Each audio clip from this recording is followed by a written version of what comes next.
Figures for the most recent month, perhaps providing some comfort as well. Guy? Yep, they're investing heavily in their infrastructure story as well, which is interesting. That's where they've got some serious strength. So here we go. It is time for the European Open. Let's talk about what the opening trade looks like. I want to see how Spain opens, how Germany opens. GDP out of the UK flatlining today. What does that mean for the FTSE 100 or the 250? So here we go. Futures broadly positive, but not by much. So that will be the early indication that we're likely to see on the screen in front of us. So we've got the FTSE 100 only up by, well, flirting with the flat line, basically, in and out of positive and negative territory. There's a lot to factor into the FTSE 100. The Stock 600 is up by less than 0.1%. The IBEX, though, is up by 0.5%. Is that the Inditex effect? Those numbers look pretty good. Certainly on the operating line, they look okay right now. It does look as if the fashion story is also working, so they're working at least for a couple of positives this morning. So we've got that market up by 0.5%. I suspect we're going to have to wait for a little while to get the DAX open. I want to see where that Commerzbank story takes us this morning. It is amazing. Finally, here is a story that actually could take us in the direction of banking consolidation in Europe. We wait for the DAX to open. Are we starting to get some banking prices, though, coming through on the screens in front of us? Critty, what are you seeing? Well, we don't just have them just yet. We're still waiting for some of the liquidity to kind of shake out. But from an index level, from a sector perspective, you are seeing underperformance, I see right off the bat, in some of the biotech space actually as well. AstraZeneca seems to be your biggest index weight, as is a GSK as well. So I'm going to keep an eye on those as well. But the commodity sector seems to be shining this morning and driving the FTSE 100 just a little bit higher, Anna.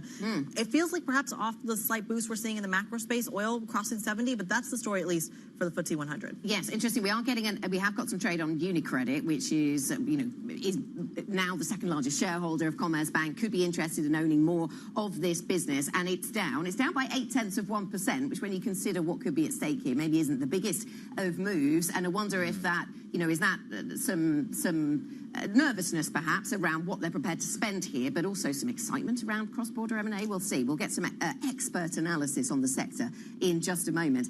We had autos doing really badly yesterday. They're kind of flat today, which, taking a breather from that heavy selling that we saw in yesterday's session. To your point, Critty, basic resources, the best performing sector, up by 1.2%. And Guy, this might be something that's right up your alley. Fast fashion, Inditex shares opening higher in Spain, up by 2%. The numbers look pretty good there. The operating line looks good. They're talking about full fashion actually working and looking fairly good at the moment. The story that really stands out, if you read the statement in terms of the outlook, is when they talk about their investment into infrastructure. Like, fast fashion has really relied on this. They have led. They've got the omni-channel story really working really quite strongly for them at the moment. They're continuing to invest in that space. That talks about maybe going from strength to strength. I've got I'm still waiting for a trade on Commerzbank, but I've got a trade on Deutsche Bank, which is now up by 3.2%. So that's interesting. That's a sort of feels like a derivative trade. Maybe it means that Deutsche Bank is not buying Commerzbank. Maybe that's kind of why Deutsche Bank is up this morning, because UniCredit might be buying it.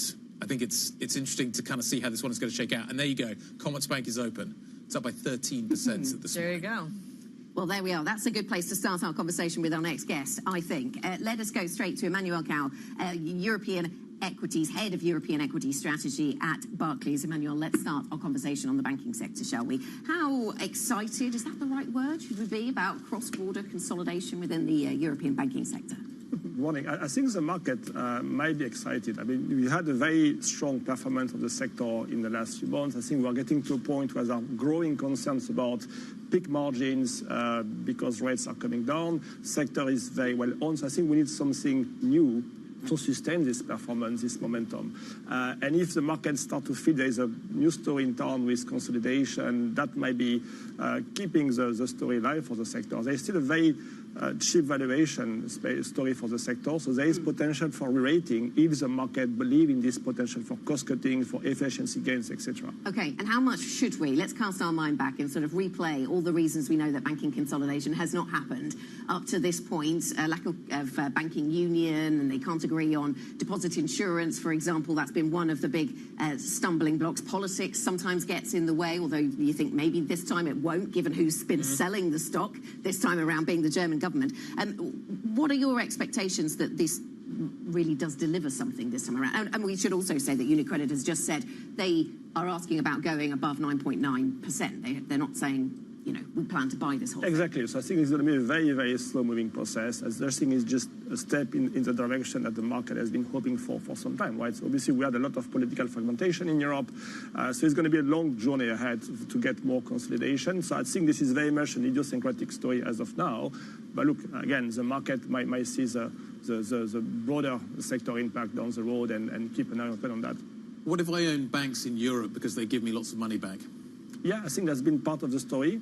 And there's some things the market has to balance against this M&A risk. You know, how much of this M&A, if it happens, will be funded by excess capital at the expense of buybacks, right? So I think that's something to keep an eye on. The market wants capital back or cost-cutting and efficiency gains. So, you know, if you do M&A, you have to convince about the accretion this is going to bring to the business. Why am I thinking, what's the attraction of Europe at the moment? This could be one of them, but European equities more broadly. Where does the attraction lie right now in your mind? Should I be avoiding European equities? Every time I see weak China data, it just makes me more and more nervous. I'm seeing what's happening with Volkswagen. I'm seeing what's happening with the auto sector more broadly. I'm looking at the political situation in France and Germany. I'm struggling to find a reason to own European equities right now. Banks maybe give me a little bit of one. Are there others? Look, we're also struggling to see a strong case for Europe to outperform. I think the main story is about, look, Europe is a player on the cycle. If you believe in a soft landing, if you think the recovery is going to carry on into next year, we're going to have some mid-cycle rebound in growth next year because central banks are delivering some support to the economy. Europe is a very cheap option on an improving cyclicality. Europe is very cheap market under own, so you get some cyclicality at a very cheap valuation. I think for now, you have a number of hurdles to clear. The main one is China. You know, Europe is a big player on China, so it's very hard to see European economy, European sentiment decoupling from China. So a lot of cyclicals in Europe have been dragged by China. So that's something that we're going to have to deal with. And then you have this ongoing threat, which is coming from the US with the election, right? If you have tariff from Europe, that's going to be a big issue for the region. Let's talk about that. There are steel tariffs right now that are basically being paused and until we get a election outcome. Is that showing up in the price at all? I mean, I think as we wait for the tariff negotiations to begin, there's a conversation about quotas, that the U.S. Is requiring Europe to fill certain quotas when it comes to steel as well. Are those kind of things showing up in the European stock market, or is that just something that stays on pause till January?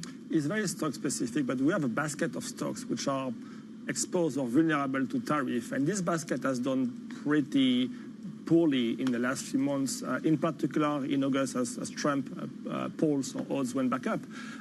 So, you know, semiconductors, autos, some of the industrial, some of the consumer goods have been, you know, hurt recently by this threat of tariffs. I think at the high level, top-down level, there's so much going on that it's very hard to see what tariffs are really impacting broadly, but at the stock level, there is some sensitivity, which we can see. I want to circle back to the bank story here. You made a key comment, which is that central bank easing is going to help support the European economy.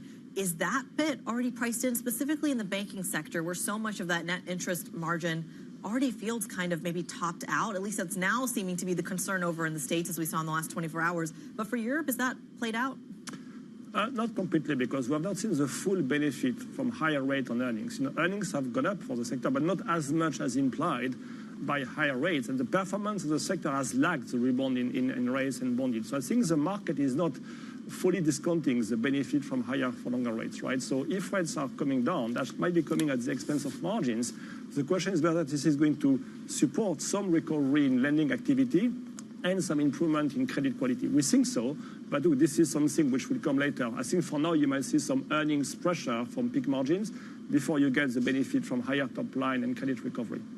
Let's just go stateside and think about the impact that what the US consumer is doing on European corporates. And we've got some comments from Ron Temple, who we spoke to earlier on, Chief Market Strategist at Lazard. Let's listen into what he told us.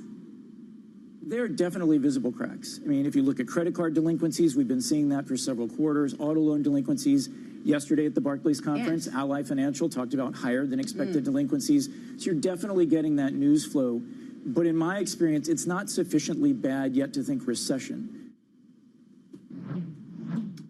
So that's Ron Temple talking about, you know, the cracks that are appearing in the US consumer story, but not sufficiently bad to mean recession. What do you see when you look at European corporates and how the read across from the States and the US consumer is impacting on European stocks at this point? We are seeing cracks as well, but none of that is coming as a surprise. You know, you had a significant rate hiking cycle in the last 3 years, and the point of hiking rate is to slow the economy as a way to slow inflation. And now we are getting to the point where, yeah, inflation is going down, but that's also because growth is coming down, and that's a reason for central banks to start cutting rates. You know, at some point we have to go through this kind of soft patch for central banks to be able to pivot and deliver those rate cuts. So we think there is enough strength in the private sector. Balance sheets are very strong in the consumer and the corporate sector to avoid a recession. But look, we are walking a very fine line because, of course, you know, we don't have the full, maybe we don't have enough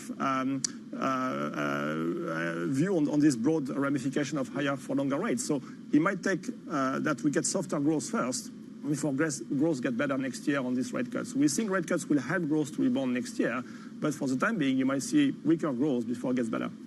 Emmanuel, great to see you. Thanks very much indeed for stopping by to see us. We really appreciate it. Emmanuel Carr, Head of European Equity Strategy, joining us from Barclays. Let's take a look at the core six, see what's happening in Europe this morning. The focus firmly on the banking sector. Commerzbank, the real story, as you can see. Elsewhere, though, a little bit of strength maybe coming through in some of the chip stocks, which I think is interesting. ASML is up very strongly this morning. I say very strongly. It's up by 2%, given its size and scale. That's an important move. Schneider's up reasonably nicely as well. Some of the defensive stocks underperforming a little bit. Pharma's not really doing very much. It was interesting what Credit had to say about the biotechs and what's happening with Astra at the bottom end. But LVMH up by around 0.5%. But the standout story is maybe what we're seeing in the chip stocks on this board. But the standout story elsewhere is in the banking story. Joe Easton, over to you. So that's really the only place to start at the moment, Guy. Commerzbank extending gains at the open, up 16%, a huge move for this company as we see that news of UniCredit buying that stake in the firm from the German government, becoming the second biggest holder in the company, according to the statement. Now, UniCredit shares actually fell at the open around 1 or 2%, but have come up since those early moments over in Milan at the moment. But really, Commerzbank standing out, up 17% almost over in Germany. There's lots of other deals out today, deals news in terms of the ones that we had in stocks to watch. We had our eye on Rightmove following news that they have rejected this approach from RIA over in Australia. There's the price on the screen, coming down very slightly. It was actually a little bit lower than that at the open, but actually recovering a bit of that move for Rightmove. The other one to bring you is Score. Now, this is in insurance over in France. Yesterday, there was a report in Insurance Insider about a potential takeover bid for that firm. Now, the company, in a statement, denying this morning that they are actually engaging with the takeover company that was touted. So that one actually coming down around 6% in France as well. There's also some earnings to bring you. We mentioned Inditex. There it is at the top there, up 4% almost, beating on sales and also margins today for the owner of Zara, looking pretty strong across the board. And then we've got WH Smith. Now that one extending as we speak, up almost 12%, mostly driven by the travel business, all the travel retail in airports and train stations. And a couple of big movers to bring you. Anna mentioned earlier about a lot of share placings across all of the screens, and two big decliners we're seeing today. Santander Polska, the Polish unit of Banco Santander, and also InPost. Both of those got big share sales. Santander offloading some of their Polish unit shares, and InPost as well, all of those on accelerated book builds declining today.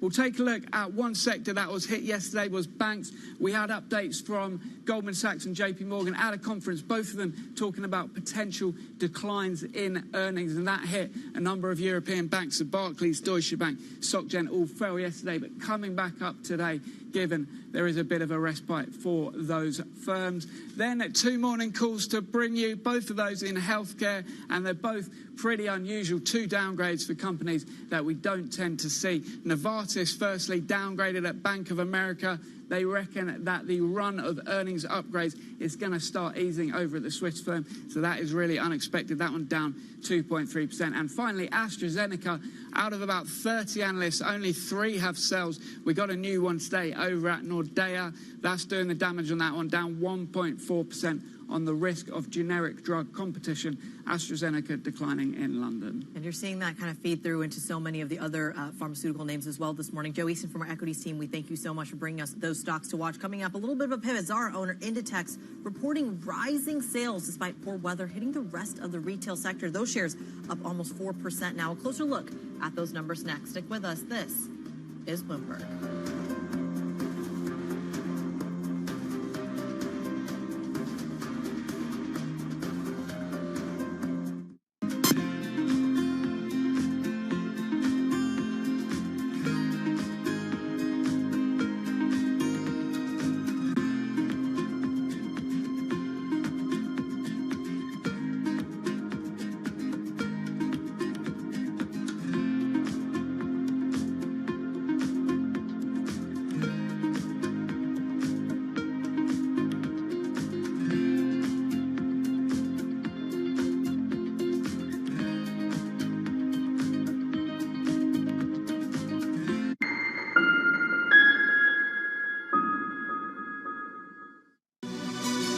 This is Bloomberg News Now.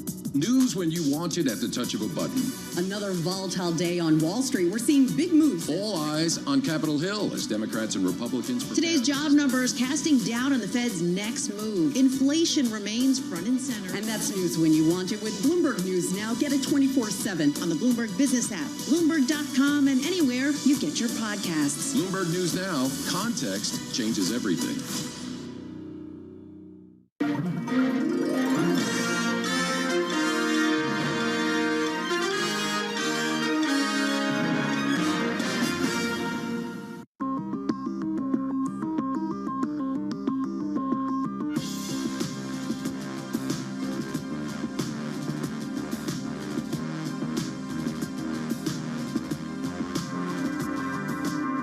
Welcome to the world of decentralized finance. With a surge in Bitcoin, you have crypto stocks also surging. Bloomberg's covering all things crypto, the people. This is a political attack, and we must hold our elected officials accountable. The transactions. Really a record-breaking moment. Bitcoin is the exit strategy. And the technology. Awareness is going to grow, and these things grow the overall industry. Crypto as an asset class is here to stay. Bloomberg Crypto, only on Bloomberg.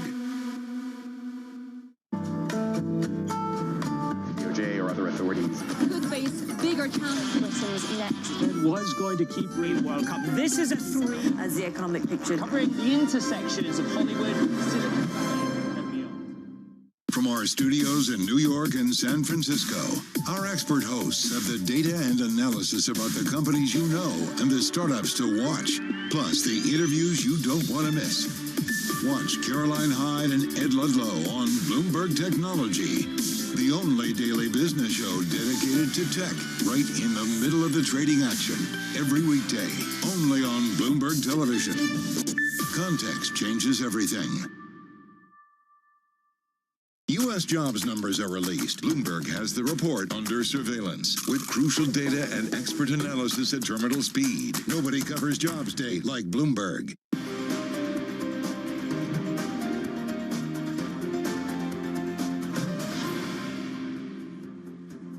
Welcome back to the opening trade, 8:17 here in London. So we are 17 minutes into a trading session that is positive. We're up by 0.4% on European equities, and the banking sector stands out as an area of excitement and news flow this morning.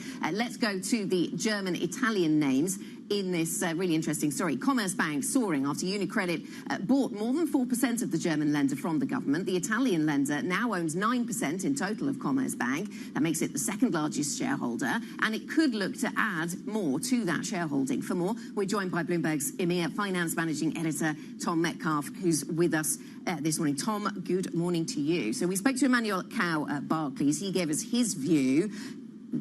How do you interpret this? What's the sort of wider significance or lack of it of what we're seeing between UniCredit and Commerzbank? For me, it's just a fascinating strategic move from UniCredit. Like, you know, they're definitely sending a message. They paid up for this stake. They paid more than Commerzbank was trading at yesterday. And, you know, they didn't just buy the 4.5% from the German government. They also have 4.5% from the market. So they now got a 9% stake.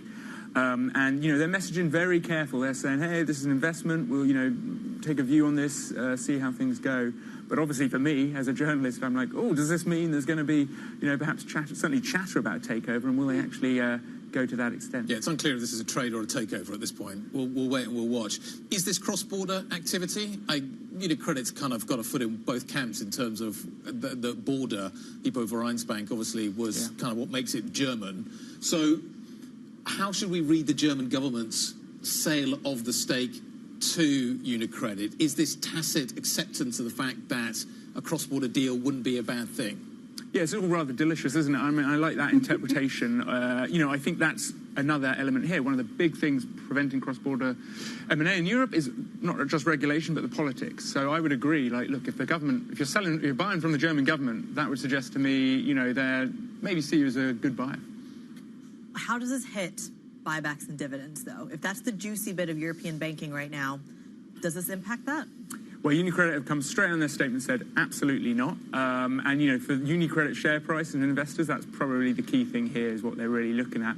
I was just talking with Anna, it sounds like UniCredit shares are, you know, not taking the normal downward hit that acquirers of big stakes normally do. So suggests that, you know, they're doing an okay job of reassuring investors on that front.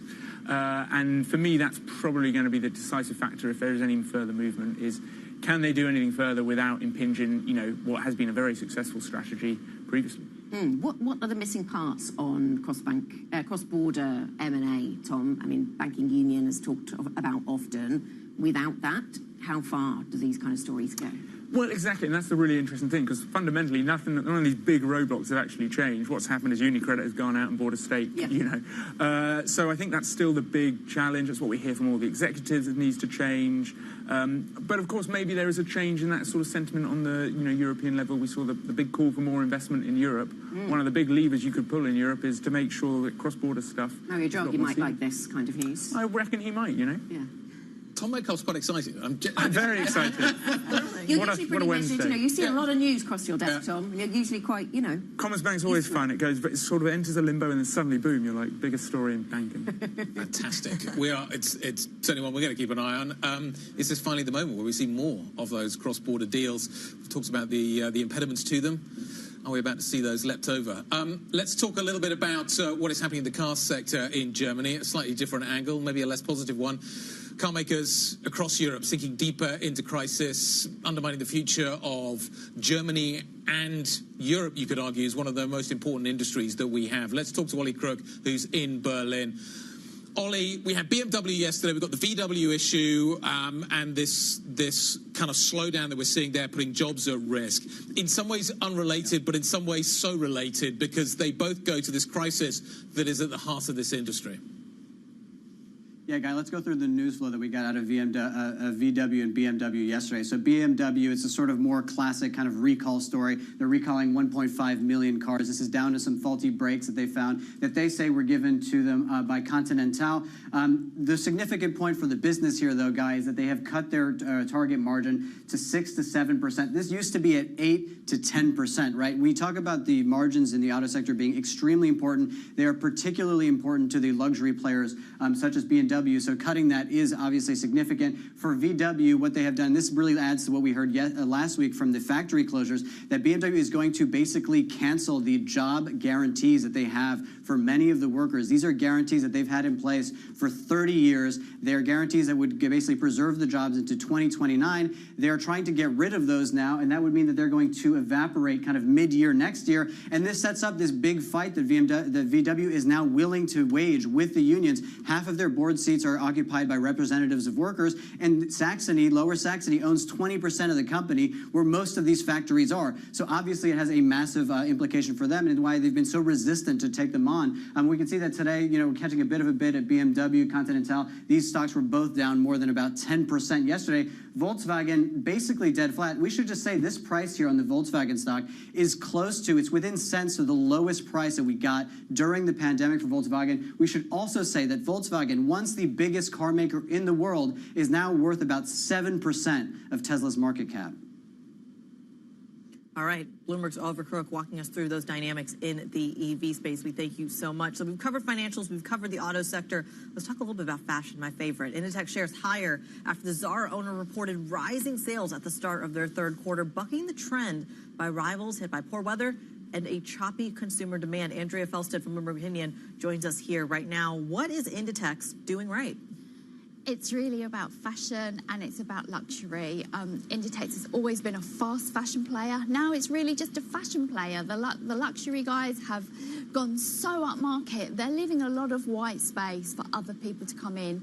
And Inditex, particularly Zara and Massimo Dutti, is really capitalizing on that weakness. And can that continue then, Andrea? Is this the start of something or the continuation of something? I think it can, but I think other people are realizing that there is this white space to go for. So H&M been struggling. They've cut their new CEO's come up with a new strategy. It wants to get more into that area. You look what's going on in the US. The Gap is having a renaissance. You could see it getting a little bit more basics plus a bit of fashion. J. Crew is having a revival. So it may not be as plain sailing for Inditex as we go forward. What Inditex has always done very well is manage the back office, manage the inventory story. And you can see that with the omni-channel, the ability to return stuff in store. Its ability to know where its stock is at any one time is just amazing versus its rivals. It's investing today, it's announcing more investments into the infrastructure side of the business. Does that keep it ahead of its rivals? Yes, it does. And it has this amazing, supply chain, it makes about 60% near its headquarters in Spain. So it can be reactive. Yes, that's always been its strength. Plus this infrastructure, it really is keeping ahead of rivals. There was a time when they were all catching up with that speed, but it is staying ahead, and we're seeing that in the results. Andrea, just briefly, are there any sort of online-only names that are, big hits with the Insta crowd that are going to become bigger names that we're going to need to be watching? Well, obviously, there was Shein. We've got Shein. Young people I know talk about, others stateside. Actually, Stradivarius is having a little bit of a revival with Gen Z, so that's very good. It's excited. I literally just said that to our team. I think Stradivarius is underappreciated. I hear the word cider as well. Maybe that's a new one. Okay, we'll come back to that one. Anna's probably more in touch with all of this than the rest of us. Not personally, you understand. Andrea, thank you so much. Really great to see you. Andrea Felsted from Bloomberg Opinion with us on set to talk all things retail. Coming up, Max Layton, Global Head of Commodities Research at Citi, will be joining us. More on what's fueling weakness in oil prices. We say weakness because that has been the dominant theme in recent days, recent weeks. Concern around demand in China and the United States, supply from OPEC, all of that adding up to some weakness in oil prices. We went under $70 on Brent. That's not the case this morning. We're bouncing a little, up by 1.5% again at 70.23. We'll get an update. This is Bloomberg.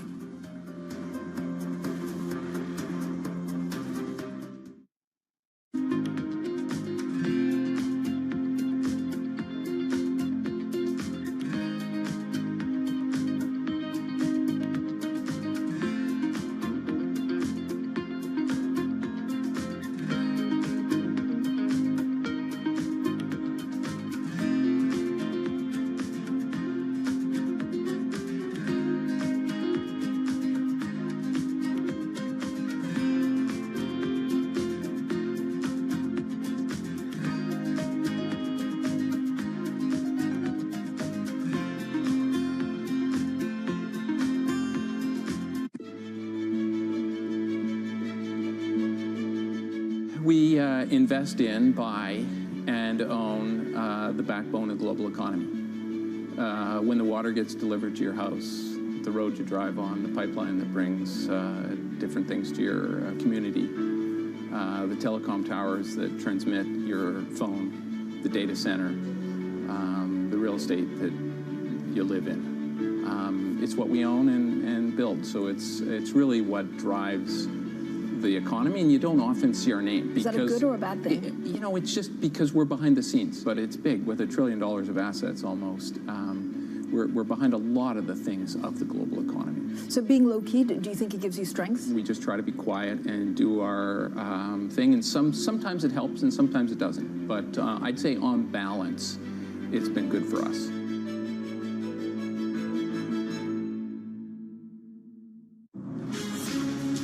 From the beating heart of global finance, economics, and politics, and wherever newsmakers are moving markets, Bloomberg brings you conversations that allow for deep discussions and important insights. What do you think the future is for inflation? Is this a new normal? Are markets too optimistic? How do you worry about the things that are outside your control? How does the current fighting completely stop? I'm Francine Lacroix, and this is The Pulse, every weekday only on Bloomberg. Morning, this is Bloomberg Daybreak Europe. I'm Tom McKenzie in London. These are the stories that set your agenda. Taking you from the U.S. market's close to the overnight session in Asia. We'll walk you through what you need to know to kickstart the European trading day. Live from our European headquarters, we bring you the day's top market-moving stories, unmatched expert analysis, and on-the-ground reporting from across the continent. Tune in every weekday at 6 a.m. London time, only on Bloomberg Television.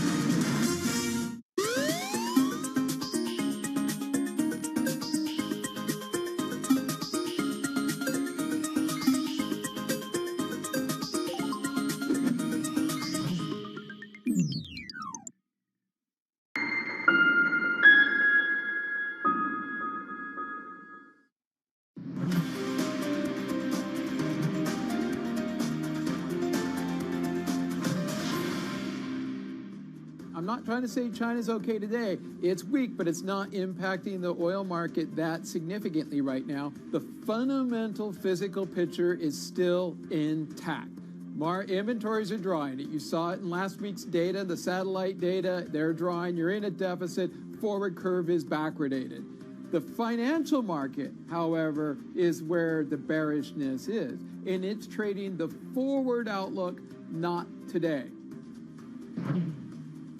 Jeff Curry now at Carlisle speaking about what he sees in the oil market, what's happening right now, the impact that China is having. In terms of prices this morning, we're bouncing a little. In fact, we're bouncing quite a lot. Brent crude is up by 1.5%, 1.6%, back north of 70.32. You've got WTI at 66.91, up by 1.8%. Where do we go from here? Let's try and find out. Max Layton, Global Head of Commodities Research, joining us from Citi, around the table. Morning. We're at 70. Let's call it 70 on Brent. Yep. Where do we go next year? Next year, I think we're averaging 60. Right. High conviction. High conviction. High conviction. What gets us there? So, I mean, we've got broadly slowing demand growth. It's been something that's been going on for 12 to 18 months. We're merely projecting that to continue over the next 6 to 12 months. Yep.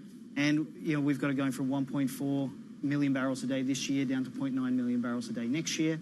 And then on the supply side, you've got this really strong non-OPEC supply growth, really broad-based over the next 6 to 12 months.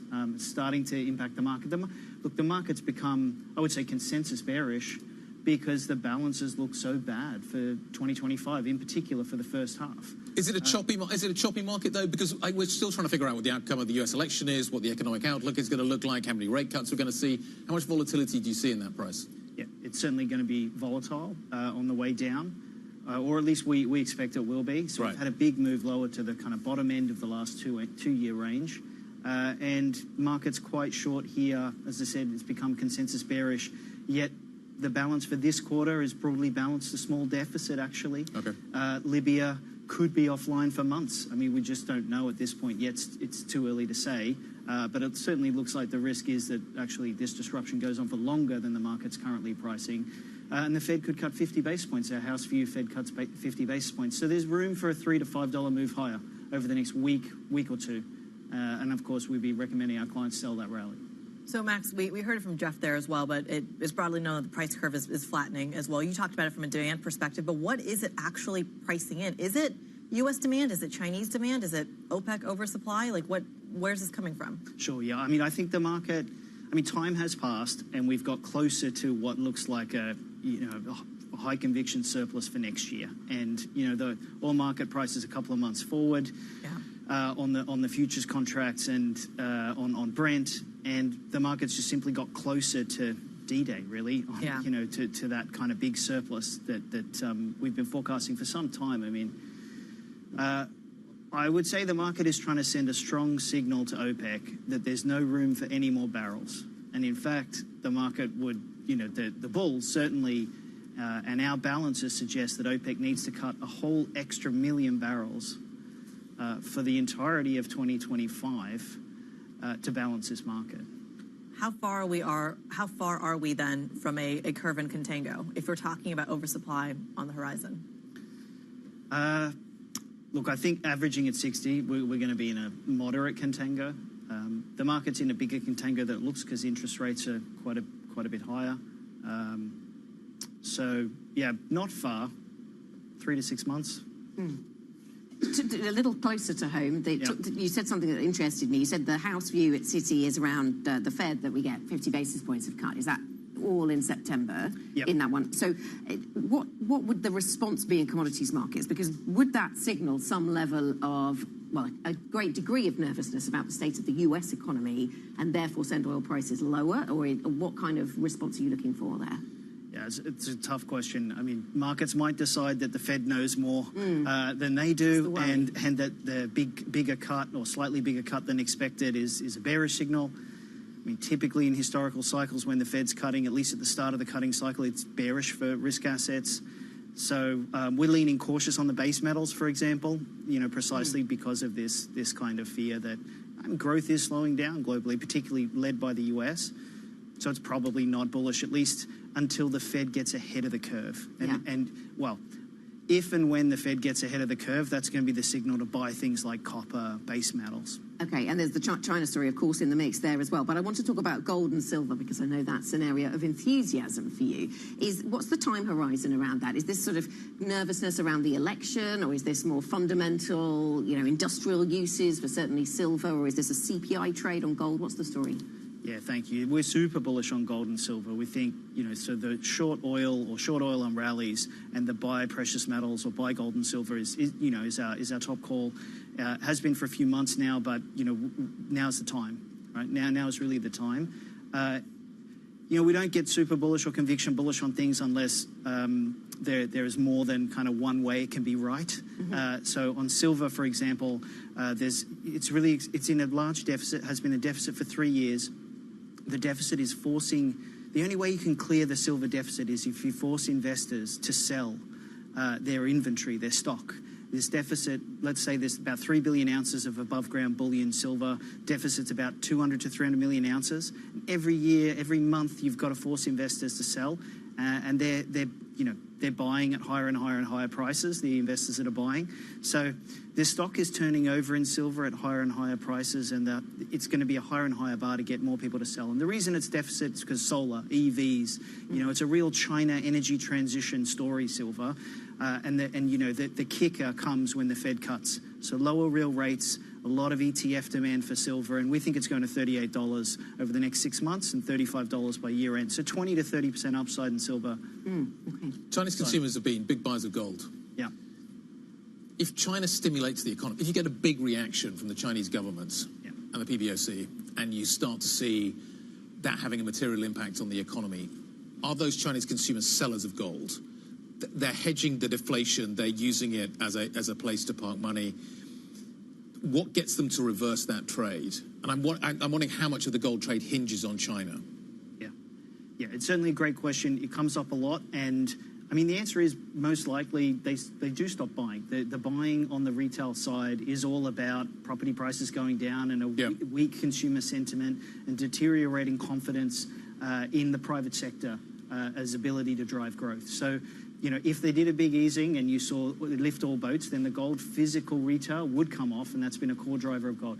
However, we think that's highly unlikely to happen. Yep. And the reason is China's super focused on, it's got enough growth potential coming from energy transition. So you've essentially replaced the investment capex, the FAI that's coming from industrialization, urbanization over the last 20 years in China with energy transition related. So it's going to be a bifurcated economy going forward where energy transition is the engine of growth and the engine of exports, the engine of investment domestically, which is obviously bullish for silver. Bullish over time will be bullish for copper once the Fed gets ahead of the curve. But for the foreseeable future, that's going to be the strategy of China. Strong energy transition, all the capital goes into that area, and the private sector remains weak. Confidence remains weak, and gold demand remains strong. So we've done a bit of oil, we've done a bit of metals. Let's talk about gas prices, especially ahead of the U.S. election. You talked about a pretty slightly bearish view on oil here. You're talking about contango in 3 to 6 months, which seems right on the horizon. Also in 3 to 6 months, we'll know who the next president of the United States is. I'm curious what the gas outlook looks like for the United States. Yeah, the gas outlook's a bit more neutral. Ran with the headlines on oil and precious metals. It's partly because gas is already, U.S. gas is trading around the marginal cost of production. You've got pressure on producers to cut production. We do see some upside in Henry Hub on the 2025 up to the $4 to $5 mark. Futures already trading well above $3. So that's probably our favored trade or conviction idea across the gas space. All right, Max Layton, we'll leave the conversation there. Global Head of Commodities Research over at Citigroup. We thank you so much. Coming up, we're going to stick with that U.S. election story. Kamala Harris and Donald Trump clashing over trade trips. Of course, oil and commodities going to be a big part of the conversation there as well. A closer look at what the candidates said about what Max was just talking about, China. That conversation next. Stick with us. This is Bloomberg.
Make sure that we're exposed to categories that continue to be relevant to consumers, that we're positioned in categories where we have a competitive right to win.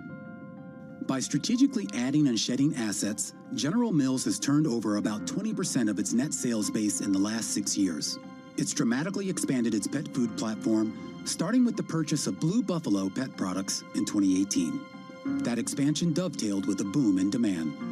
Pet in the U.S., pet feeding and treating, is a $50 billion category. It's almost 5 times the size of a category like cereal. Is this the future of the company? I mean, we so much associate General Mills with breakfast and cereals, human breakfast and human cereals. Are we now going to be thinking about General Mills much more as a pet food company? I think you'll be thinking about General Mills as a food company where we treat all the members of the family like family. The humanization of pets is actually the biggest driver of pet food and pet treating growth. It has derivatives in not only feeding, which is the core thing that most households where most of the dollars go against the pet, but treating. And then you start to branch out to things like vitamins and minerals and supplements. People really love their pets. They want to take care of their pets like they do their family, and it really is a global phenomenon. That's why we recently entered the China market with Blue Buffalo. That's why we bought Edgar & Cooper recently in Europe, because we see the same kinds of trends that have played out here in the U.S. playing out all over the world. always on the heartbeat of the tech sector. Spread across global markets. The real-time data aspect is going to be important. We're going to bring you expert analysis on that. Sure. Don't miss Bloomberg's interview with the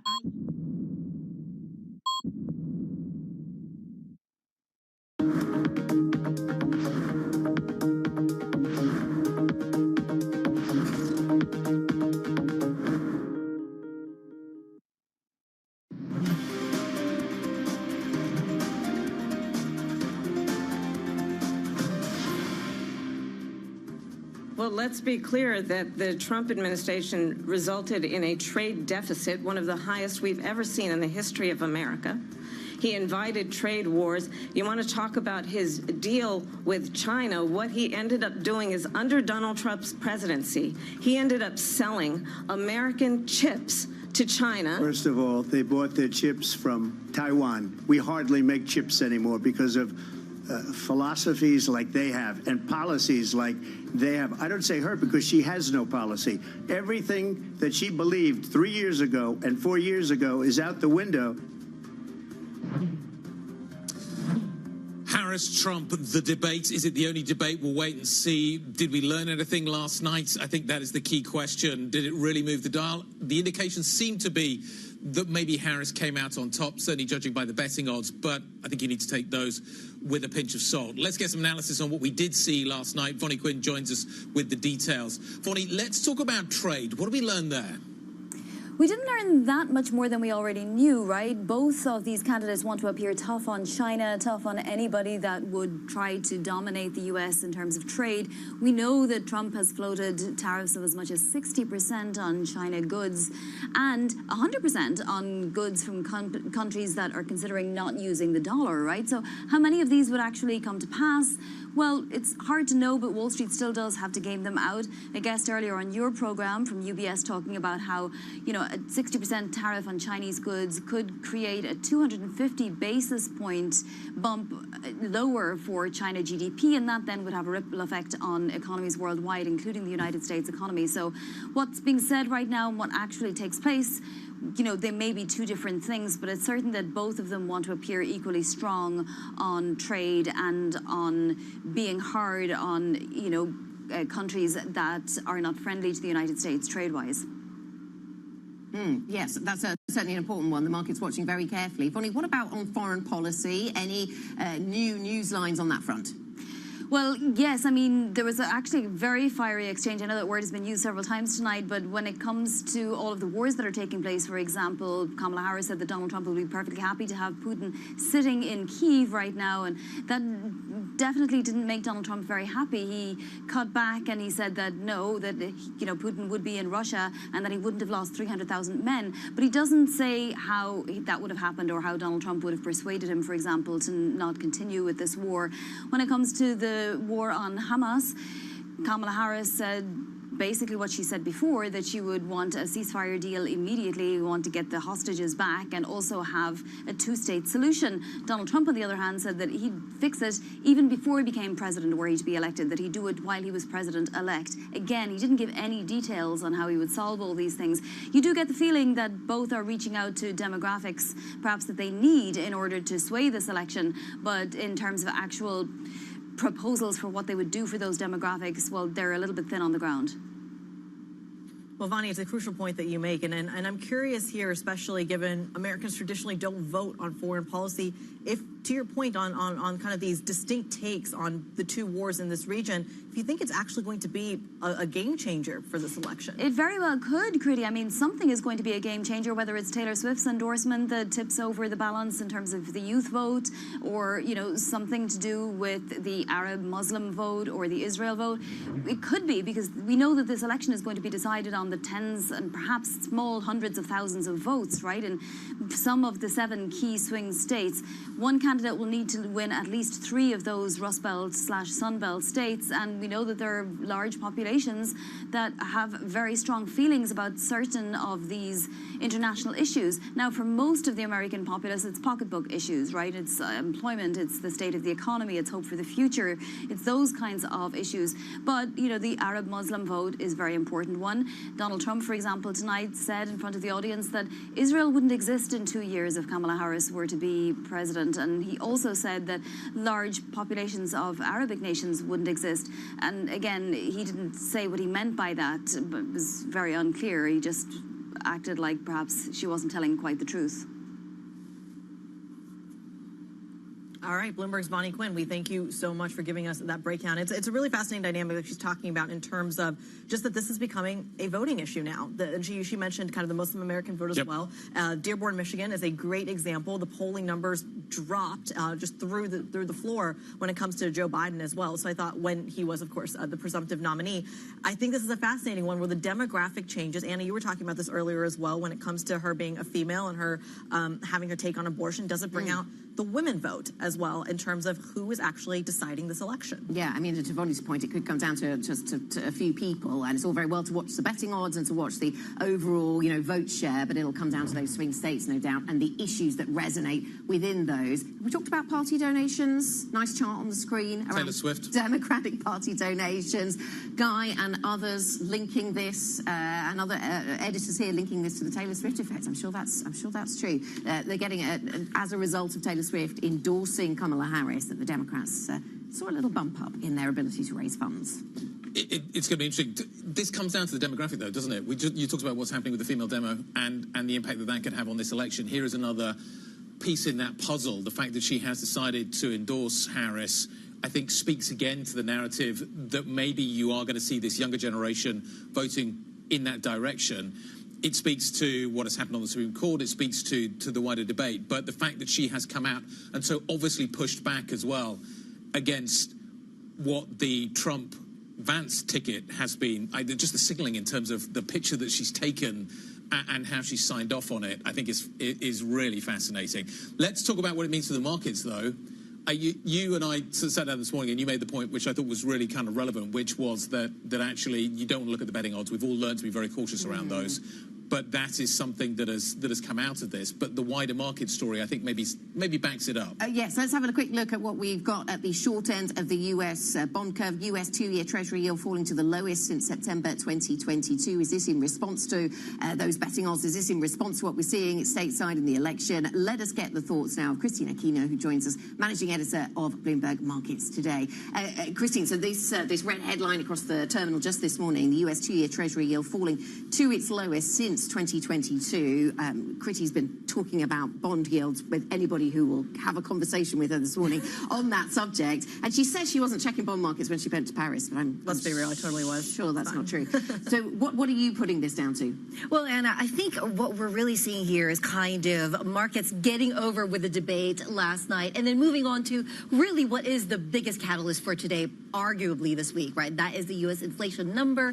And it is just kind of like sharpening that focus on the print and what it could potentially mean for the Fed, not just next week at their meeting, but for the rest of the year as well. Because as you know, we still have that potential for a 50 basis point single meeting rate cut being priced into markets. Arguably, some people are thinking that's a little bit too much, especially because the Fed has telegraphed 25 basis points. So this print is really what's going to be driving that narrative forward. And yeah, it looks like markets are, at least the 2-year yield, are bracing for a bit of a miss there on the downside. Sorry, I thought I didn't have to care about inflation anymore. I thought markets didn't care about inflation anymore. I thought it was all about the labour market. Does this CPI print have the potential to push us to 50? Well, Guy, that is kind of the risk that traders are guarding for, right? And you know what? Inflation is always still lingering, right? I mean, we don't really get a sense, especially when you listen to the recent commentary from the Fed, that they feel like they've slayed the inflation dragon completely. They're always still very much on guard, even if they've tried to refocus their attention to the employment situation. Inflation's still always there. They made that mistake before of not kind of paying attention to the early signs of the surge upward. They won't make that same mistake on the way down. So what kind of margin of the move are we talking about here for today's CPI report? And I'm going to bring it right back down to Anna's question. If we continue to see this drop lower in U.S. yields, which we're not seeing, by the way, in European yields, so you're already seeing that rate divergence show up, how does it show up in things like FX or the stock market? Well, interestingly, Critty, I mean, the rest of the markets look really, really calm. And so you could argue maybe the bond market is over-egging it a little bit, right? I mean, there is definitely a sense in bond markets, if we're looking just at pricing there, that a recession is imminent in the U.S. But then if you look at the equity markets, for instance, they're trading like everything's really fine. It's a Goldilocks economy. We're heading for a soft landing. One could argue one of those two things are wrong, right? And at the moment, it does look like that move in yields lower just looks a little bit overdone, just based on what we've seen from the data, just based on what we've seen from the trend in inflation and employment. It looks really more consistent with a soft landing rather than an imminent recession. Yeah, and how influential do you think market positioning will be on the Fed and its thinking about whether it does 25 or 50 when we get to that rate decision? I mean, the Fed would never, I'm not suggesting that they sit there and do what the market is expecting every time, but it's one of the things they'll be thinking about is how is this going to go down with the market? And if the market is increasingly expecting cuts and bigger cuts, does that have a bearing on what we get from the Fed? Absolutely, Anna. I mean, as you say, they're not necessarily going to do what the market is pushing them to do, but they're, of course, wanting to pay attention because the Fed's goal, of course, when it introduces its policy decisions is to not add to the volatility in markets, not surprise markets as much as they possibly could. And so I think depending on where the pricing is headed after today's data and heading into next week, that could inform a lot of the communication of Jay Powell especially. UK gilts front end down hard this morning. Weak GDP data, maybe that takes us towards the Bank of England having to do more. That's one story we've got to think about. The other story is that we don't seem to be talking much about the ECB. Are we underestimating the ECB's need to maybe do more as well? Is it focused on the rearview mirror of inflation, or is it focused on kind of what is happening in front of it, which is really super weak growth coming out of Europe? Absolutely, Guy. I mean, that definitely is probably an underpriced risk that we're not necessarily seeing play out in markets at the moment. As you mentioned, I think Europe is particularly vulnerable, especially in the growth side, because it's not only weak growth coming out of the Europe side of things, but also weak growth coming out of China, for instance, which is a very big customer of a lot of European companies. And so that combination definitely weighing on the minds of ECB policymakers, no doubt. And, we've seen kind of a desire for them to maintain their optionality in terms of what they're going to do next. But if the data continues to print as it is, and they claim they are data dependent, then that just builds the case for further along the line, maybe even this year. You mentioned the China piece of the equation. Not too long ago, I want to say as recently as 6 weeks ago, there was a question of whether China was exporting deflation to the rest of the world, and that narrative has just completely disappeared. Do you think it's going to reemerge? Well, I think the focus really right now, Kriti, is what's happening domestically in China because, that consumer piece is really what's driving this recent bout of weakness, right? All the worries related to what's happening in the stock market, what's happening in the property market, and just generally the economy all go back to the state of the consumer, which is really quite poor at the moment. There's not a lot of confidence. There's not a lot of spending happening. And that's really just fueling that deflationary spiral that a lot of investors are really very worried about. And that's why they're kind of trying to encourage the government and the authorities to do more broad-based measures to help the economy. But we're not seeing that so far.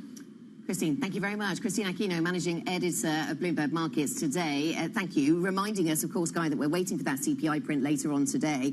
We also have had some other data out today that could be making people a bit nervous on the growth front and therefore causing people to price in more cuts. The UK stands out. There has been this view over the last few months that the UK economy is actually quite good shape. But actually the latest print, once again, we've got 2 months now of flatlining GDP. And that's going to cause huge problems, I think, for the government as it works its way towards the budget. It needs growth if it's going to drive investment. And that is certainly being called into question. Gilts are down. Front end of the market's down pretty hard this morning in terms of yield. But how much of that move, you talk about the economic data, is actually that labor honeymoon that we were talking about?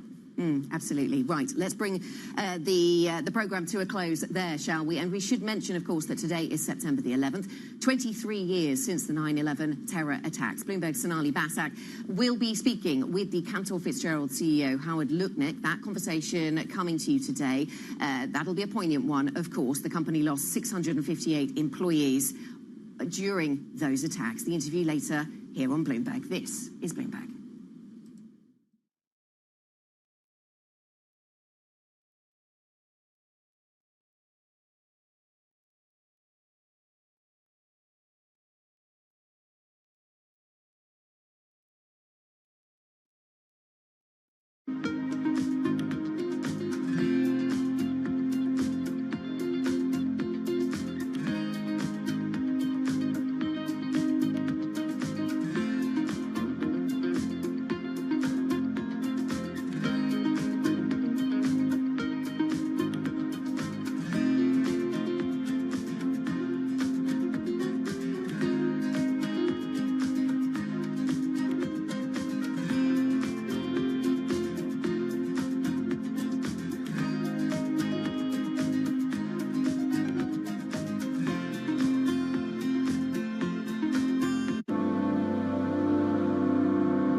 need to get the edge at the end of the market day. Big tech earnings kick off later this afternoon. Gilead is coming out right now. We have take two numbers. Back to the markets, right? Our bread and butter. NVIDIA is one of the best stories in the tech space. That actually matters a whole lot more. It might shock some of your viewers. You're watching The Close.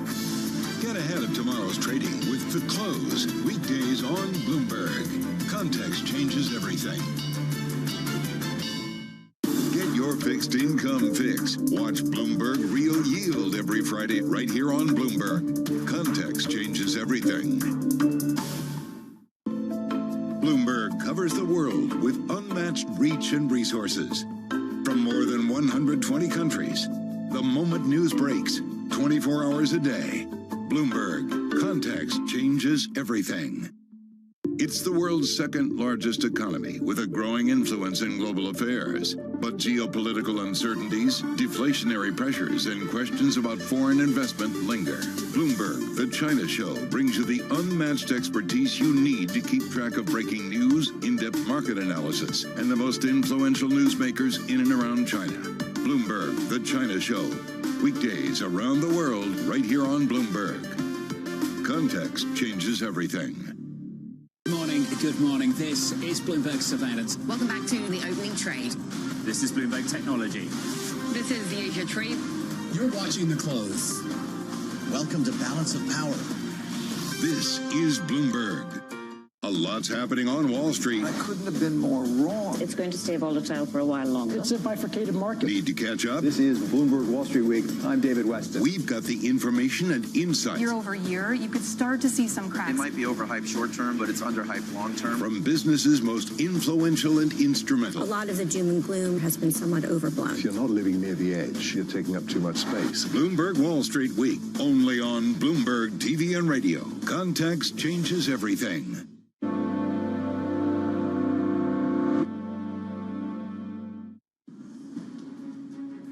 Donald Trump and Kamala Harris clash in their first ever presidential debate, sparring over the economy, abortion rights, and immigration. Meanwhile, Harris scores an endorsement from Taylor Swift.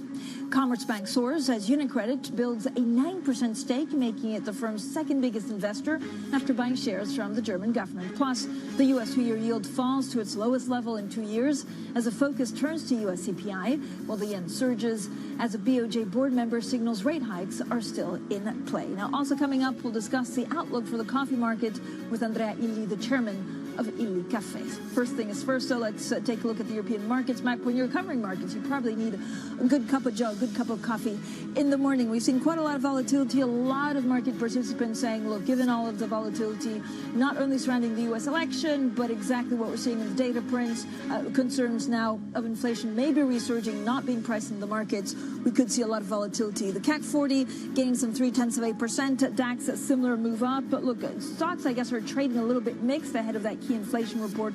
Again, there's now concern that the Fed has just waited a little bit too long to ease monetary policy. The U.S. two-year yield, that was a pretty big move. It's not a sudden move, but certainly an interesting one at 3.5587. We look at yen, we look at oil, 17.26, and then S&P futures down 0.2%. So for the conversations that matter and the insights you need, let's get started.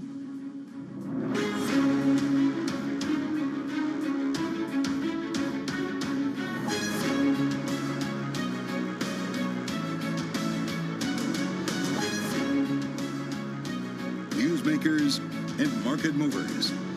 This is The Pulse with Francine Lacqua. Well, good morning, everyone, and welcome to The Pulse. I'm Francine Lacqua here in London. Now, Republican Donald Trump and Democrat Kamala Harris sparred for more than 90 minutes in a head-to-head contest last night that ended with prediction markets showing positive signs for the vice president. Now, the two candidates clashed on issues ranging from abortion to Afghanistan to the economy, just as early voting is set to get underway in the first states. Let's talk about what Donald Trump left us. Donald Trump left us the worst unemployment since the Great Depression. Donald Trump left us the worst public health epidemic in a century. Donald Trump left us the worst attack on our democracy since the Civil War. And what we have done is clean up Donald Trump's mess. We've had a terrible economy because inflation which is really known as a country buster. It breaks up countries. We have inflation like very few people have ever seen before, probably the worst in our nation's history. We were at 21%, but that's being generous because many things are 50, 60, 70, and 80% higher than they were just a few years ago. Now, for more, let's bring in Bloomberg's Vonnie Quinn from New York. Vonnie, I know you've been up all night. It was a quite enjoyable debate, actually, to watch because it was exciting, it was spicy. What were your key takeaways from the debate? Yeah, I mean, I think if you were to pick a winner, and we tend to try and pick winners in these things, right, Francine? The consensus seems to be growing around the fact that it was a Kamala Harris win. Mind you, it was possibly something that she had to do in order to prove herself to the American public. She hasn't so far fallen on her face, let's put it that way. Every test that's come her way, she's managed to meet it, this included. That doesn't really mean anything for the election, though. We're not seeing those polls shift in any significant direction towards or away from either candidate. They are neck and neck right now. It will be interesting to see, though, if fundraising does continue over the next several weeks, as it has been, because in August the Harris campaign raised 3 to 1 times the amount of money that the Donald Trump campaign did. So that's an indication of where momentum lies. Then with the Taylor Swift endorsement just coming less than 10 minutes after the end of the interview, you have to imagine that that's going to help the Democrats with the narrative into next week and beyond.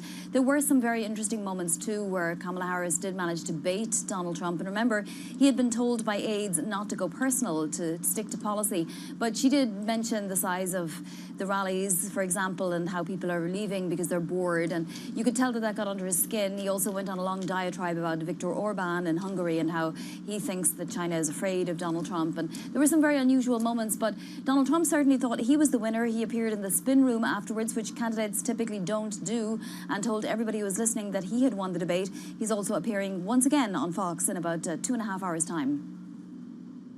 Okay, Vonnie, thank you so much. Vonnie Quinn there with the very latest on the debate. It'll be also interesting whether there's a second debate before that November 5th election. We'll have plenty more on U.S. politics later on in the program. Now, traders also awaiting U.S. CPI data later. Meanwhile, the yen gained after a Bank of Japan official signaled more interest rate increases. Well, joining us now, Janet Henry, Global Chief Economist at HSBC. Janet, I mean, one day it's inflation, the other day it's some of the PMI numbers. Like, what kind of state is the U.S. economy in? The U.S. economy is certainly faring better, at least in terms of the aggregate picture, than pretty much any economy in the world. In fact, if you look at U.S. growth compared with growth elsewhere, it is certainly a bit stronger. But it is in better balance, which, as you say, it's always been about inflation and unemployment, and I think, well, the labour market. And Powell made it very clear, particularly at Jackson Hole, that it is in better balance. And now everyone's positioned, is it now we can just completely forget about inflation and just be about the labour market? Or is there a risk that something happens on inflation which has to temper the pace at which they can slow the pace, well, deliver the rate cuts? Janet, do you think that there's just too much focus on, I mean, I know the Fed is important. I know it's important whether, you know, they front load or whether they actually space it out. But does it make a huge amount of difference whether they're even a little bit late to the game in cutting interest rates to the overall economy in the next 3 to 4 months? In real terms, no, it doesn't. But of course, particularly when every central bank, particularly any G10 central bank, is talking about data dependency, the markets react to it. And as much as we say the market, it is no one market. You know, that is the average of all of these different scenarios. So if you look at what's in market pricing, it's about 10 rate cuts. There's probably no one that expects 10 rate cuts. They probably expect 3, 4, 5, or 20. And it's just the average of where they go. But, you know, this was the topic of debate at Jackson Hole, remember? It was, how is monetary policy working? Does 1 or 2 rate cuts, does it impact on the way it has in the past in terms of credit flow and the real economy? So I think there probably is a little bit too much focused, but it does have implications because of the way it impacts on markets, both equity markets, but also the bond market, because that too influences the real economy. But is there more of a chance that we don't have a soft landing than what markets are expecting? Again, policies could change. We could talk about trade tariffs. There's concern about the price of oil being almost an early indicator of something being imported from China. Right. Well, again, you know, we talk about hard landing, soft landing, as though there is a textbook definition of one and a textbook definition of the other. And we've only had one genuine soft landing, and that was in the mid-1990s, when in total the Fed only cut 75 basis points. Everything else is loosely described as a hard landing. A hard landing is usually when you get a rise in unemployment and you get a consumer recession. This has been a highly unusual cycle. We don't normally get a jump in unemployment when payrolls are still running at over 100,000. So it is a very unusual cycle. Everyone knows that, and yet they keep trying to force the scenario into something we've seen before. But so how would you describe it? I mean, it's basically, it's almost like business sentiment, right? Because I keep on being told by chief executives that once that the cut comes, the animal spirits of the U.S. economy will be unleashed. I mean, they've been unleashed already, haven't they? Well, they have, but again, you've got enormous distributional differences. Right. We know that there are some U.S. households that have been in recession for the last 2 years. The aggregate picture looks very good. There's been a lot of deleveraging, and actually the savings stock is still quite high, and it's the high-income people that make up more of the broad consumer spending, and the corporate sector looks in very good shape. Particularly the S&P 500, but only 20% of people work for the S&P 500. So, yes, I think it does matter for sentiment. People get more optimistic about the future. We are not expecting a familiar U.S. recession. We are not forecasting a consumer recession, but we do have a further modest increase in unemployment. So, yes, it is important for sentiment, and particularly for what companies do regarding hiring and indeed layoffs, which at the moment are still very low. Janet, what are you expecting from ECB? So there was a lot of data points over the summer for Christine Lagarde to look at since that last cut in June. Yes, you're right. That last cut that was subsequently described as the reluctant cut. We're cutting, but we're not sure we really should. So I think it might be a bit the same. You know, it will be absolutely, we're going to get a rate cut. It will be 25 basis points, but absolutely no guidance whatsoever on the future pace. You mentioned the oil price and China demand. The oil price is lower. The euro is stronger. That should be an impact, on inflation, help it to continue to disinflate. But we've had these really sticky inflation readings, haven't we? Stubbornly sticky service sector inflation and the fiscal. We know that there are these global forces in terms of weak global growth pushing down the oil price. But if governments, this could be in the US as well as Europe, if governments are going to have looser fiscal policy, that makes a difference to the inflation outlook next year and how much they can continue to ease policy. So expect some comments, not just on slight lowering of their forecast for growth and inflation, but what they say in any terms of fiscal warning and the need to have an ongoing fiscal consolidation next year. I mean, we also had the Draghi report, and that was like, Germany poured cold water, I think, immediately. I'm not sure they even had time to read the 300 pages. Yeah. That was in to pour cold water on it. Yeah. What's the way forward for Europe economically in the next 12 months? Well, Europe has a low potential growth rate. We know that it has a demographic challenge and investment has been too weak. So it's very difficult to get productivity growth when you haven't had much investment spending, and you also need to do more on skills. So in terms of the Draghi report, it ticked all the boxes of what Europe needs in terms of improving competitiveness. But of course, it does require money. So as much as there is some support for a certain degree of deregulation, there's also a few protectionist types of measures in there. Anything that talks about hundreds of billions of dollars and any kind of joint borrowing, politically, that is the challenge at the European level, and that's what they will need to overcome in the coming years to ensure that it gets on a firmer growth path.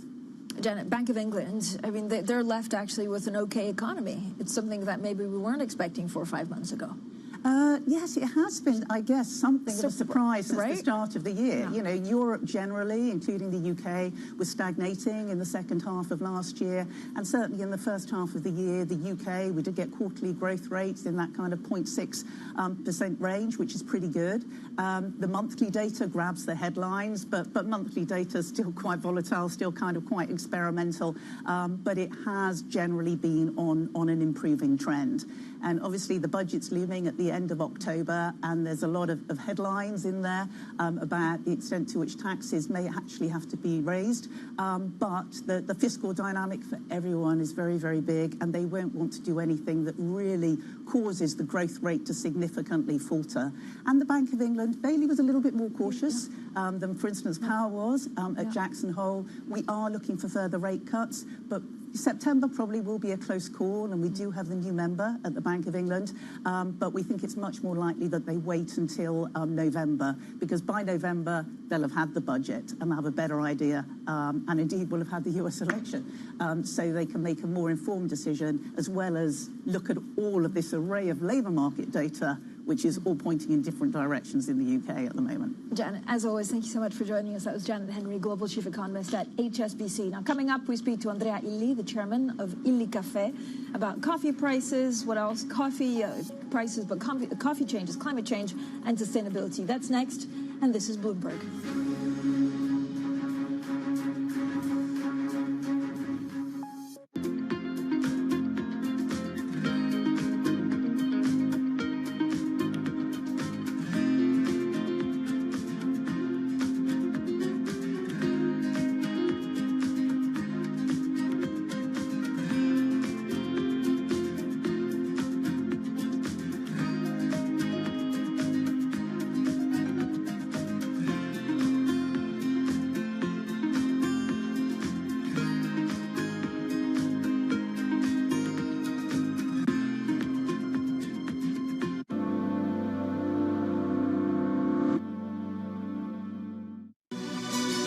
This is Bloomberg News Now. News when you want it at the touch of a button. Another volatile day on Wall Street. We're seeing big moves. All eyes on Capitol Hill as Democrats and Republicans prepare. Today's job numbers casting doubt on the Fed's next move. Inflation remains front and center. And that's news when you want it with Bloomberg News Now. Get it 24/7 on the Bloomberg Business app, Bloomberg.com, and anywhere you get your podcasts. Bloomberg News Now. Context changes everything.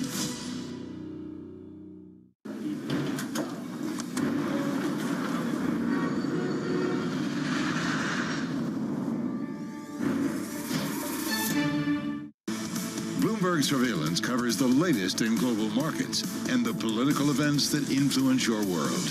Join Jonathan Farrell, Lisa Abramowitz, and Anne-Marie Hordern only on Bloomberg. Context changes everything.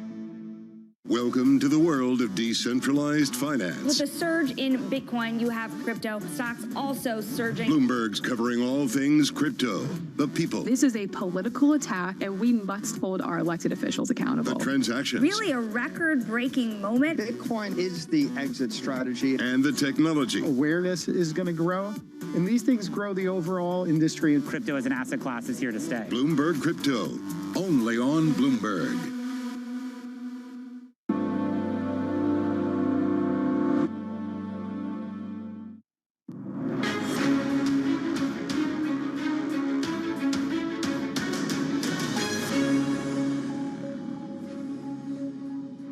Well, coffee futures have rallied further this year after deadly typhoon battered parts of Vietnam and dry weather looked set to persist in top exporter Brazil. Now, up and down the supply chain, sellers have been raising prices and scrapping discounts to protect their margins, and many warn of more increases ahead. Now, let's discuss all of this with Andrea Illy, the chairman of Illy Café, which uses high-end Arabica beans rather than the more budget-friendly Robusta variety. Andrea, as always, thank you so much for joining us. Everybody Great knows pleasure. I'm a coffee lover, so that's my disclaimer. But coffee prices have definitely been more expensive for the most part of the 3 years. When do you expect prices to normalize a little bit more, or is this a new normal? Don't know. This is it became a climate-driven market. Yeah. Every time you have the Niño, and we're just finishing the Niño 2024, you have drought, which is triggering high prices. So drought was in Vietnam until a few months ago. Now it's in Brazil. 130 days without rain. Yeah. And they still don't have weather forecast predicting rains. So until the weather forecast doesn't change, there cannot be any estimate about the future crop, and so the price will never come down. Also, in Vietnam, there has been a typhoon, which impacted with we don't know how big damage the crop. So, Andrea, can you continue actually increasing your prices and passing some of that higher cost to consumers? we already reached this kind of high prices in the past, and then it came down. So we are still in a, let's say, zone where we can manage, also periodically, temporarily absorbing some of the kind of marginality shrinkage However, over the long term, we have to take in consideration the very bad, vicious circle that this climate problem drives. Because there is poverty, which prevents coffee-growing countries to invest in resilience. Right. And climate, let's say, prevents production, damaging quality first and quantity, and this makes the circle becoming vicious. So prices needs to go up so that we increase the capacity of the market to pay higher prices for the coffee we buy from producing countries, allowing them to invest in resilience, in adaptation to climate change. Andrea, I mean, I have a million questions actually to follow up on that. But first of all, you know, for the G7 presidency is also putting coffee culturally at the center of trying to get value chains, and you know, this comes at a time when there's also an EU deforestation law, which means that you need to trace coffee beans.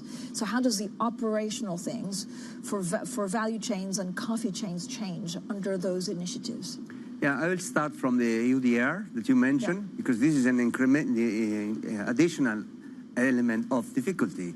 You already have climate change, you have poverty as underlying problems, and then the coffee industry is additionally hurt by this regulation. This regulation have a very noble intent, which is conserving the environment, from which we rely upon for our ecosystem services. The question is that coffee is nearly zero, to my knowledge, deforestation. So it is severely impacted without a reason, because actually there is no forestation related to coffee. This will have to be proven, but we will have to prove it afterwards instead of proving it before, and possibly avoiding putting coffee in the list. Now, the question is that the complexity of this UDR makes exporting countries makes it impossible for them to comply. So we still don't know, because the regulation is expected to become effective end of the year, and we still don't know the procedures, the KPIs, the reporting, the certificates, all this needs to be finalized. So very pragmatically, I think that we have to consider the potential very bad social impact, because there are millions of growers which depend from coffee as a cash crop, that will be hurt if they are prevented to export to Europe. And Europe is the #1 in the world coffee region for coffee consumption, with 40%. Andrea, the intention is a good one, though, right? The intention is good. We need to manage the implementation. Right. And my recommendation, pragmatic, is, okay, start the regulation in January 1st, but introduce a trial period, maybe 6 months, 1 year trial period, by which we can finalize all the procedures and make the system work for exporting countries as well as for importers. And Andrea, can you talk to me about this private-public fund for sustainable and the value chain? How do you see that actually working out? Italy reacted very strongly, and I think it's a very first time in history that a country takes such a positive, bold move in favor of coffee. The first move has been with the Piano Mattei, which is a climate fund in Africa, so that can create economic development in order to, create prosperity in Africa. And as coffee had a proof of concept, which has a project made between the Italian corporation Unido and Ile Cafe in Ethiopia for developing sustainable value chains, and it did deliver this project. The idea of the Italian government scaled it up. More money, more project, more impact. But as they were working on this Piano Mattei, and the Italian presidency, is that why don't we ring the bell that this is a critical problem for coffee, but also for the rest of agriculture, and we put it on the agenda. And this is what happened. So in the final declaration, in the communique of the G7, the G7 requires governments to study solutions to make the coffee supply chain more sustainable, including studying a private-public fund for building resilience. Which is why you're in London. This is one Which of the is big why I'm in London. conversations. There is a consultation process between the Italian government and the private parties of the International Coffee Organization, how to finalize these funds. Andrea, thank you so much. As always, next time we have to have an espresso shot together. Andrea Illy there, the chairman of Illy Cafe. I know he'll come back and we'll talk a little bit more about some of these initiatives. Much more to come, and this is Bloomberg.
It's a multi-trillion-dollar industry. We'll show you what's happening in ETFs like no one else. Bloomberg ETF IQ, Monday on Bloomberg. From our studios in New York and San Francisco, our expert hosts have the data and analysis about the companies you know and the startups to watch, plus the interviews you don't want to miss. Watch Caroline Hyde and Ed Ludlow on Bloomberg Technology, the only daily business show dedicated to tech, right in the middle of the trading action, every weekday, only on Bloomberg Television. Context changes everything.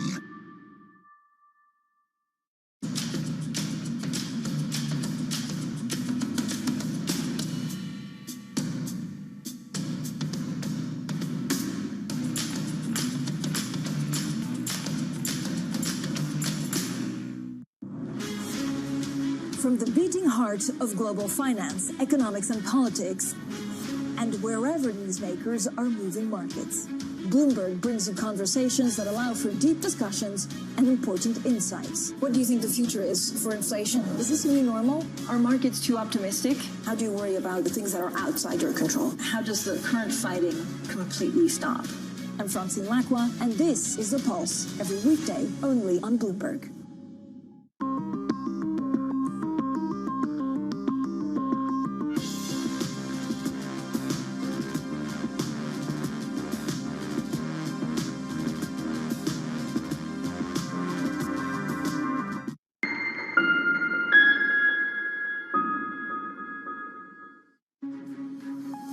Well, Commerzbank shares gaining as much as 16%, the most since March 2020. That's after the German government actually sold a 4.5% stake in the Italian lender Unicredit, taking the Italian lender's overall holding to 9%. More on that coming up shortly, and this is Bloomberg.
I've seen firsthand how some fashion businesses make women feel. And I think there's one thing, you know, being really vocal and being an Instagram activist and talking about something, there's a difference than putting your money where your mouth is and really trying to do something about the problem. And that's what I did with that business. It was about how do I take everything that I know and I've learned and actually do the opposite. And I think that as a young black female entrepreneur, the only thing that I could do was what I know from my experience. And the honest truth is, I didn't set out to create a company that was like deeply rooted in the principles of inclusivity and diversity.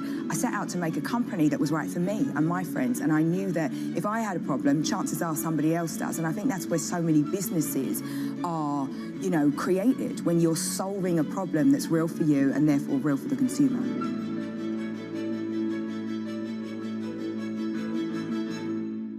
Morning, this is Bloomberg Daybreak Europe. I'm Tom McKenzie in London. These are the stories that set your agenda. Taking you from the U.S. market's close to the overnight session in Asia. We'll walk you through what you need to know to kickstart the European trading day.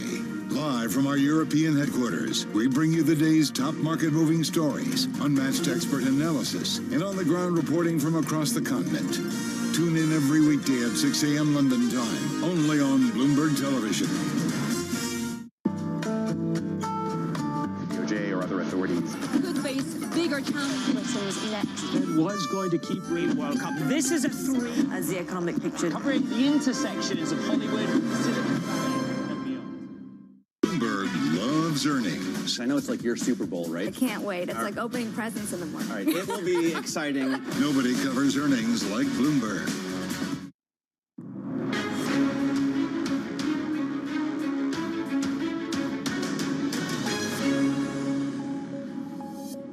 Good morning and welcome to The Pulse, everyone. I'm Francine Lacqua here in London, and these are your top stories. Donald Trump and Kamala Harris clash in their first ever presidential debate, sparring over the economy, abortion rights, and immigration. Meanwhile, Harris scores an endorsement from Taylor Swift. Commerzbank soars as UniCredit builds a 9% stake, making it the firm's second biggest investor after buying shares from the German government. Plus, the U.S. two-year yield falls to its lowest level in 2 years as the focus turns to U.S. CPI. The yen surges as a BOJ board member signals rate hikes are still in play. So back to our top story, and Kamala Harris and Donald Trump have sparred through their first presidential debate, with the former president often on the defensive over abortion rights, the January the 6th insurrection, and foreign policy. Now, the initial exchanges focused on the economy and immigration, with Trump attacking Harris on inflation and a porous border. We've had a terrible economy because inflation has, which is really known as a country buster. It breaks up countries. We have inflation like very few people have ever seen before, probably the worst in our nation's history. Donald Trump left us the worst unemployment since the Great Depression. Donald Trump left us the worst public health epidemic in a century. Donald Trump left us the worst attack on our democracy since the Civil War. And what we have done is clean up Donald Trump's mess. Now, for more on the debate, let's bring in Leslie Vinjamuri from Chatham House and Ross Matheson, Bloomberg's EMEA News Director. So thank you both for joining us. Leslie, first of all, what did you make of the debate? Is there a clear winner? I would say Kamala Harris. She was the one that we were really watching. She's the one we know much less well. People were looking to see how she would hold up against the former president, and really to see whether she could define more carefully some of her policies. Clearly very difficult to do, but she ran through a very large number of policies, and to her credit, started out immediately by defining herself as, supporting an opportunity economy, listing the policies that we've heard about, defining herself as a member of the working middle class, and really when attacked exactly where we expected, which was on rising prices, which is to say inflation, she came back very hard, managed to turn it to a conversation about what she called Trump's taxes on Americans, which are to say his tariffs, both past and proposed future tariffs. I was very surprised at how little traction the former president managed to get on what seemed to be really the Democrats' #1 source of sort of insecurity in this election, which is which is inflation. And she really managed to deflect that. But not only that, on a number of foreign policy issues, she really turned it back to Donald Trump and said, look what you did, what you left us, where we've managed to get, and made it clear that, you know, she is the candidate that he will have to defeat, not President Biden. And Roz, when you look at actually, you know, what happened between the two, I think Donald Trump spoke for another 5 minutes, but actually, you know, Kamala Harris was much more on the offensive. Did she win on policy, or was it more demeanor, or was it more that Donald Trump was not as good as in previous debates? Well, as Leslie was saying, you know, she did set out her stall a bit, particularly around economic policy, which is really important for those swing state voters in those, you know, 6 to 7 key states that she needs to really speak to in the run-up to November. But it did also come down to a bit of style here. I mean, she's a prosecutor. She knows how to handle herself in those minutes. And she really did get him on the back foot, you know, about his own record, challenging him about his time as president and his record, including on the economy. And so it wasn't just that Donald Trump seemed to be, you know, not actually able to land those blows, but she was coming for him quite deliberately throughout and repeatedly, and getting him, you know, a bit flustered a couple of times. So that was, again, her experience as a prosecutor coming through. I mean, I do think one thing that perhaps, you know, some voters were looking for was a bit more detail, again, on economic policy. She did run through her stall on that and on other issues, including, obviously, things like abortion. But they want to know, like, what is going to be her policy on the economy if she does win in November? How is that different from the existing Democrat policies, the policies of Joe Biden, and how is she going to make individual lives better across the board in the US? So perhaps a bit more substance to come, you know, potentially in a further debate. Yeah, and Leslie, look, a lot of copy is being written this morning about, you know, Kamala Harris and the fact that she, you know, actually put Trump into a debate on her terms. But does this make a difference with the undecided voters? Well, you know, this is what she's really got to aim for, those undecided voters in swing states, and really also, you know, very important for her to drive the enthusiasm of Democratic voters so that they turn out and vote. It's not only undecided, it's getting people, minority voters, white males who were registered Democrats, ensuring that they care enough, that they're convinced enough, that they're persuaded enough by her ability to lead. Not that they vote for Donald Trump, they won't do that, but that they actually vote. And so I think, you know, whether this debate will swing that, I think it helps. It certainly has put the momentum back in her court after, you know, a few quiet weeks perhaps. But it's really going to be that ground campaign that will matter so much. I think she did win this debate, and I think it's exactly right. She put him on the back foot. And remember, you know, she could have done more on outlining concrete policy. She covered a huge amount of ground, but a really wonderful moment for those on the Kamala Harris side of this was when, you know, Donald Trump was forced to say he would keep the Affordable Care Act, that is Obamacare, unless he could find something else to replace it with. What is your alternative, Donald Trump? Do you have a policy? And the former president said, I have the concept of a policy. So if anybody was, you know, light on policy detail, I think it was really Donald Trump on anything from the Middle East questions of a peace deal, whether it was how he would actually solve the war in Ukraine. None of these things did he offer concrete policies. He just said it wouldn't have happened had I been president. It happened to you, and I will solve it quickly, but very little by way of policy detail. But Leslie, what actually sways the undecided voter to go out and vote from one party to the other, or just to go out and vote? Is it personality? Is it policy? And if it's policy, what policies? Well, I think number one, they want to see, is Kamala Harris a strong, confident leader that they can imagine representing them personally and also leading the country. And again, when you've been the number two, especially when you've been vice president to a president who has such a deep circle of advisors, so much experience in Washington, she hasn't had the opportunity to stand up front and really define who she is. And I think that is the key thing. They're looking to see, can she do it? Is she a leader on her own terms? And I think on this dimension, she did very well. Then on policy, for many of those voters, I think the reproductive rights, abortion rights agenda continues to be a very powerful one, and she made a very strong stand on this and really put the former president on the back foot. Remember, he's tacking a bit more to the center on this now and saying he would make exceptions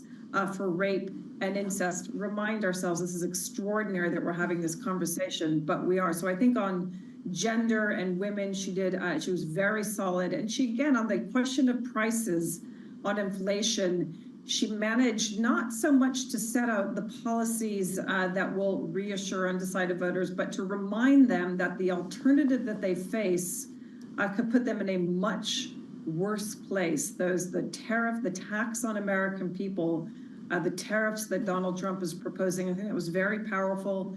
It came at the start of the debate at a moment when Americans really will be tuned in, those who were watching.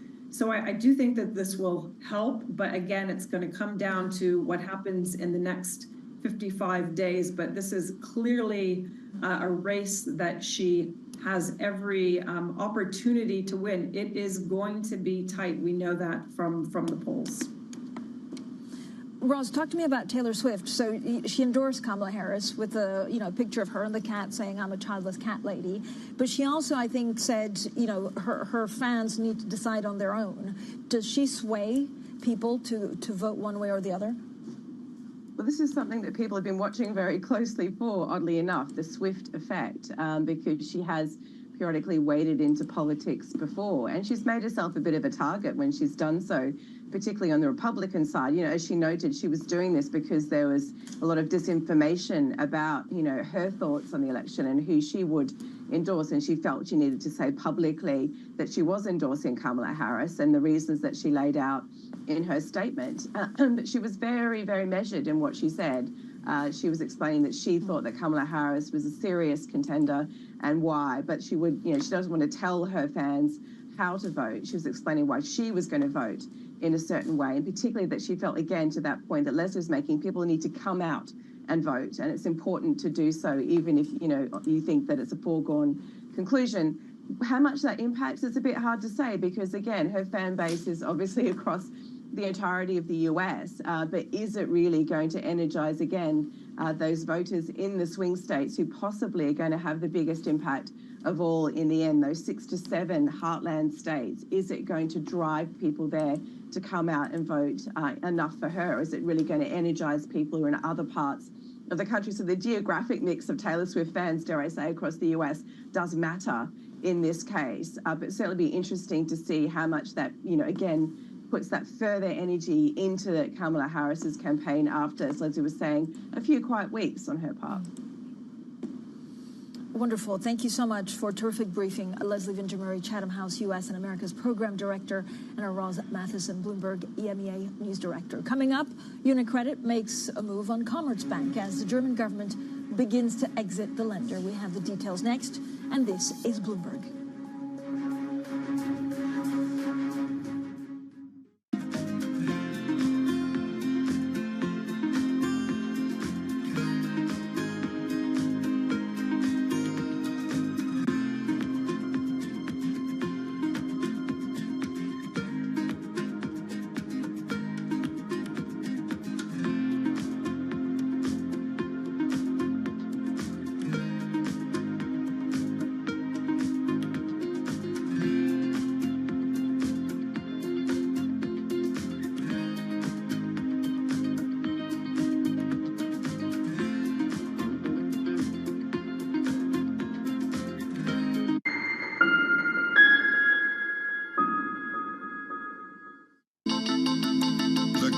Is on. Everything you need to get the edge at the end of the market day. Big tech earnings kick off later this afternoon. Gilead is coming out right now. We have take two numbers. Back to the markets, right? Our bread and butter. NVIDIA is one of the best stories in the tech space. That actually matters a whole lot more. It might shock some of your viewers. You're watching The Close. Get ahead of tomorrow's trading with The Close. Weekdays on Bloomberg. Context changes everything.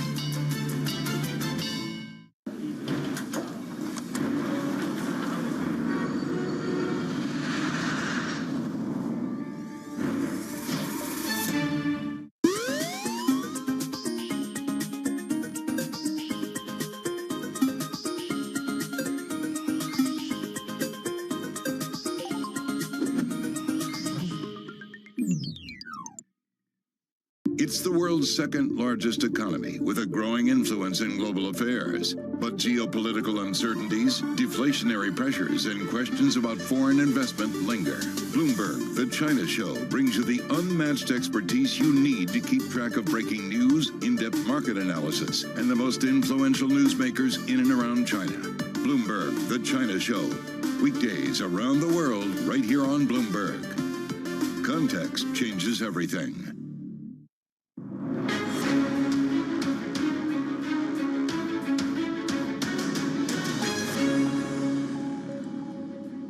Now, shares in Commerzbank are soaring after UniCredit bought more than 4% of the German lender from the government. The Italian bank now owns 9% of Commerzbank and could look to increase its stake. Now, for more, we're joined by Bloomberg stocks reporter Joe Easton. So, Joe, good morning. How big is market reaction? So we've seen this huge reaction in Commerzbank today, Fran, over in Germany, up 15% now. This is the biggest gain in around 4 years for the company. Now, last night, we got news that the German government is looking to offload shares in Commerzbank. And then later, we heard that news that UniCredit is actually coming in to buy the stock. People really getting excited about a potential strategic partnership between these firms. They have actually commented on how they will be looking to work together. Now, remember, a few years ago, UniCredit actually looked to buy Commerzbank. That didn't go through, but people really getting excited about this today. One point to note, though, is that the German government also said it will actually exit its stake in Commerzbank as we go forward. So we will see more share sales. That could potentially temper the excitement around this. But for the moment, that is the biggest move we've got in Europe today. Commerzbank really soaring, as I say, the biggest move since 2020 for Commerzbank over in Germany this morning. Yeah, I feel it's a story we'll talk about.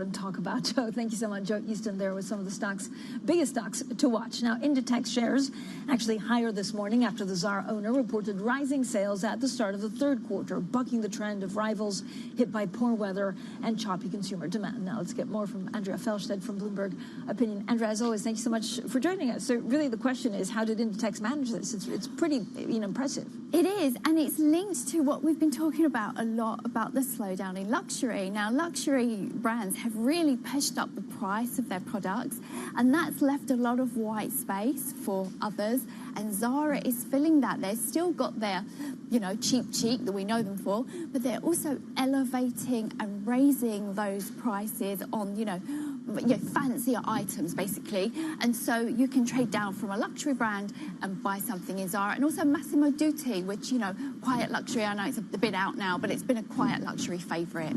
And so, can it continue?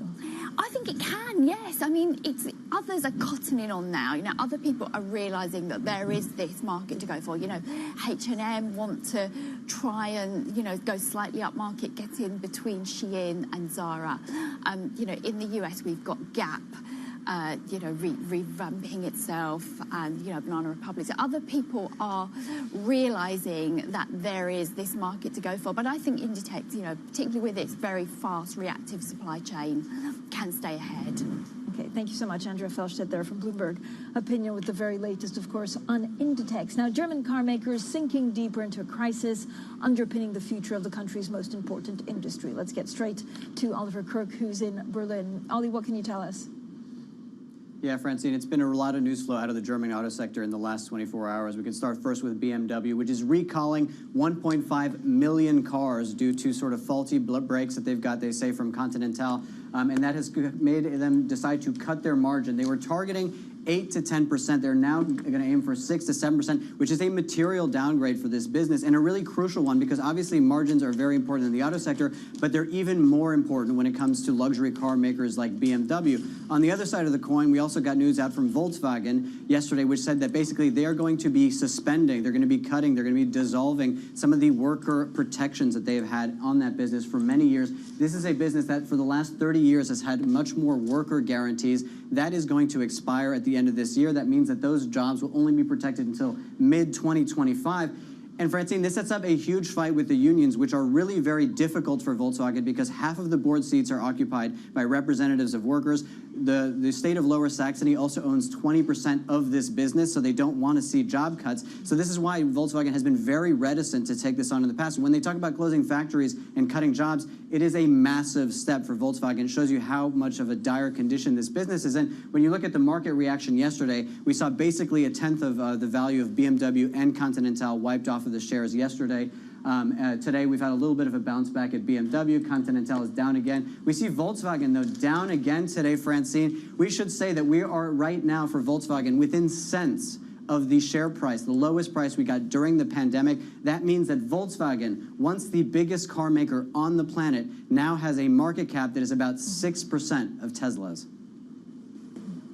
Ollie, thanks so much. As always, Oliver Cook there with the very latest, of course, on some of these car makers. Now, the other story that we're actually looking at is the UK government set to confirm a £500 million support package for Tata Steel's plant in Port Talbot. Now, this is one of the first major tests for Labour's industrial policy. The Business Secretary, Jonathan Reynolds, is due to announce the details of the package in the House of Commons today. That's according to a person familiar with the matter. Now, the £500 million of support was agreed by the last Conservative government. I guess the question is, the specific terms have not been ratified, so we'll see exactly how negotiations go on that front. Coming up, as we digest the U.S. debates, traders now focus on U.S. CPI data, which will be released later today. We'll preview the data next, and this is Bloomberg.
Lots happening on Wall Street. I couldn't have been more wrong. It's going to stay volatile for a while longer. It's a bifurcated market. Need to catch up? This is Bloomberg Wall Street Week. I'm David Weston. We've got the information and insights. Year over year, you could start to see some cracks. It might be overhyped short term, but it's underhyped long term. From businesses most influential and instrumental. A lot of the doom and gloom has been somewhat overblown. If you're not living near the edge, you're taking up too much space. Bloomberg Wall Street Week, only on Bloomberg TV and radio. Context changes everything.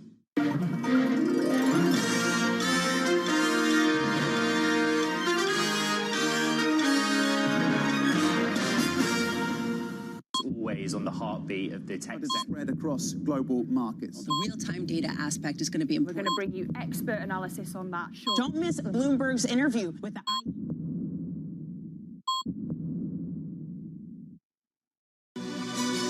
This is Bloomberg News Now. News when you want it at the touch of a button.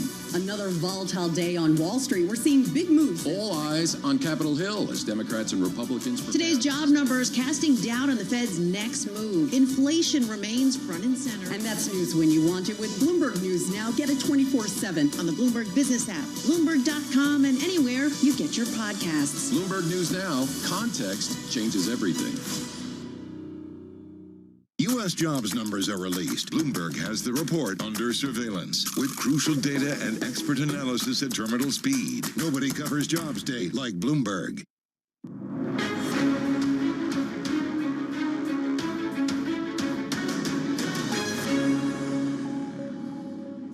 Now, traders set their sights on U.S. CPI data, which will be released later today as U.S. equity futures slipped and bonds rose on growth concerns ahead of the U.S. inflation report. Now, joining us now is Christina Kino, managing editor for Bloomberg Markets Today. Christina, it's a big day. I feel like it's always a big day when there's a data point that can move the Fed, but actually markets are a little bit all over the place ahead of it. Absolutely, Francine. Of course, we had the debate overnight, so that's factoring into how markets are trading as well. But really, yes, the big thing today is that U.S. inflation number. All eyes on that because that's going to be very important in terms of determining what is the Fed going to do, not just in September and at its meeting next week, but also for the rest of the year, right? Because there's still quite a bit of a gap between what the Fed has guided us toward, which is maybe a 25 basis point rate cut, versus what markets are expecting, which is at least 150 basis point single meeting rate cut. But so I guess, Christine, the question is, and I hear it more from market traders, that now they're trying to figure out whether the Fed is too late in the cuts. This is not something that we're thinking about 2-3 weeks. Are we going to just have these bouts of volatility as the data drip feeds in? Well, Francine, I'm sure the Fed is hoping that's what's not going to happen. And so they really are trying to be careful in terms of over-egging it one way or another, right? And I think that's why what we're going to be seeing from the inflation data will really help with that. Because, if we do get a print as expected, which is that U.S. inflation will slow to the slowest pace in more than 3 years, then that would help kind of re-anchor or recenter some of those rate cut bets that we're seeing in the markets. But then also at the same time, I think the Fed will get a chance to kind of see where do markets really stand ahead of that meeting so they can tailor that communication. If Jay Powell needs to rein in those bets and really kind of temper the expectations of markets toward fewer rate cuts or maybe more shallow rate cuts, then that'll be very informative heading into next week's meeting. So, Christine, in terms of asset classes, I know there's a big move on the 2-year. I mean, we have something like a psychological level this year. Is there anything else that you're watching out for? Well, Francine, I mean, obviously watching out for, how equity markets are going to be trading this. Big convergence, really, or divergence, I should say, between what we're seeing in a bond market, which is kind of trading like it's in recession at the moment, versus stocks, which is really more buying into that soft landing narrative, right? And, of course, crypto always in focus. We're seeing those big declines again. After that debate, I think there's definitely that perception that maybe with betting markets moving toward in favor of Harris as opposed to Donald Trump, that there's less kind of impetus for the crypto industry to kind of gain favor with the president. So, for example, these big stories like, Commerzbank and UniCredit, we've had a big move on Commerzbank. Do they is there more focus on them because they're away from the asset classes because it's a single stock? Or is it a capital markets union story? How do you read it? Yeah, very interesting. I mean, I think there is kind of a single name sort of focus here, right? I mean, it's very idiosyncratic stories. Obviously, we have big macro themes going on today, but it's still piquing interest. And of course, Commerce is a very big name in Europe, right? And so anything that's kind of developing on that front, obviously going to capture markets' attention. But yeah, I think, some of the moves that we're seeing today, I wouldn't put too much stock in just because so much going on today and, things could very well change by tomorrow. And then ECB tomorrow. Tomorrow's going to be a big day. Tomorrow's going to be a big day. To see how they price everything and Eurodollar. Thank you so much, as always, Christina Kino, their managing editor for Bloomberg Markets Today. Now, one thing we do need to bring you is, of course, tomorrow we'll be speaking exclusively to Andrea Orcel, the Chief Executive Officer of UniCredit. This is on the story. It says UBS. He hasn't been at UBS for a long time, so we'll get that changed ASAP. Right, a couple of other things we're watching out for. It's, of course, the September 11th today. That's 23 years since the 9/11 terror attacks. These are live pictures from the 9/11 memorial in New York. This is Bloomberg.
Welcome to the world of decentralized finance. With a surge in Bitcoin, you have crypto stocks also surging. Bloomberg's covering all things crypto, the people. This is a political attack, and we must hold our elected officials accountable. The transactions. Really a record-breaking moment. Bitcoin is the exit strategy. And the technology. Awareness is going to grow, and these things grow the overall industry. Crypto as an asset class is here to stay. Bloomberg Crypto, only on Bloomberg.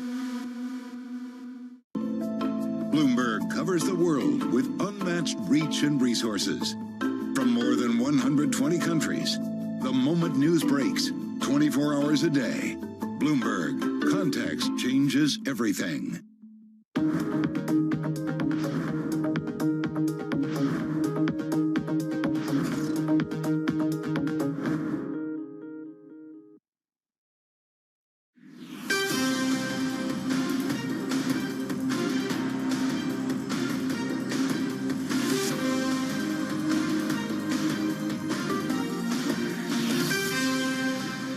Good morning from our global headquarters in New York. I'm Manus Granny alongside Danny Berger. Welcome to Bloomberg Brief.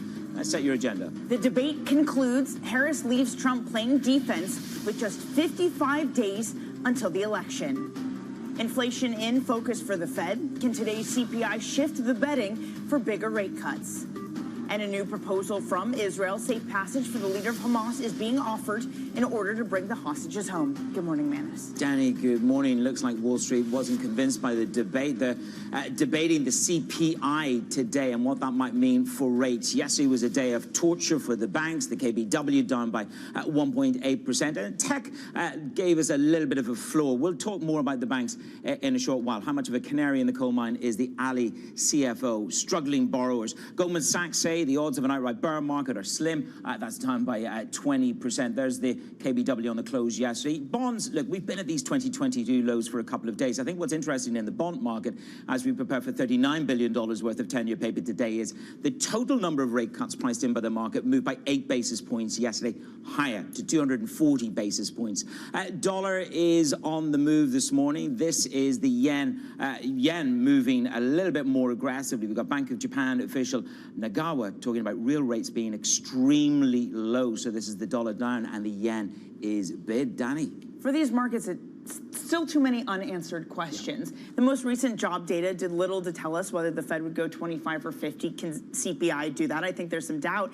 And then for the debate, most people would agree that Harris had a stronger night, but it still doesn't resolve us one way or the other who the clear winner will be. It is still an extremely tight race. And I think even if you look at the betting odds, what have we got? We've got a bump for Harris at 51.8% to Trump 46.9%. So again, a significant shift higher in the betting markets. And it's got to be emphasized on this. The betting market's up 4.5 percentage points for Harris, but maybe it was Taylor Swift that maybe sort of nudged. She came out and supported Well, you think Harris. Swift overshadowed the debate? Listen, you know what? It's another. She's got what, 95 million people on Twitter, 270 million people on Instagram. That's a hefty number. To be fair, when George Clooney had that op-ed about Biden, you and I were like, okay, well, when is Taylor Swift going to weigh in? So she finally did, but drum roll.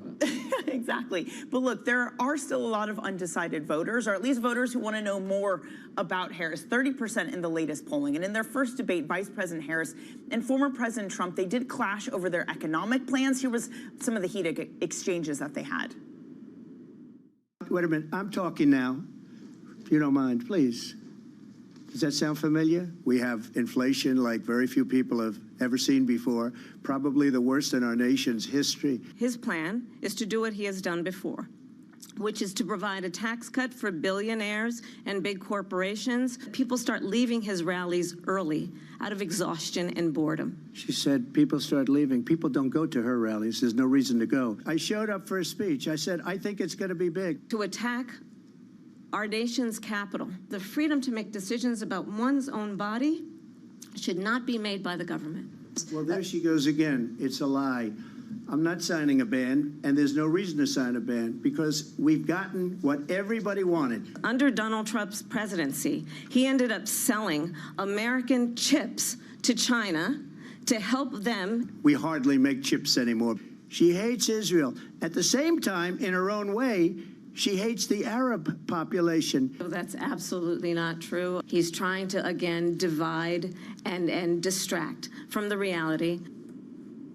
let's discuss that debate. Bloomberg's Vonnie Quinn has been here burning the night oil. Vonnie, good to see you. This is a culmination, a pivotal moment. I think a lot of people expected Harris, it was Harris's to win in terms of the narrative. Did we learn anything on policy that can really swing somewhere in the swing states? I think the short answer to that is no, if you have been following the events up to now, and if you haven't been, and those are the voters obviously that these candidates were trying to reach, then perhaps you did learn something, perhaps you learned a little something, but nothing that we didn't know already, right? So we knew about the economic policies, the help for homeowners, the child tax credit, we knew about the potential tariffs that Donald Trump is going to put on corporations in abroad and on China, and 100% tariffs on countries that might move away from the dollar. So there was nothing hugely new in terms of economic policies or other policies. However, we did learn a lot more about how Kamala Harris is able to take on people like Donald Trump, who has led the United States in the past. Don't forget, it was her first meeting with him and her first presidential debate. It was his 7th presidential debate. And I just want to give you some of the Wall Street analysis. Immediately afterwards, Terry Haynes of Pangea saying Harris was the clear debate winner. He now puts her odds of winning at 60%. Isaac Boltanski of BTIG says Harris won the night. Paul Donovan, though, of UBS, always with slightly oblique take, he said it was a debate of social media memes more than in-depth policy analysis. And I think that's why perhaps both campaigns are quite happy to have another debate, Donald Trump into the spin room afterwards, and replying to what the campaign for Harris put out, that she would be quite happy to do a second debate. He said he would too. Yeah, very rare for the candidate himself to go out into a spin room. Depending on the candidate these days, True, right? Yes. I guess all norms are being broken. I mean, I've had notes. He's going to be on again in literally at 7 a.m. He's going to do an interview Wait, with Fox, can you talk about that, the plans post the debate? Because I know Harris is going to some swing states. He's going to Fox.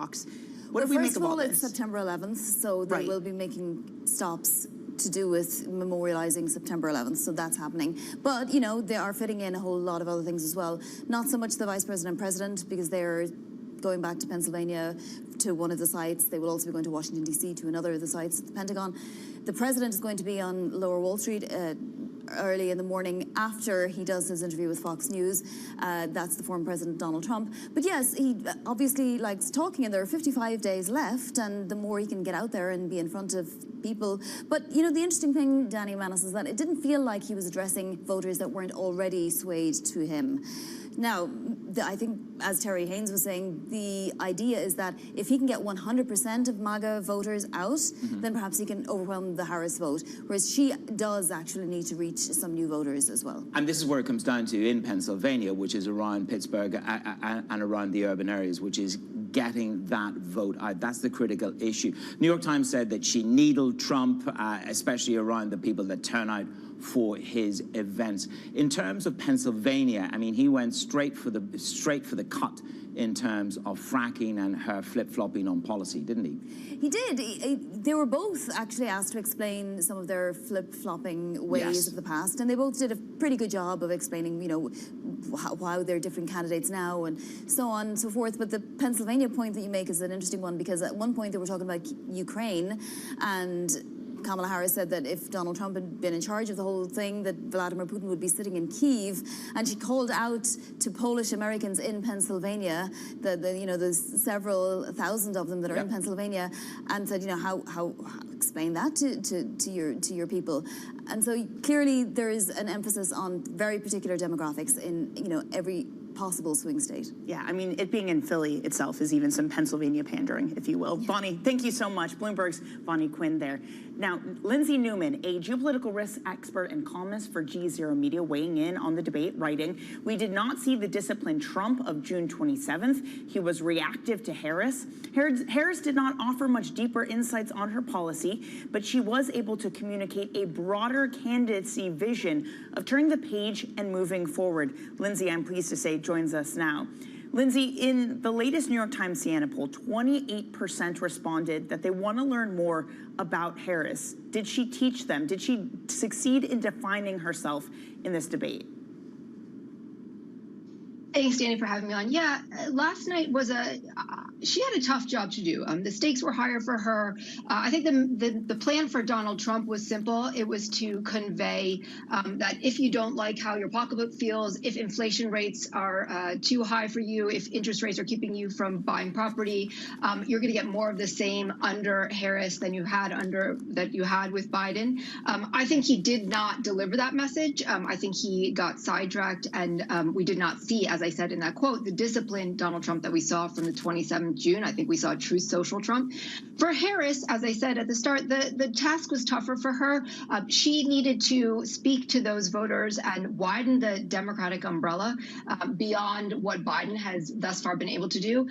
As we've heard this morning, the policy discussion was light. We did not learn more. She had a couple of points that she dug in on around this $50,000 tax credit for small businesses, 3 million additional homes. But she's still talking about this vision of turning the page, moving forward, and an opportunity economy without necessarily digging in. And that's more of a generic Democratic candidate. And the question then becomes, how do undecided voters tuning in last night feel about this? Does this change their mind for November? You said that she had a near flawless August, and when you look at that performance last night, it was an unsure footing at the start. It did gain momentum, but when it comes to some of the biggest policies where she has changed, and he has flip-flopped as well, what did you make of the discourse around the key issue in Pennsylvania, which is around fracking and around their industry? What I would say around this is, first of all, I would point out that we had a remarkable moment at the start of this debate, which is that we had Vice President Kamala Harris go up to former President Donald Trump and shake his hand and introduce herself, right? So Vonnie said at the start, they had never met before. So from moment one, Harris projected control, and that was the through line of the night, that she sort of had an agenda, which was to define her candidacy, to paint a picture of what a second Trump administration would be, a Trump without guardrails, and to try to take the sting out, whatever he was going to throw at her last night. And she did that effectively. So she executed on that plan. When it comes to this issue of fracking and flip-flopping, perceived flip-flopping, I think it's an effective tactic that she's taken, which is to hone in on the fact that her vision, whatever that is, has not changed. She has consistently, she said, held the same vision, particularly on fracking. Her position since 2020 hasn't changed. And I would just say that flip-flopping is an issue that has come up quite a lot over many presidential campaigns. But I think we're at I think the context is much bigger than that for this election. And voters know that you're making a choice between two very different candidates. And I don't know that this issue of flip-flopping is actually that effective a point. Lindsay, I actually thought the fracking part of the energy discussion wasn't the most interesting. This is what I thought was really interesting from Harris. She said this: we have got to invest in diverse sources of energy. We have to reduce our reliance on foreign oil. We have had the largest increase in domestic oil production in history under the Biden-Harris administration, which is true, Lindsay, but it's something that Democrats have shied away from talking about because it goes against some of the renewable energy policy they want. What do you make of Kamala Harris really owning this fact that they have been good for the energy sector for the past 4 years? I agree with you, Jenny. I mean, there were a couple moments last night, and that was one of them, when she was purposely, intentionally trying to expand this umbrella because she knows that she needs to do it. And that, as you say, was one of them. This point, she was quite hawkish on national security, saying, as Vonnie said just earlier, painting these pictures about Putin would have been in Kyiv, but for the global coalition that she contributed to building. And that's what that was after. In terms of the narrative from Harris, she said on a global stage, world leaders say you are a disgrace. And of course, they're back and forth in terms of the war, the hot war that we have in Ukraine, Russia, and the Israel-Hamas situation. To that extent, do you think that the voters that they were trying to convince to come on board with them, to what extent does foreign policy or did foreign policy or does that kind of line work? Yeah, Menace, I have my latest column for G0 Media actually talks about how these foreign policy tests do lurk within this election, that there's plenty on the domestic policy agenda for the next president. But we know, if we've learned anything over the last 4 years, dormant foreign policy tests are never dormant for long. And so we didn't really learn that much in terms of what the new approach is going to be under a potential Harris presidency on Israel. I think that was an area, despite the headlines that we've heard today about Israel offering a new potential new proposal, we didn't get much further information around Israel. On Russia, I thought, again, that was quite an interesting back and forth between Harris and Trump. I thought Harris came out the stronger on that and was seen very effective, particularly in terms of building that story around Putin and Kyiv. But foreign policy is not necessarily going to be changing minds and changing voters' decisions in November. And I think we're getting closer to where this points around momentum really matter. Points around Taylor Swift throwing her hat into the race cannot be discounted because the race is a dead heat. Betting markets, as you said, have seemed to interpret that Harris won last night and have given her a bit of an edge. But we know this is going to come down to a race of tens of thousands of voters across several of those swing states, Pennsylvania being the one that most eyes were on last night. It is indeed. And as Trump said to her, she hates Israel. She wouldn't meet Netanyahu. All my career and my life I've supported. So it's really trying to clear the divide there. Lindsay, thank you very much for your interpretation of last night's historic event. Geopolitical risk expert and columnist at G0 Media. We have other stories that are trending on the Bloomberg terminal, believe it or not, this morning. In the deals front, UniCredit has built a 9% stake in Commerzbank. This makes UniCredit the second largest stakeholder in the German lender. The move raises the possibility of a takeover that could reshape Europe's banking landscape. Spain breaks ranks with the EU on Chinese EV tariffs. President Prime Minister Pedro Sanchez says the bloc should re-examine plans to impose additional tariffs. He is currently traveling in China and has met with President Xi Jinping. And Taylor Swift has endorsed Kamala Harris. She made the announcement minutes after the debate wrapped up. Those social media post featuring her cat, Benjamin Button. She says she is voting for Harris because she fights for rights and causes. I believe we need a warrior to champion them. Sorry, I'm only laughing at the Benjamin Button name, not her endorsing Harris. Obviously, it's politically important, but the name Benjamin Button is brilliant. It's pretty good. It's pretty good. Okay, coming up, it's CPI day. We'll preview the data point that markets are watching out for next on your Bloomberg Brief.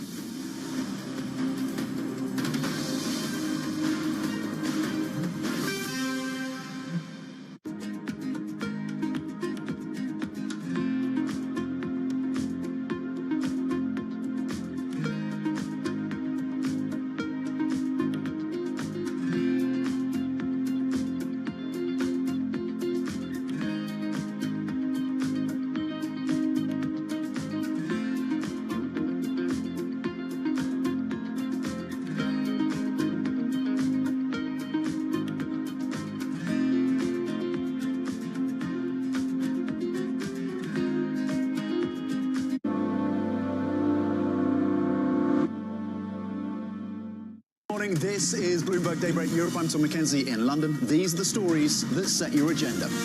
Taking you from the U.S. market's close to the overnight session in Asia. We'll walk you through what you need to know to kickstart the European trading day. Live from our European headquarters, we bring you the day's top market-moving stories, unmatched expert analysis, and on-the-ground reporting from across the continent. Tune in every weekday at 6 a.m. London time, only on Bloomberg Television.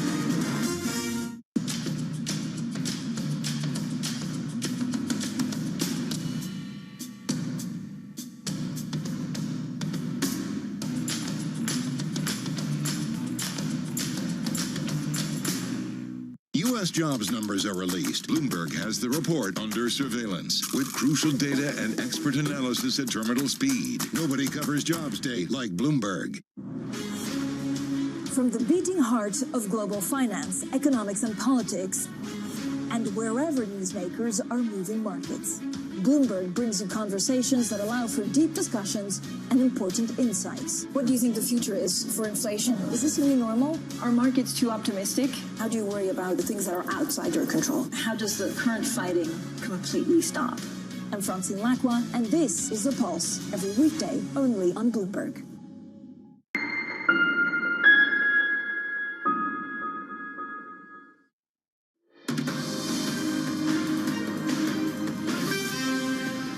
It is Bloomberg Brief. I'm Manus Cranny alongside Danny Berger in New York. It is CPI day. Joining us now to break down exactly what we can expect is Bloomberg's Jill Deese. Jill, we're looking for a well-behaved CPI, and this would be the fourth month in a row, pretty much in line with what the Fed needs to see. Talk us through what we expect. Yeah, that's right, Manus. So look, at this point, what we're really expecting here is both in that overall headline gauge as well as the core gauge. That's the one that excludes volatile food and energy costs. You're looking at maybe a 0.2% rise in August from the month before. That would be kind of in line there with sort of that slowdown in inflation that we've really been seeing. I think the big expectation here, Manus, is that maybe rental costs, housing is the biggest component of the CPI basket here. So maybe that's cooling down a little bit more. And yes, Manus, that would ultimately give more room for the Fed to obviously really reinforce that cut that we're all expecting next week by 25 basis points. Will there be enough in there that shows something that they need to be a little bit more worried about, that they need to be a bigger cut? We'll have to see, but ultimately it does seem like we're maybe on pace there. It does feel, though, that going into this meeting, sure, consensus is for 25 basis points, but it's not necessarily a clear and decided outcome yet, Jill. Could today's data change any of that? That's right, Danny. I mean, maybe, if you've got some additional downside surprises there, you see something that really worries the Fed there. But I'd also point out that it's really, I think, more of the labor market that's become more of that front and center concern for the Fed at this point versus inflation. I mean, we've been seeing some of those downward trends in inflation. So barring any massive surprises here, I'm not sure that it really moves the needle enough to at least change the market expectation from right now, which seems to be pretty broad consensus that it's 25 basis points. But again, yes, I mean, you do have to kind of reserve room there for any kind of massive surprises that actually shift things a little bit further, put more pressure on the Fed. All right, that data coming in 8:30 a.m. U.S. time. Jill, thank you so much. That's Bloomberg's Jill Deese. Okay, a quick check on your banking stocks in the pre-market, because, Manus, they had a rough day yesterday. It was a Barclays conference that's pretty much bad for everyone. Goldman, Ali, and JP Morgan and Morgan Stanley, all of them issuing warnings at the conference. Basically, this idea of the Goldilocks era of healthy borrowers and fatter margin loans is over. Yeah, I mean, I like what John Arthur says. It was a jarring split screen between what they were saying at the conference and then the Fed actually reducing your capital needs.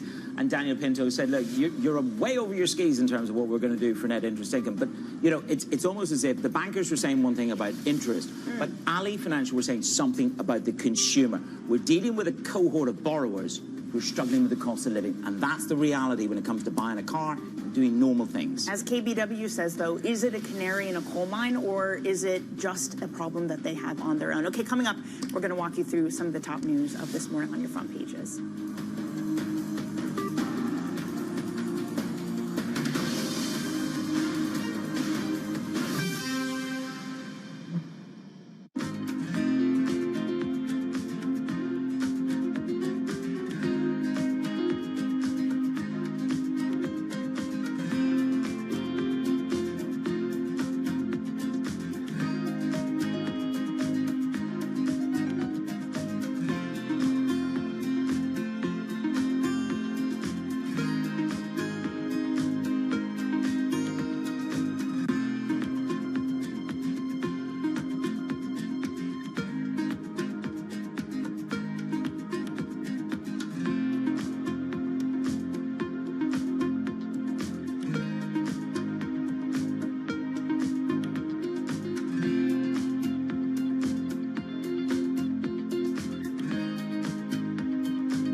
The top names in business are on Bloomberg. The challenge for us now is not very much on the product, it's on the ramp-up of the production system. We turned the industry down to almost zero during the pandemic.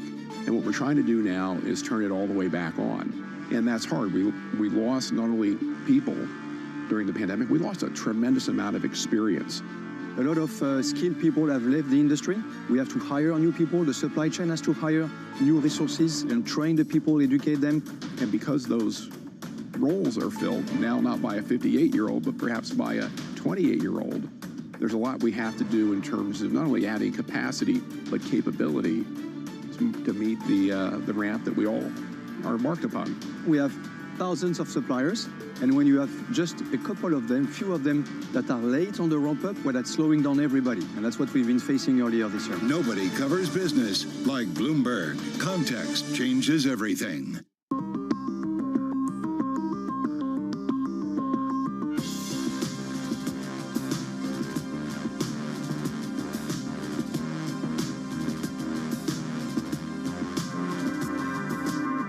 Lots happening on Wall Street. I couldn't have been more wrong. It's going to stay volatile for a while longer. It's a bifurcated market. Need to catch up? This is Bloomberg Wall Street Week. I'm David Weston. We've got the information and insight. Year over year, you could start to see some cracks. It might be overhyped short term, but it's underhyped long term. From businesses most influential and instrumental. A lot of the doom and gloom has been somewhat overblown. If you're not living near the edge, you're taking up too much space. Bloomberg Wall Street Week, only on Bloomberg TV and radio. Context changes everything.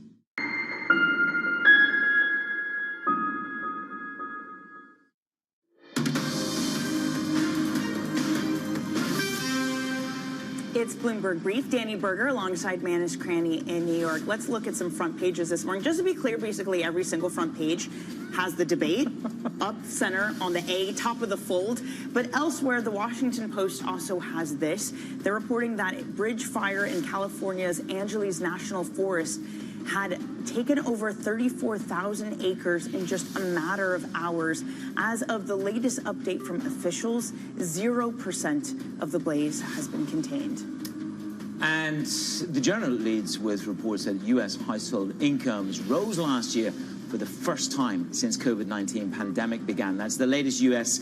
Census Bureau data reflecting easing inflation pressures and a strong job market. Yeah, you know, it's interesting because coming into this data, Paul Donovan this morning writing that one of the focuses for the CPI report needs to be consumers' ability to spend and their basically spending power, because wages have held up strong. I think that journal story really emphasizes it, that wages are okay. So if things come down like owner's equivalent rent, it doesn't matter for consumers. But if other parts come down, it is a consumer that maybe has more ability to spend. And just on the owner's equivalent rent, it is the one thing that is like the rub with Paul Donovan. It's the rent. It's the rent that nobody pays. But again, this goes back to what Paul had been saying, which is about the timeline between losing your job and a negative feedback loop on consumption. We already know U.S. consumers are tapping their home loans or their home equity. We know that credit is piling up here. We're going to talk about the CPI in just a moment.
Institutions you've been very philanthropic with is your alma mater, Harvard. But recently, you've been very public about your criticism of the way Harvard handled the events of October 7th and their aftermath. Could you talk about that now? The first reaction of a group of 34 Harvard student clubs on the morning after October 7th was to put out a statement saying that Israel was 100% responsible for the acts of Hamas. And my view on that was, that's ridiculous. You can come out and say, look, I'm very unhappy about Israel's treatment of Palestinians in the West Bank, or you can say, we can talk about the Gaza Strip, but you can't support terrorists, and particularly terrorists that rape and pillage and murder and burn and take hostages. Well, I got actually a text from a CEO my industry. He's like, Bill, you know the people at Harvard. I'd like to know who the students are behind these clubs so I make sure I don't inadvertently hire them. And so I tweeted out that, sort of made that point, and caused a bit of a firestorm, and I got a lot of pushback. Why are you picking on students? And I said, look, you can't hide behind a corporate entity if you're going to support terrorism.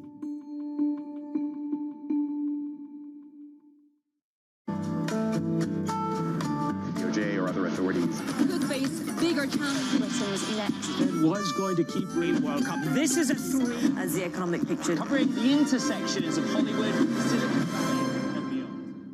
Bloomberg loves earnings. I know it's like your Super Bowl, right? I can't wait. It's like opening presents in the morning. All right, it will be exciting. Nobody covers earnings like Bloomberg.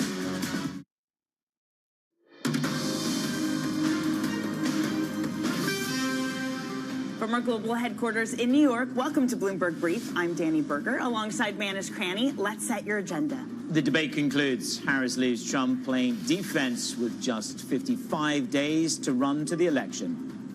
Inflation in focus for the Fed. Can today's CPI shift the betting for bigger rate cuts? And a new proposal from Israel. Safe passage for the leader of Hamas is offered to bring the hostages home. Danny, good morning. These markets are focused on CPI rather than the debate, really. I have to say, though, two notes in my inbox, one from Elias Haddad of BH, the other one from Andy Brenner of Nat Alliance, both saying what we're witnessing in markets is the opposite of the post-June Trump trade debate.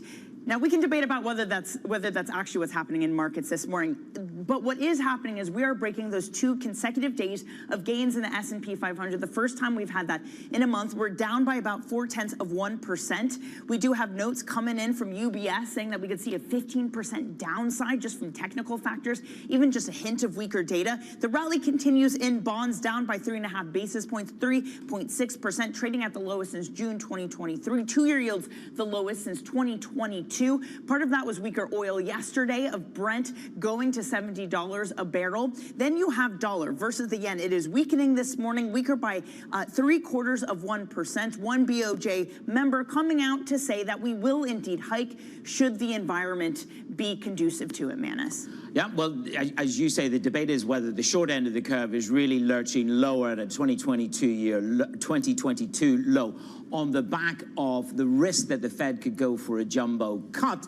And if you get CPI data today, I don't know that the CPI data today has the capacity to take us over the line for a 50 basis point cut. It depends whose research you actually read. Well, just hearing from Fed officials themselves, they have talked about this idea that there is no rush, that there's no rush and we don't need a cut in a jumbo way because the economy is still strong. So will weaker CPI, will lower inflation give them that rush? It's hard to argue that it would, because in their minds, 50 is reserved for some sort of economic debacle, something that forces them to go. Well, we know that the majority of the Fed seem to want to go in this methodic pace.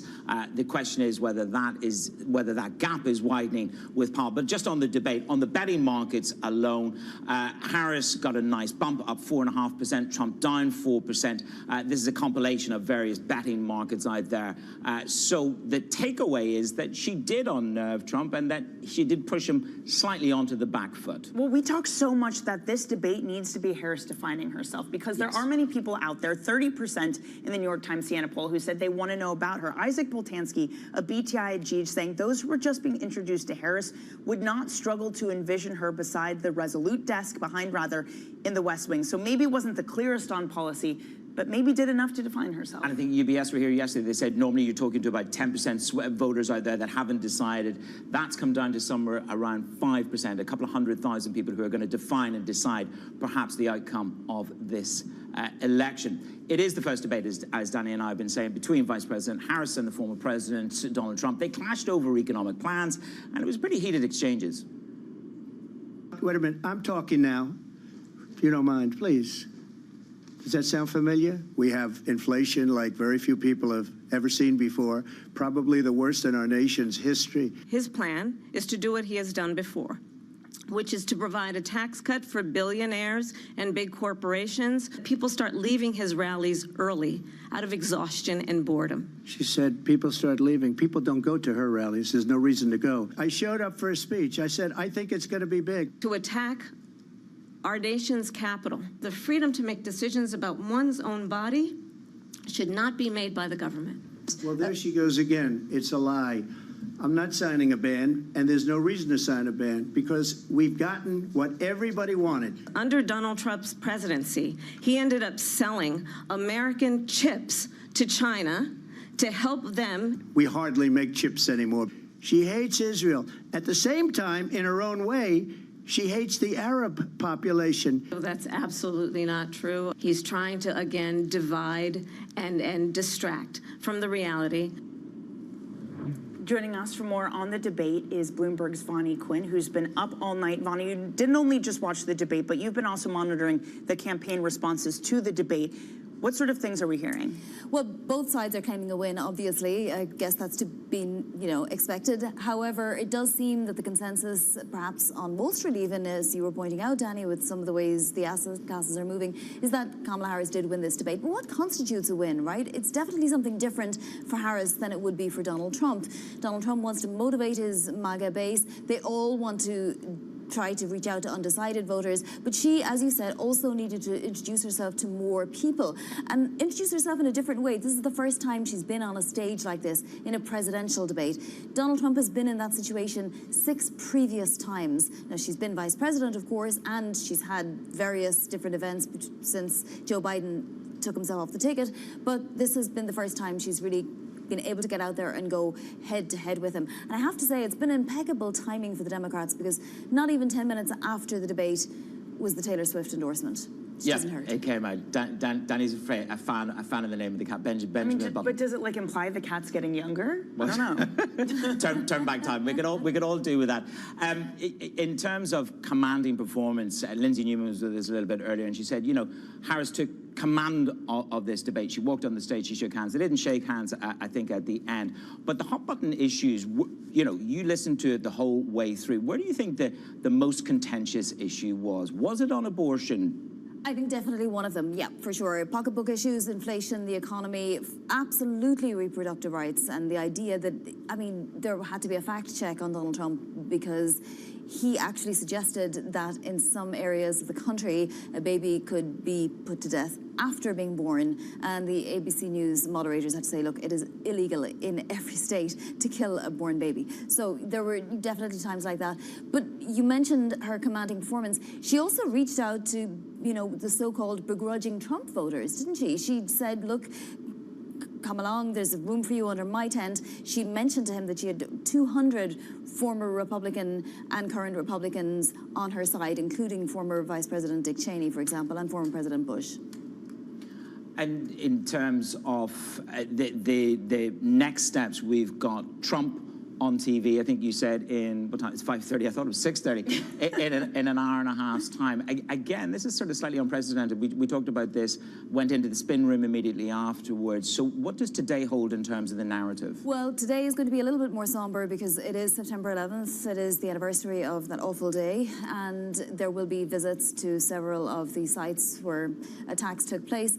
Vice President and President currently are going to be going to all of 3 sites, and the former president will be on Wall Street. Vonnie, thanks a million. Vonnie Quinn, wrapping up the debate, the top lines there. We're counting down to the CPI for August. A cooler print is what we expect from this set of data. Jill DeCease is with us. Jill, good to have you with us. The debate that we're going to have is plus 0.2% on the core number, and then the debate becomes, is this series of inflation prints enough to give us a 50 basis point cut, isn't it? Yes, that's certainly the debate, Manus. I think at this point, that's what analysts are broadly expecting, this idea that you'd see a 0.2% rise month on month there. I think market consensus at this point is that this is essentially enough maybe to keep things in line with where everybody's looking right now, which is a 25 basis point cut next week once the Fed meets. That seems to be what they're on track for. But I think what we have to look at there is whether there's any additional downside surprises in the data that suggest that maybe the economy is, sort of softening even more rapidly than and we're suggesting that might be enough to trigger that 50 basis point cut. But I think, the one thing that we have to keep in mind here, Manus, is that idea of that 50-point cut or 50 basis point cut. I mean, that's really that jumbo size cut that maybe, the worry there is whether that triggers any kind of, additional, fear or, consternation among the Fed. That's a big move. There's got to be a lot of data there to really, really support something that feels that sizable. Jill, okay, so just lay out what the economic data has been coming into this, because we had a jobs report, you've had this drip feed, and it feels like the market is reacting to every single little piece of data. Just where do we stand on the picture and the flow we've gotten? Yeah, Danny, well, at this point, I'd say, first of all, even though the jobs report from August was maybe a bit inconclusive there, it still, I think, is kind of suggestive of the fact that, we're starting to see, in terms of the Fed's mandate here, the focus has really shifted over the past couple of months, more so from inflation, more toward, the labor market, jobs, how much cooling we're actually seeing. And so I think, despite the fact that obviously we're all paying attention to what the CPI report is going to say, looking for clues on what that actually tells us about what the Fed may be thinking as they head into next week, it's really, I think, that the many, Fed officials themselves have really, kind of had this drumbeat over the last several weeks about how important that labor market data is. So I think that's maybe, look, markets are going to look for literally any little, nugget of information that they're getting out of any of these data reports to tell us what the Fed's actually thinking. But at the same time, I think at this point, probably it's going to be anything that's telling us about jobs or labor market data that's going to be maybe just that teeny bit more informative than even, something as substantial as a CPI report that we're getting soon. Teeny bits of information and nuances can certainly shift the dial in this rates market. Jill, thank you very much. Jill DeCease, counting us down to CPI. Well, it's all about the Fed's next move. Lydia Bussour, senior economist at EY, writes this. Fed Chair Powell distanced himself from his colleagues' gradualism during the Jackson Hole address. Most Fed policymakers continue to favor a methodical easing of monetary policy. She joins us now around the desk. Lydia, good to see you. So he's distanced himself from the crowd, from that methodical process, a little bit more dovish, one could say. Can this CPI help bring the rest of the Fed along behind him today? Is that how important this CPI print is? I think the CPI report this morning will be important to watch, but I don't think that's the critical factor that will shape the Fed's view and the Fed's decision next week. I think, Fed Chair Powell was a little bit more dovish at Jackson Hole. We also heard last week from Governor Waller, who seemed to be open also to larger rate cuts. But in our view, most of the policymakers on the FOMC are still favoring that gradual approach, and that's why we think the consensus will land on that 25 basis point rate cut. And you draw the distinction between what they will do, which is what you're talking about now, and what they should do. You make the argument, as many people do, that they are behind, and 50 basis points makes more sense. What is the risk if we don't get a totality of cuts of something that looks like 100 to 125 basis points of cuts in this year? Yeah, so when we look at the economic picture today, we're not looking at a recessionary environment, but we've seen some signs of softness in the economy. The labor market has moved from an overheated labor market to a labor market that has come back into balance. And now we're seeing some signs that perhaps we're moving into a situation where we're seeing some signs of imbalance. We're still far off from that neutral policy stance.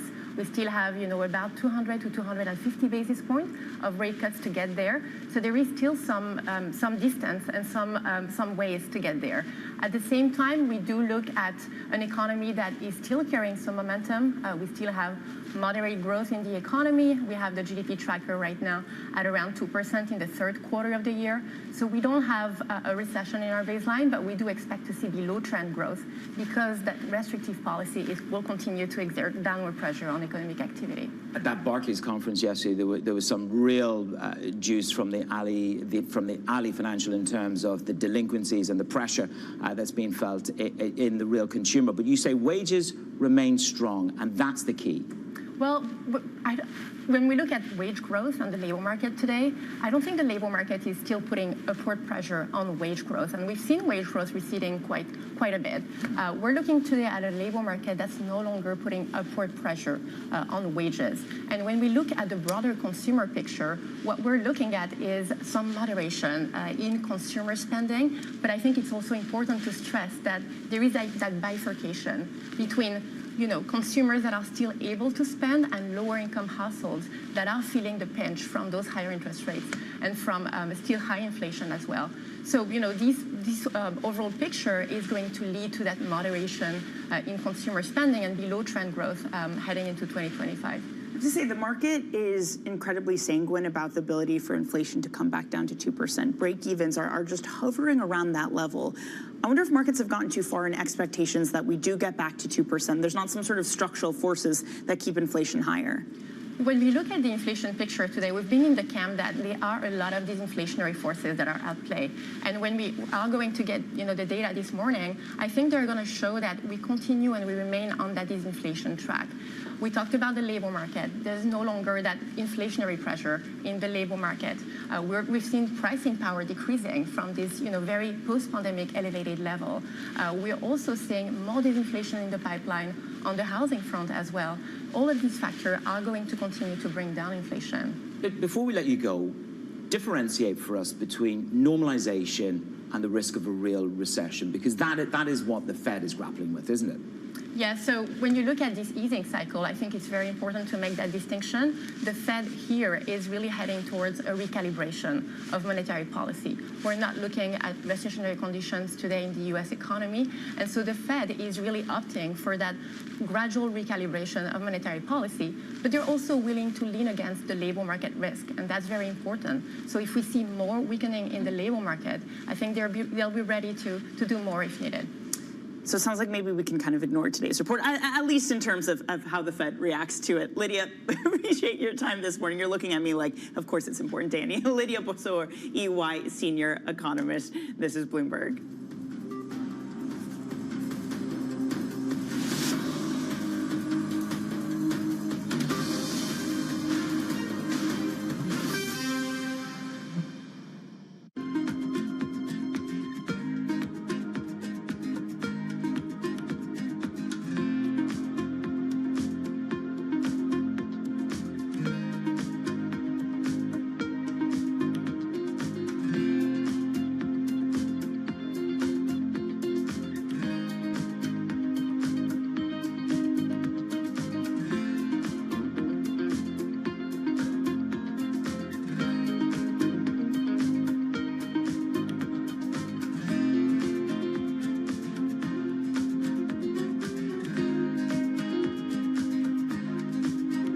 Welcome to the world of decentralized finance. With a surge in Bitcoin, you have crypto stocks also surging. Bloomberg's covering all things crypto, the people, This is a political attack, and we must hold our elected officials accountable. the transactions, Really a record-breaking moment. Bitcoin is the exit strategy. and the technology. Awareness is going to grow, and these things grow the overall industry. Crypto as an asset class is here to stay. Bloomberg Crypto, only on Bloomberg. Why should I want to invest in the pharmaceutical industry? Is it going to continue to grow as it did last year? And what about your own company? Do you think it's going to have good growth prospects over the next couple of years? I think the reason to invest in the sector is the science. I mean, when you look again, if I go back into the history, for most of the last century, we were only giving people pills and small molecule drugs. Then we discovered that we had this whole world of biologics, and we could treat diseases with biologicals. More recently, we've discovered that we can reprogram your cells. We can edit the genome. We can use these RNA therapeutics to completely transform areas of medicine. Those technology areas are at their very nascent stage. And what we're going to find is they're going to open up whole new areas of growth from our business standpoint and a human health impact standpoint. We hope that as we work in our areas like cell therapy and RNA therapeutics, we will also be able to climb to a whole other level of market cap over time. From our studios in New York and San Francisco, our expert hosts have the data and analysis about the companies you know and the startups to watch, plus the interviews you don't want to miss. Watch Caroline Hyde and Ed Ludlow on Bloomberg Technology, the only daily business show dedicated to tech, right in the middle of the trading action, every weekday, only on Bloomberg Television. Context changes everything.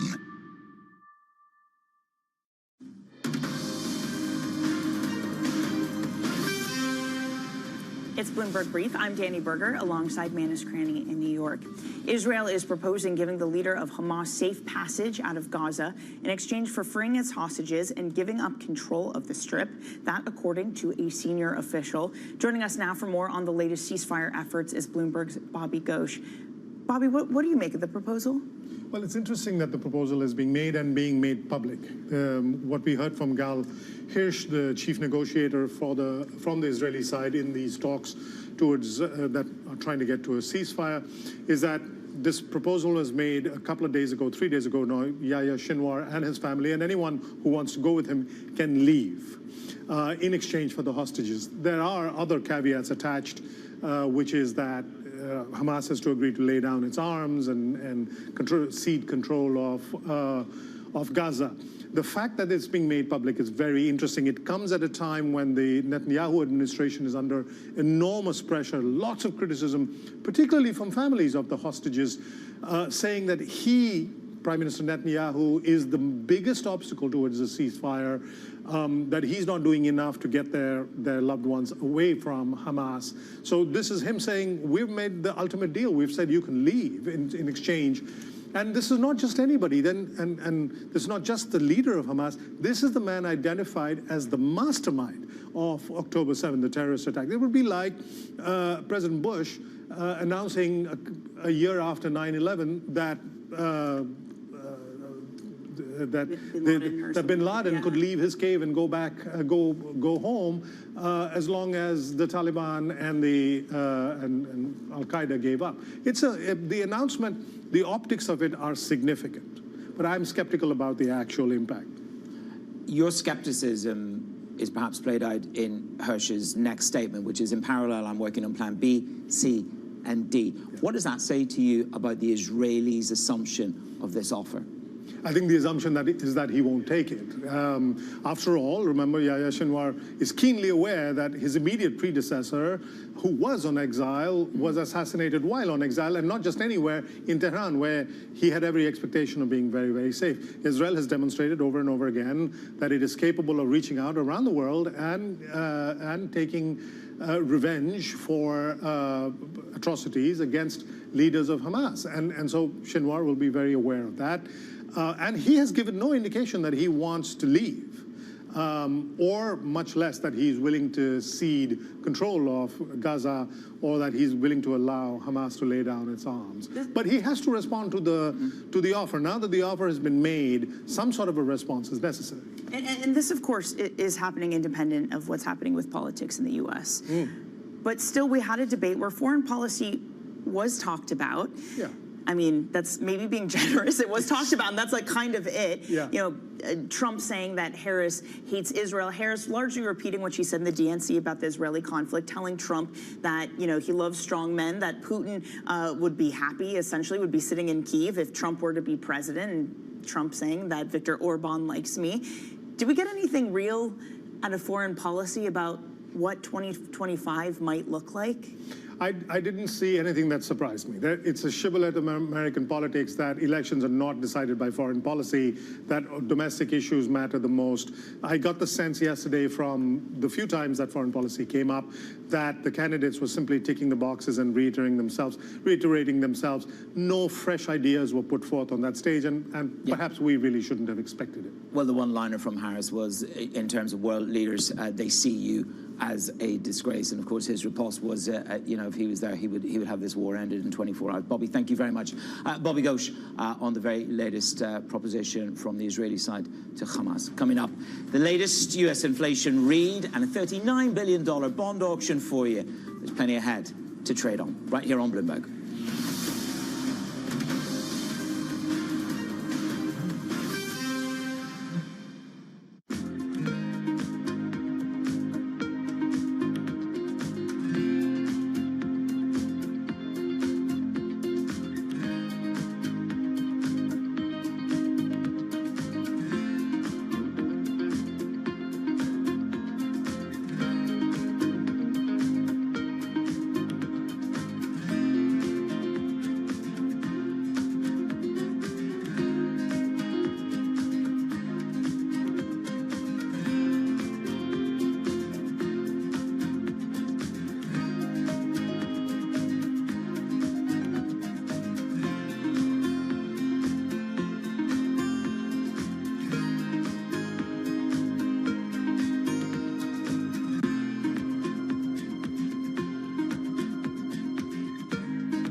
is on. Everything you need to get the edge at the end of the market day. Big tech earnings kick off later this afternoon. Gilead is coming out right now. We have take two numbers. Back to the markets, right? Our bread and butter. NVIDIA is one of the best stories in the tech space. That actually matters a whole lot more. It might shock some of your viewers. You're watching The Close. Get ahead of tomorrow's trading with The Close. Weekdays on Bloomberg. Context changes everything.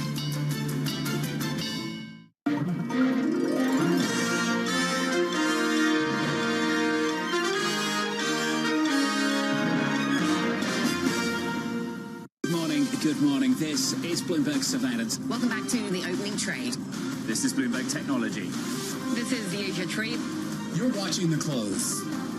Welcome to Balance of Power. This is Bloomberg.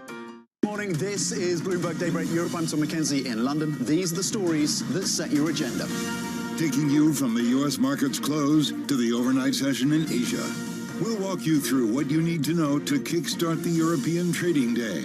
Live from our European headquarters, we bring you the day's top market-moving stories, unmatched expert analysis, and on-the-ground reporting from across the continent. Tune in every weekday at 6 a.m. London time, only on Bloomberg Television.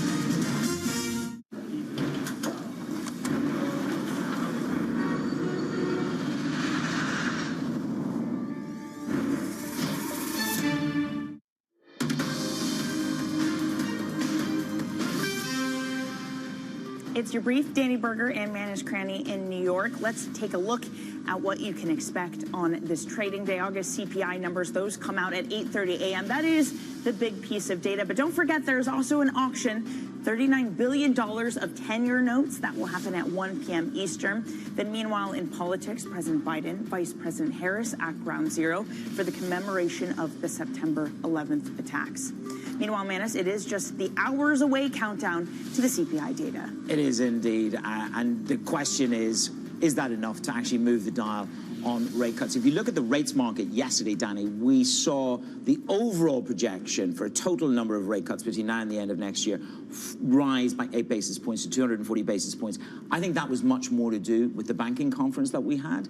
In other words, the canary in the coal mine from Ali, as opposed to what the investment bankers had to say, which was about NIMs and deal making from Goldman Sachs and JP Morgan. I think the reality check was more what came out of Ali. And the fact that you had oil move in the way it did. That also moved break-evens. WTI moving below $70 a barrel. Brent now trading around $70 a barrel. Odds for a 50 basis point cut is 34%. I just think it's an interesting idea. Could CPI actually push them to do a jumbo rate cut? If it comes down enough to say the current rate of 5.5% isn't justified for where inflation is. Well, look, we've heard all of these methodical easing narrative from the Fed. Powell might be a little bit more on the dovish side. Will this CPI be enough to bring them all along with him? Surveillance is up next.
In recent years, you created an institute, the Jane Goodall Institute, and what is that designed to do? Well, that was started in 1977 when by then I had a little research station and 4 of my students were kidnapped and everything shut down. And so some friends of mine said, well, let's start an institute so that this research can carry on. Bless them. So that was 1977, and it was set up to study conserve chimpanzees and other animals and educate. And it's developed since then. So it's, you know, we've got 27 Jane Goodall Institutes around the world.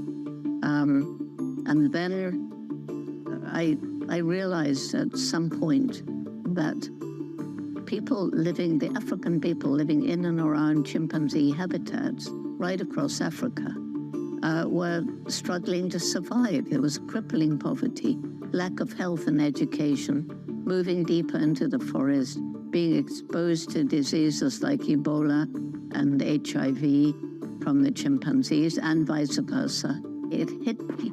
If we don't help these people to find ways of making a living without destroying their environment, conservation won't work.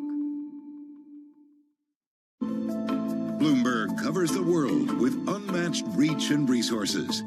From more than 120 countries, the moment news breaks, 24 hours a day. Bloomberg, context changes everything.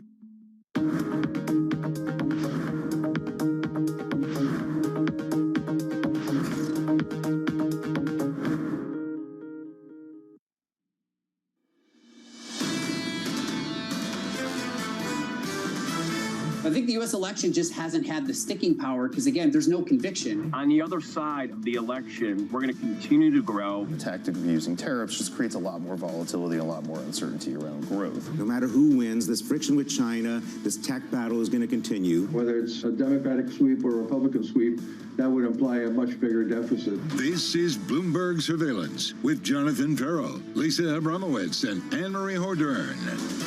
Live from New York City this morning. Good morning, good morning. For our audience worldwide, Bloomberg Surveillance starts right now. Coming into Wednesday with equity markets on the back foot and bond yields near the lows of the year. Equity futures right now negative 0.25% on the S&P 500. Live from New York, we begin with our top story, fireworks in Philadelphia.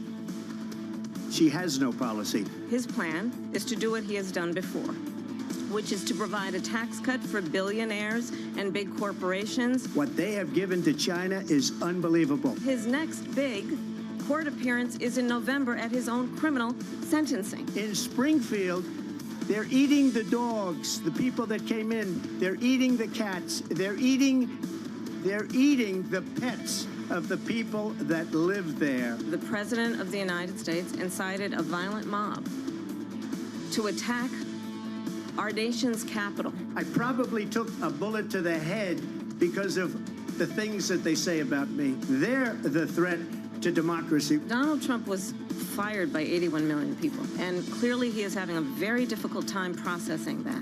Now, what can investors do with all of that? Equity futures down 1/3% on the S&P, a bit of underperformance from the small caps on the Russell right now. This is what the picture looks like. We're down by 0.5%. Bramo, on the margin, is that the market casting its vote? Right now, it seems like on the margin, there was an unwind of the Trump trade. In other words, are we taking a look at what the Harris trade means? It means Bitcoin lower. It means small caps lower. It means a question around taxes. It means a question around regulation and how much that could actually hamper the bottom line for a number of companies. On the margin, yes. On the whole, did it really move the needle? Even the Wall Street Journal and Fox News came out and said Kamala Harris won the debate. Whether or not that has a lasting effect at a time where there aren't that many undecided voters, unclear. Let's discuss where the former president really struggled. There were two objectives coming into this debate for many people on the Republican side. One, define the vice president. And two, when you hear all these promises about what she's going to do, ask her why she hasn't done any of it while she's sitting right now in the current administration. Failed at the first and waited until the very end of the debate to address the second. Yeah, Jonathan, I completely agree. I was pretty stunned that he waited for the last moment to say, you've been in power for 3.5 years. You talk about all these, quote, wonderful things. Why haven't you done it? Vice President Kamala Harris did a very good job painting Donald Trump as the incumbent, not herself. She didn't answer a lot of the questions about her flip-flops. And when he was given this moment to really go after the current administration, how they've really wavered on immigration and they're changing policy stances. He was given that layup and he said, first, I want to correct her on the size of my rallies.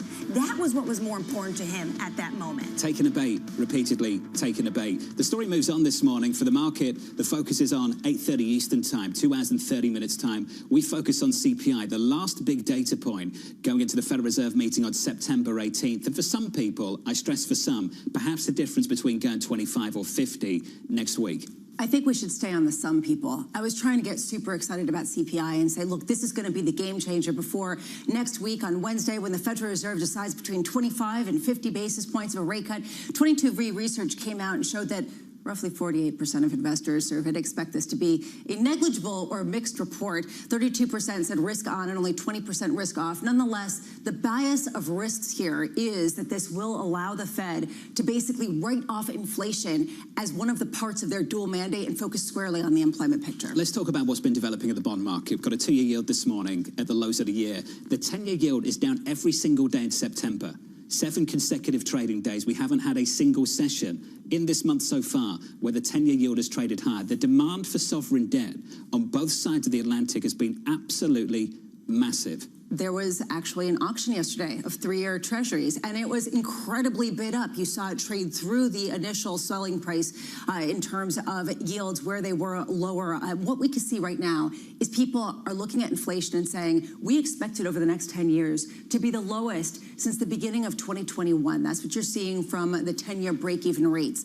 This is a market that is saying, wait a second, all those people saying that maybe this is the new neutral rate, not so fast. And I think that reassessment is really clear in market pricing. Yields down 2 basis points. The 10-year right now, 362. The bigger picture, the broader picture across asset equity futures a little softer. We're down 0.25% on the S&P 500. In foreign exchange, the dollar's weaker against the bulk of G10. Euro dollar 110.40. Positive there by 0.2%. And taking a bit of a bounce. Crude, after getting absolutely hammered once again. We are in the 60s on WTI still. Lisa, 67.48. The bounce is 2.6% this morning. Here's my question. Is the decline that we've seen in oil prices a feature of the soft landing or a bug in the soft landing? Does it hint at weakness elsewhere that is also present in the United States? Or is it a disinflationary kind of pressure that's going to allow the Federal Reserve to really continue to cut rates without seeing that recession? I don't understand why we are seeing oil prices roll over to such a degree if you've got Francine and the potential disruption there, if you have ongoing activity, and if you see an ongoing recovery.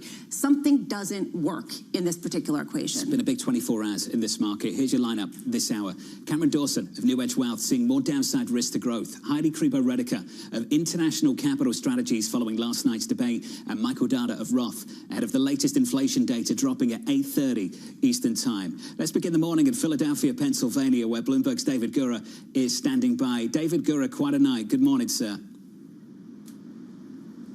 Good morning to you all as well. And I think, back on the last conversation we had after the first debate between Donald Trump and Joe Biden, we were talking a lot about Donald Trump's surprising discipline. And for me, that is the biggest contrast that I can remark on from what we've seen then and what we've seen now. This debate started with a question about the economy, a question to Kamala Harris. Are Americans better off than they were 4 years ago? She moved away from that rather quickly, didn't answer it explicitly, and that was a moment, an opportunity for Donald Trump to respond and to lay into what you've been talking about, inflation, the state of the economy, issues that could be tied to her being in this administration, and he didn't go there. He talked about immigration. So at that moment I thought, okay, maybe he's on message, maybe he's being disciplined. We knew he wanted to talk about immigration policy, but it became a thing that he went to over and over again over the course of the night, and not in a very policy-focused way, of course, but talking about conspiracy theories, bringing it up really in answer to any number of questions, any number of topics. I think that there were just missed opportunity after missed opportunity here by the former president. By no means do I think that this was a great night for him. As Anne-Marie was saying, he didn't get to the economy, didn't tie Kamala Harris to Joe Biden until the end of the debate. And really didn't establish for people what he set out to do going into this. That is, that level of continuity, that effectively a vote for Kamala Harris would be a vote for another term of Joe Biden in office. The policies aren't that fundamentally different. And I think that he just espoused so much here that would make people worried or concerned about his focus on the job.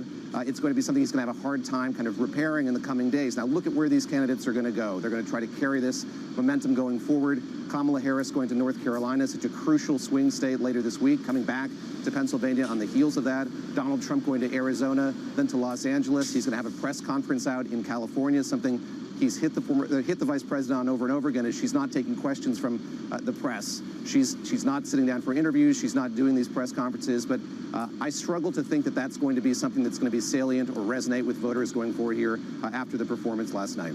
David, great work yesterday evening, and thanks for this morning. David Gura there of Bloomberg. David calling it a missed opportunity.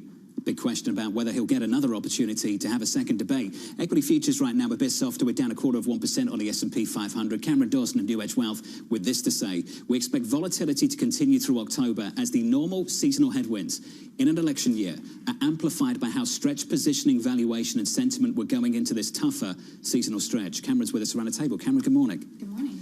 How do you process what happened last night and ultimately what it means for financial markets this morning? I think we have to be careful about ascribing too much narrative in short-term price action to what's going on in politics. What we typically see is that markets are volatile during this lead up into election always, so regardless of Harris or Trump winning. And so as we move through this tougher seasonal stretch, we have to be appreciative of the fact that valuation, positioning, sentiment, expectations for growth were all extraordinarily stretched in July and August, so it just sets us up for this volatility. That said, there was a narrative of the Trump trade earlier in the summer, and that was part of why we saw maybe such a boom in certain sectors of the market that people perceived as having a greater advantage. Is there such a thing as a Harris trade? Is there an analysis to be done in order to just have a scenario in place after the election? This is where we rely on people like Dan Clifton at Strategas. He publishes these Harris versus Trump baskets, and they tend to be rather correlated with the odds of one or the other winning. And so what you have seen is that the Harris basket has moved higher in times when Harris's odds have gone up. So you could expect that to continue following this debate. In the meantime, we're really focused on the economy. We want to understand what is actually going on. And I'm curious, from your vantage point, a lot of discussion about oil. What do you make of what we're seeing right now? Is this an economy that's falling off a cliff and oil sort of raising the red flag? Or is this oil prices allowing this economy to soft land more easily? It is disconcerting, and it raises the questions about exporting of deflation from China, demand in China being weak. But if oil prices continue to fall, it does raise questions about U.S. demand overall as well. So we don't really want to see oil prices fall, but note, we don't want to see them rise. If you see oil prices rise, that's one of those exogenous inflation variables that could cause the Fed, or at least exacerbate the inflation story that does give the Fed less wiggle room. So oil being flat is the best case scenario. If it falls off a cliff, that raises bigger questions. So what worries you more, oil falling more or potentially going high and having a shock, say something in the Middle East? We do think that the downside risks for growth are higher than the upside risks for inflation, meaning that you're not seeing a lot of pricing power come out of companies. If you look at wage growth, there's really no signs that wage growth is picking up. Look at the quits rate. It typically is a good leader of wage growth, which just means that this is an economy that might be able to digest higher oil prices than the economy we had just a couple of years ago, which means that if growth is to weaken, it means that there are a lot of expectations that are too high, a lot of valuations that are too high, which would then be a source of volatility. Some of the bank CEOs agree with you. Yeah. We're a month away from a big earnings season for the financials on Wall Street, and it's conference season right now. Dan Pinto, JP Morgan, analysts are too optimistic. Goldman's David Solomon, trading revenue on track to drop 10%. Ally Financial talking about pain in the auto loan book. What are the banks telling us at a time where we have investors on this program telling us to buy the financials? I would be most concerned if JP Morgan or Goldman Sachs started talking about pain and credit issues within their corporate borrowers. We have been seeing pain within lower income borrowers, those that typically have bigger auto loans. We've seen that pain for quite some time. Delinquencies have been going through the roof, and that's notable given the fact that we still are in a relatively strong labor market. We're still seeing income growth. We are still seeing job additions. So to see that kind of delinquency rate, to hear what Ally is saying, suggests that the low-income consumer is really struggling in this environment. And you've heard that from corporates across the board, whether you're hearing from people like Walmart or some of the food service companies, which just says that this economy has two extraordinarily different cohorts. The difference is the low-income consumer makes up a much lower portion of spending, which means that they haven't drugged down the entire U.S. economy. Would you be a buyer of some of the big banks on a sell-off yesterday? JP down yesterday by 5%, at one point down by more than 7%. There's still an uptrend, and I think that that should be respected. We have to be very cautious, of course, in knowing that if you have areas of pockets of credit weakness, that could be an issue. But we continue to see people like JP Morgan being the crown jewel of the banking system to be the best in class, which just suggests that it can be a buyer on weakness. Given all of this, and we just had the election and the bumpy road, you say, potentially in October, is there a place you can hide no matter what happens in Washington? we would be cautious about chasing defensives too much. Things like utilities, staples, healthcare. You can choose names in that area, but be very valuation disciplined. Meaning, what you tend to see in the following the first cut is that utilities, staples, healthcare do outperform, but flows have started to get extreme. So our preferred way is to say that we like all sectors, but the highest quality portion of those sectors.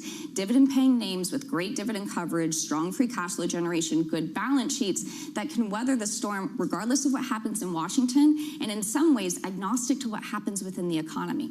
Cameron, appreciate it. It's good to see you. Thank you. Cameron Dawson there of New Edge Wealth. Bramo, the bank's taken an absolute beating in yesterday's session. I'm glad you mentioned Ally Financial. Not as big as Goldman Sachs, not as big as JP Morgan. This comment, our credit challenges have intensified. Our borrower is struggling with high inflation and cost of living, and now, more recently, a weakening employment picture. This is what is really pressing for both the Federal Reserve as well as investors trying to get their head around what that means. It's not a pretty picture, that's for sure. Equity futures on the S&P then pulling back by a little more than 0.25% with an update on stories elsewhere. With your Bloomberg brief, here's Danny Berger. Hey, Danny. Hey, John. Secretary of State Antony Blinken has signaled the U.S. will consider Ukraine's use of Western long-range weapons against Russia.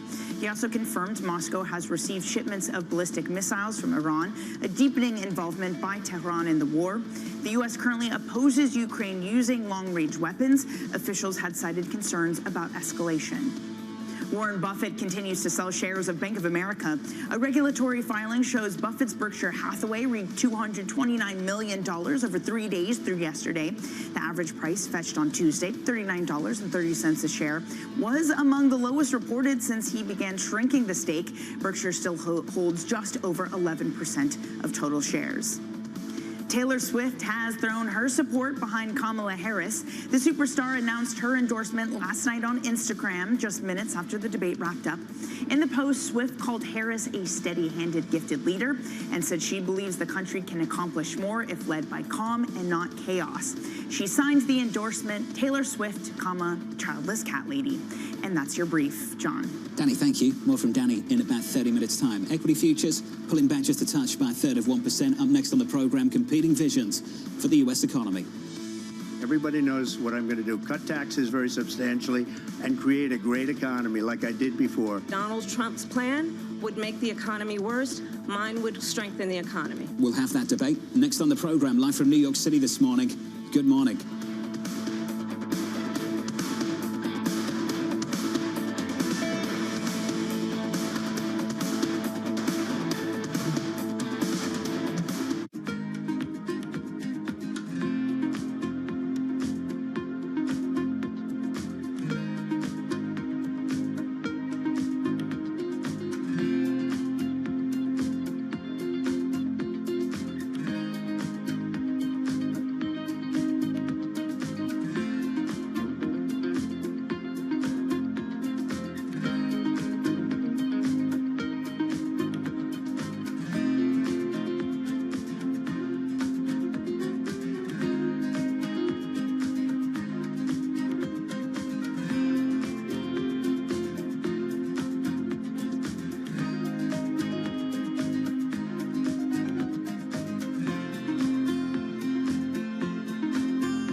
Middle East and Africa. Vibrant resources and high-yield investment opportunities abound. Join me on Horizons Middle East and Africa for the stories, newsmakers, and insight from this exciting region. Now weekdays, only on Bloomberg. From the beating heart of global finance, economics, and politics, and wherever newsmakers are moving markets, Bloomberg brings you conversations that allow for deep discussions and important insights. What do you think the future is for inflation? Is this a new normal? Are markets too optimistic? How do you worry about the things that are outside your control? How does the current fighting completely stop? I'm Francine Lacroix, and this is The Pulse, every weekday only on Bloomberg.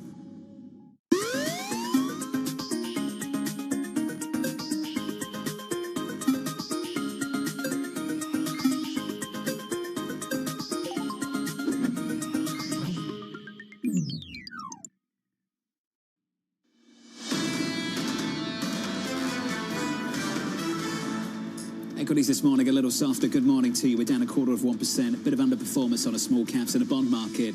Getting used to this in the month of September. Bonds bid yields lower, 2 basis points on a 10-year, 361.98. Under surveillance this morning, competing visions for the U.S. economy.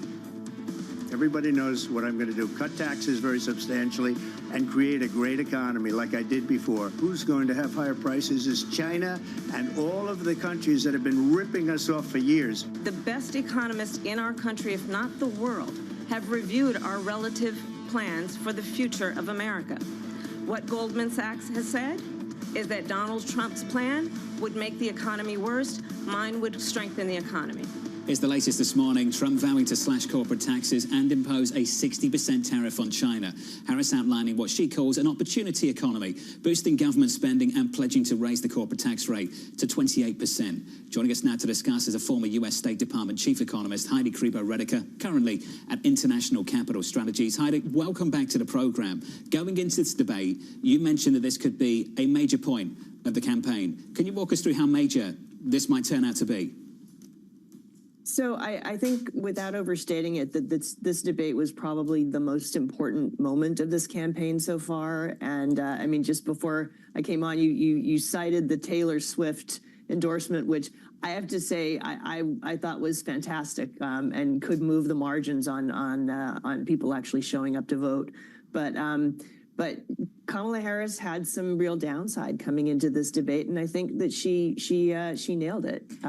She managed to get former President Trump to take the bait every single time.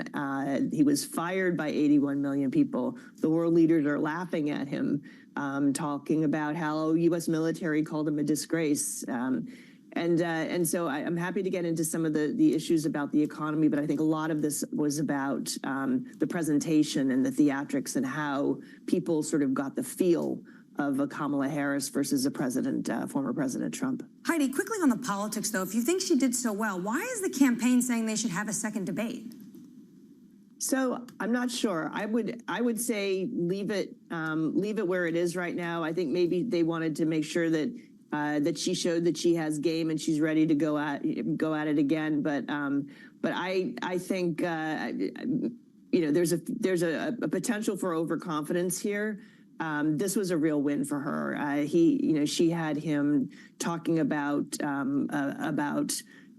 people eating pets and killing babies. So I think she might want to leave it there. Heidi, let's talk about some of the issues you mentioned. You've done a lot when it comes to economic state warcraft. Tariffs was on display yesterday. How does Kamala Harris go after Trump on tariffs, saying that they're a tax, when this administration that she's currently in kept Trump's tariffs from his prior administration on, and they are continuing right now? So I think that the conversation during the debate actually got a little bit muddled on is it a tax or is it a tariff? The truth is that tariffs as a tool are here to stay. It's whether they are used strategically or whether they are used across the board. And so I think some of the things that I'm concerned about, I think people should generally be concerned about, is this 10 to 20% across the board tariff on all countries, which has huge implications for USMCA, various treaties that we already have in place, as well as foreign policy. If you're going to start slapping tariffs on your friends and allies in this kind of an environment, when you actually need friends and allies, that's a very bad place to be. When it comes to China, the use of tariffs, I think, particularly where it comes to steel and aluminum, when it comes to the overcapacity on EVs, those are areas where I think the Biden campaign is in pretty solid ground in implementing and keeping those tariffs on. So I think it's a matter of strategic versus not. And I don't think that people generally, the voters who were out there listening to this last night, understood that these tariffs would actually mean that they'd be paying a lot more when they go to get their retail goods. So I think that was not as well communicated as it could have been. That said, Donald Trump did note that the Biden administration has left those tariffs on. They haven't removed them in their time in office. There wasn't really a response to that. And I wonder how much that's going to be a salient point going forward. So I don't think that was the big message coming out of this debate. And I mean, this was not the debate was not meant for the vast majority of the population, and certainly not necessarily the business community. It was for a smaller group of voters that we all know and talk about and are targeting. And this issue, I don't think, is going to be front and center. The implications for inflation moving forward and whether goods will potentially increase in price as a result of new across-the-board tariffs, I think really should be an issue. But I don't think I don't think it was really well explained. I don't think it's going to be a major issue for the rest of the campaign. One thing that I do wonder about, we've been talking about in this show, is how the business community is listening to this and what the takeaway is at a time where it's policy light and a lot of it is about character. What do you think, given all of your experience in investment banking over many years, what do you think that people were listening to and what did they hear about their prospect for business going forward? So I think that the targeting of small business and the opportunity economy is actually, I think it's quite positive. You're going to have a lot of the business community looking at the fact that 2025 is a big year for tax, and whether or not we see the Trump tax cuts actually roll off or get renegotiated and how. So that it's one way or the other, it's going to be a big year for tax. For people who are paying attention to whether corporates and billionaires are paying taxes or their fair share, or whether or not that's going to fall down to having working ordinary middle class people paying more tax. I think that's going to be a key differentiator. But again, I think that this is going to come down far more to tabletop issues, kitchen top issues, groceries, gas. We'll come back to those issues in just a moment. Heidi, appreciate your time as always. Heidi Kribo-Redeker there of International Capital Strategies. The Vice President cited some research from Goldman Sachs. I'll share some of that research from Goldman Sachs in just a moment. Stay tuned for that. Up next on the program, Gerard Cassidy of RBC as the big bank CEOs come out with a big reality check. That conversation just around the corner.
is the Vivian Tom clientele.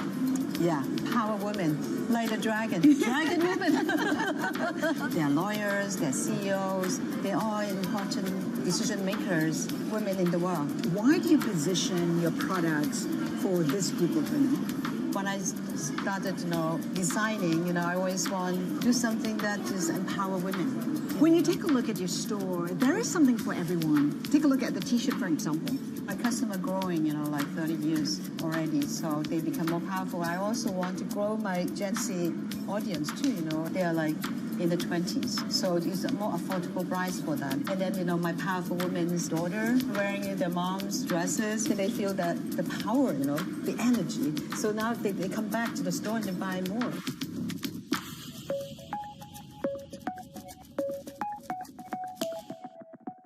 A lot's happening on Wall Street. I couldn't have been more wrong. It's going to stay volatile for a while longer. It's a bifurcated market. Need to catch up? This is Bloomberg Wall Street Week. I'm David Weston. We've got the information and insight. Year over year, you could start to see some cracks. It might be overhyped short term, but it's underhyped long term. From businesses most influential and instrumental. A lot of the doom and gloom has been somewhat overblown. If you're not living near the edge, you're taking up too much space. Bloomberg Wall Street Week, only on Bloomberg TV and radio. Context changes everything.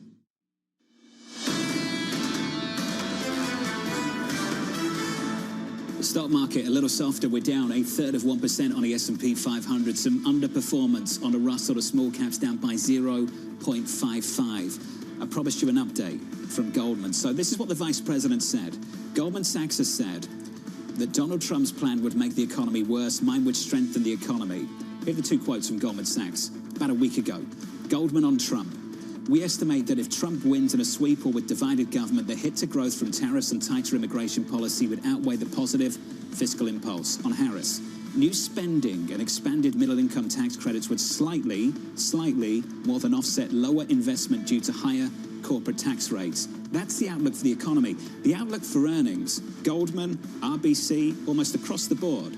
You move the corporate tax rate from 21 to 28%. The outlook for earnings on the S&P 500 under Harris, not great. Which is a reason why we have to do scenario analysis. What does it look like, depending on who wins, given how big the Trump trade was earlier this year? Isaac Boltanski put out this great chart, basically highlighting the probabilities, saying if you get a full Democratic sweep, if you get a full Republican sweep, and you get a lot of what you just hear about. You get a lot of tax cuts on the Trump side, and you get a lot of additional taxes and spending on the Harris side.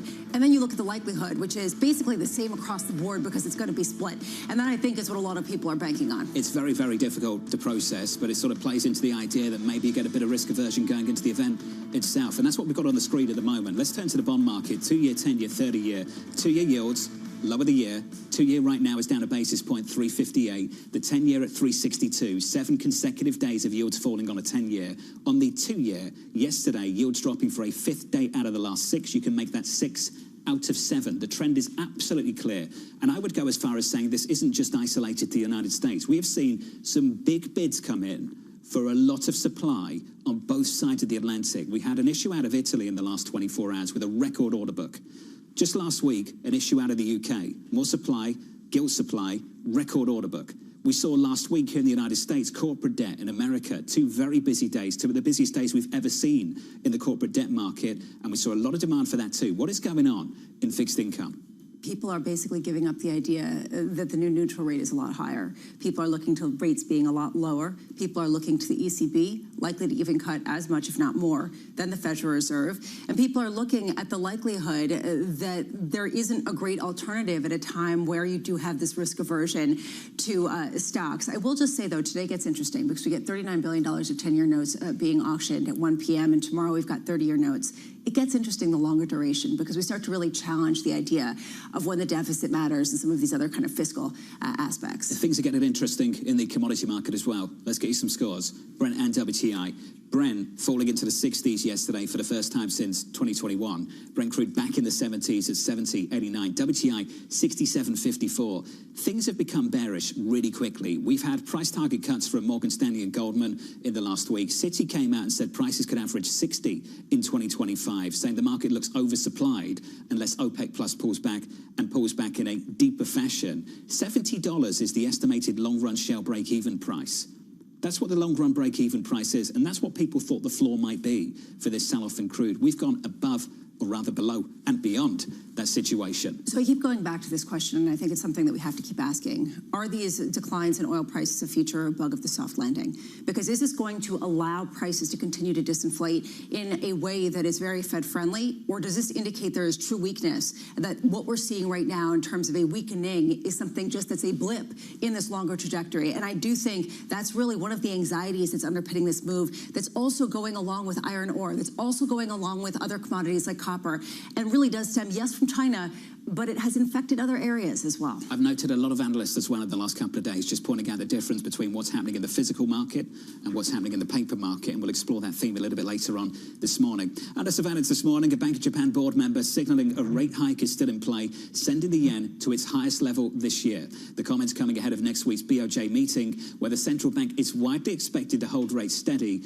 but most people believe that at some point later this year, another hike is in play. And I do wonder how much they've got an eye on the yen. They're not going to let this go, especially if the divergence can continue, even if they did get a revision downward to their GDP growth expectation. Basically, they're trying to signal, even if the data doesn't completely cooperate, we are in a new regime. Come on back. Not your tourists, but people who want to invest in Japan. And I wonder how much... You're saying they don't want the tourists? I think people have tourist fatigue. Did you see all of the proposals? Have you seen Greece, Santorini, and some of those pictures out of Santorini? Yeah, they're done. Yeah, so I think that this is also, you know, it's not so bad if France has been done for a while. For like 20, 30, exactly, 40, I was about 50 to years. say. Yeah, France it's has the been better part done of for 3 a while. decades. They've basically told everyone we don't want you there. I'm joking, kind of, not really. Dollar yen, 140 overnight, 140.71, just off lows of the session. We're at 141 at the moment. Elsewhere, Bloomberg, learning Nippon Steel has sent its vice president to Washington to boost its case for the takeover of U.S. Steel. This coming as President Biden is set to block the merger deal as soon as recommendations from the Committee on Foreign Investment in the U.S. lands on his desk. So here we are. We're in Philadelphia, Pennsylvania. We've got this situation playing out, and it's not a big feature of the debate last night. Why? I was pretty shocked that they weren't asked head on about this, given the fact that this is Pennsylvania. This is steel workers in this state, and this is what everyone says the election is going to come down to.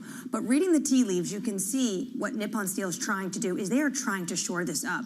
Work that honestly, if you see the correspondence of these emails that are coming out between the union and Nippon Steel that the Washington Post has gotten a hand of, this work should have been done months, if not years ago. But I'm still waiting on the timeline. When does that CFIUS review hit the president's desk? Is it going to be before or after the election? I imagine it's going to be before. The fact that it wasn't part of the debate, though, doesn't that highlight that this really isn't the red meat that some people think it is? I mean, can you imagine, instead of abortion and immigration and pet discussions and other things like that, there would be like, you know, Nippon Steel needs to do more to deal with the unions, and it gets complicated and hairy, and it has less of the messaging that some of these other sort of guttural issues have, which sort of speaks to whether that will actually be allowed after the election. But it's tangible right now. This is a deal on the table right now, and they're both going after rank-and-file union voters. So I am a little surprised no one brought it up. I think the absence of this conversation tells you more about the moderators than it does about the things that people in Pennsylvania actually care about, no? Well, this is the accusation of the Wall Street Journal and of Fox News in their editorials, where basically they said Kamala Harris won and she was helped by the moderators. And that was the main argument there. Other people saying they were fact-checking. There is going to be a real question around what the role of a moderator is at a time when people play. Been that question for a while. I know. And what's the purpose of the debates? You know, all these things. Yeah, those questions will continue to be asked. Let's turn to the banks. A major feature of the sell-off for the financials yesterday. JP Morgan leading bank stocks lower after the company's president warned that earnings expectations are too optimistic. The comment sending shares falling the most in more than 4 years. This coming after US banks scored a big break from regulators on new capital rules. RBC's Gerard Cassidy joins us now for more. Gerard, welcome back to the program, sir. I want to get straight into this. I believe, and I know you believe, there is a major difference between adjusting net interest income, that outlook based on changing your outlook for interest rates, and addressing and adjusting your outlook based on maybe deteriorating credit conditions. Did we get one and not the other from JP Morgan yesterday? We did, John, and it's important to point out that JP Morgan Chase has been telling investors for over 18 months now that they are over-earning on net interest income because their balance sheet was asset sensitive, meaning as interest rates went higher, they earned more net interest income, which is a major revenue component for JP Morgan. They've been advising investors that if the Fed starts to cut interest rates, they will be negatively impacted, and that's what they pointed out yesterday. But to your point, John, they also say credit's holding in very well. So, Jared, let's explore one issue and then we can explore the other, the outlook for interest rates. Why did it take Dan Pinto coming out and telling people that low rates aren't going to be good for bank earnings for people to actually understand low rates won't be good for bank earnings? They won't be good for his earnings because JP Morgan is asset sensitive. Not many banks are in the position that JP Morgan is. In fact, John, you might remember when they were raising rates in 2022 and 2023, Bank America was lagging because they had a very large portion, a large portfolio of fixed rate bonds, and that was holding them back. So arguably, if rates are going to be coming down, Bank America now is going to benefit, or that bond portfolio will be less of a drag on revenue versus JP Morgan. I do wonder, Gerard, if this is kind of the reverse of what we've seen, say, 3 years ago, where rates were going up and big banks didn't have to pass along that beta to their depositors. Now you have kind of the reverse of that, where people are saying, okay, we're going to put our money in money market funds, get some income. At the same time, that banks are actually earning less on longer-term loans. How much is that kind of what we're going to see for the foreseeable future?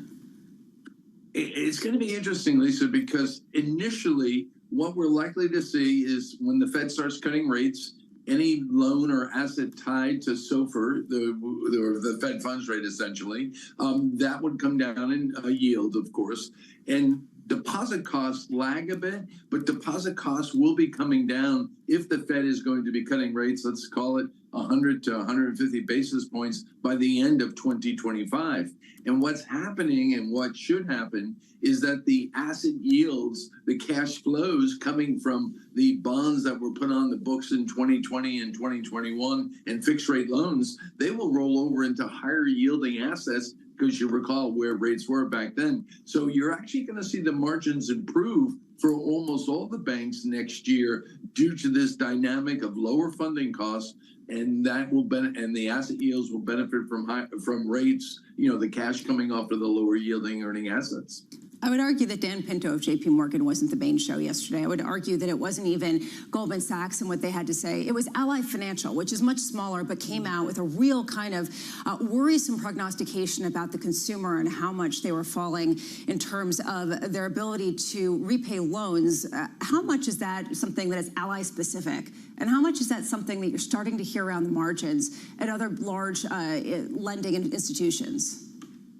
It's a really good question because you get to the heart of the matter for banking. Credit is critical. And when you have credit deterioration, that leads to lower stock prices, as you saw with Ally yesterday. But it's interesting. They were an outlier. Well, let's go back to JP Morgan. They reiterated that their credit card delinquencies and charge-offs are not changing. And many other banks that have credit card portfolios have indicated that the credit losses are cresting and the delinquencies are starting to come down because the challenges have been with the lower FICO score borrowers. And so Ally, again, I think is an outlier. Investors need to watch it carefully.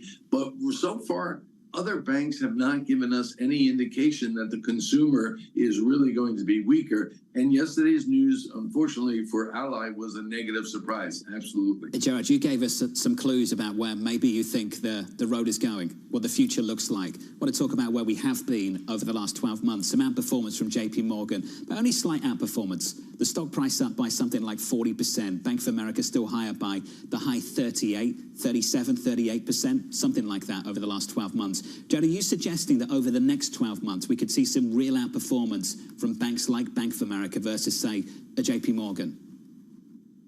John, I think you're right. I mean, JP Morgan's been a bellwether. It's been a fantastic stock to own, as you just pointed out, even though that we did have the sell-off yesterday. But if the Fed really does move as aggressively as the futures market is calling for between now and the end of 25, JP Morgan could be the laggard because of the way their balance sheet is positioned. And these other banks could do quite well, like a Bank of America or even some of the regional banks such as PNC or Fifth Third. So I think what you're going to see if the Fed does move on rates, that the banks that can lower their deposit costs quickly, and over time they will benefit on the margin. At the same time, credit remains resilient. That will be the key factor, credit, that you guys are talking about. It's going to be a massive factor. Big theme for us in about a month when we do bank earnings. Jared, looking forward to covering that with you. Jared Cassidy there of RBC with a hint about where he thinks things are going over the next 12 months. Curious, given a certain Warren Buffett has been selling quite a lot of Bank of America stock over the last 12 months. He hasn't talked about why. Some people have speculated it's because he wants to get ahead of capital gains taxes, which is also why he's been selling Apple shares. Nonetheless, he was one of the big stalwarts. He's been very quiet about it. And now I believe he now no longer owns more than 10% and doesn't have to report his real-time sales of the shares. So some really interesting machinations there. Some interesting calls from Jared as well. Equity futures on the S&P, negative 0.25%. Let's get you an update on stories elsewhere with your Bloomberg brief. Here's Danny Berger. Hey, Danny. Hey, John. Israel has proposed giving Hamas leader Yahya Sinwar safe passage out of Gaza in exchange for the group freeing hostages and giving up control of the Strip. Doubts have been deepening about the two sides' ability to reach a ceasefire. Israel has also said its military probably killed an American Turkish citizen by accident, prompting the U.S. to call on its close ally to make fundamental changes to how it operates in the West Bank. Apollo is working on its first ETF. It's teaming up with State Street on an offering that will include private credit investments. The ETF still needs regulatory approval. State Street joins firms such as BlackRock and Invesco in looking to make private assets more accessible to individual investors. Shares of GameStop tumbling the morning, 9.3% down in the pre-market trade. The video game retailer reported a fourth consecutive quarter of falling sales. It did, though, report an unexpected profit. GameStop shares continue to be buffeted, though, by the meme stock traders. In June, the company raised more than $2 billion after stock influencer Keith Gill, known as Roaring Kitty, returned to YouTube, inspiring a stock rally. The company has a market cap of about $10 billion. And that's your brief, John. Danny, thank you. Stock influencers. Used to call them just outspoken hedge fund managers, didn't we? Weren't they always around? They were, but they didn't really wear a tie around their head. The attire's changed. I am not a cat. I'm not a cat. Yeah. Up next on the program, the final piece of the Fed's puzzle. I'm in the base case that the economy's okay. I think they've got the room to do some front-loaded action. You know, we've seen the real Fed funds rate creeping up. Let's get that back down again. That CPI report just around the corner. That conversation coming up next from New York City. Good morning.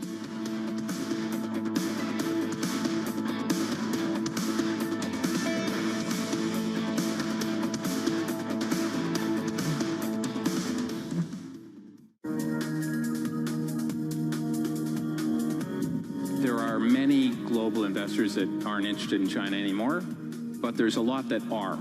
And obviously the local investors have money in China and are doubling down on investing in China. Many of the Asian investors, and in fact a lot of the Middle East investors, the Americans are gone away.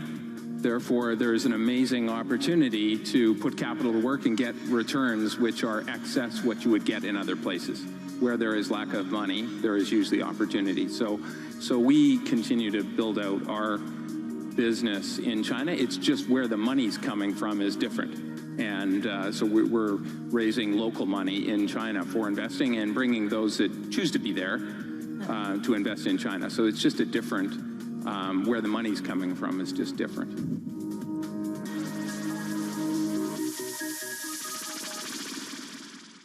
Welcome to the world of decentralized finance. With the surge in Bitcoin, you have crypto stocks also surging. Bloomberg's covering all things crypto, the people, This is a political attack, and we must hold our elected officials accountable. the transactions, Really a record-breaking moment. Bitcoin is the exit strategy. and the technology. Awareness is going to grow, and these things grow the overall industry. And crypto as an asset class is here to stay. Bloomberg Crypto, only on Bloomberg. Always on the heartbeat of the tech spread across global markets. The real-time data aspect is going to be important. We're going to bring you expert analysis on that. Sure. Don't miss Bloomberg's interview with the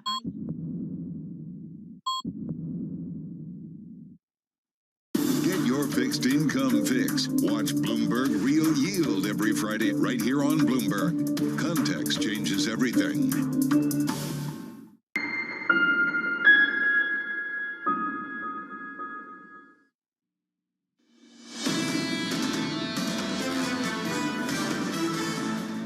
Stocks down here, 0.25% on the S&P 500. Yields continue to fall across the curve on a 10-year, down a basis point or two, 362.54. Under surveillance this morning, the final piece of the Fed's puzzle. I'm in the base case that the economy's okay. I think they've got the room to do some front-loaded action. We've seen the real Fed funds rate creeping up.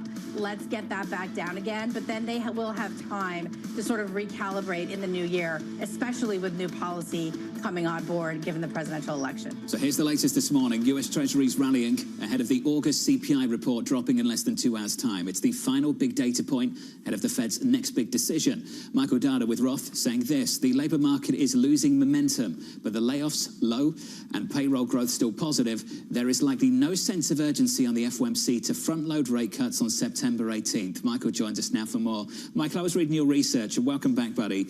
The final, or rather the first line, just read, analysts are basically too optimistic, and then you went through a range of economic data, and the one I picked out was new orders in the ISM. Can you just walk us through why new orders from the ISM is so important and what it tells you about how out of sync things might be with corporate earnings projections?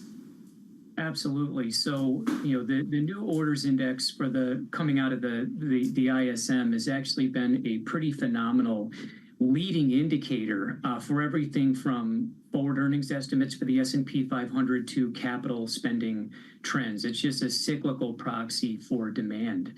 And yesterday we got data out of small businesses, the NFIB index, which actually showed the earnings diffusion index for small businesses really plunging in a quite startling way. So this is all taking shape against the backdrop of analysts expecting S&P 500 earnings to grow 14% over the next 12 months.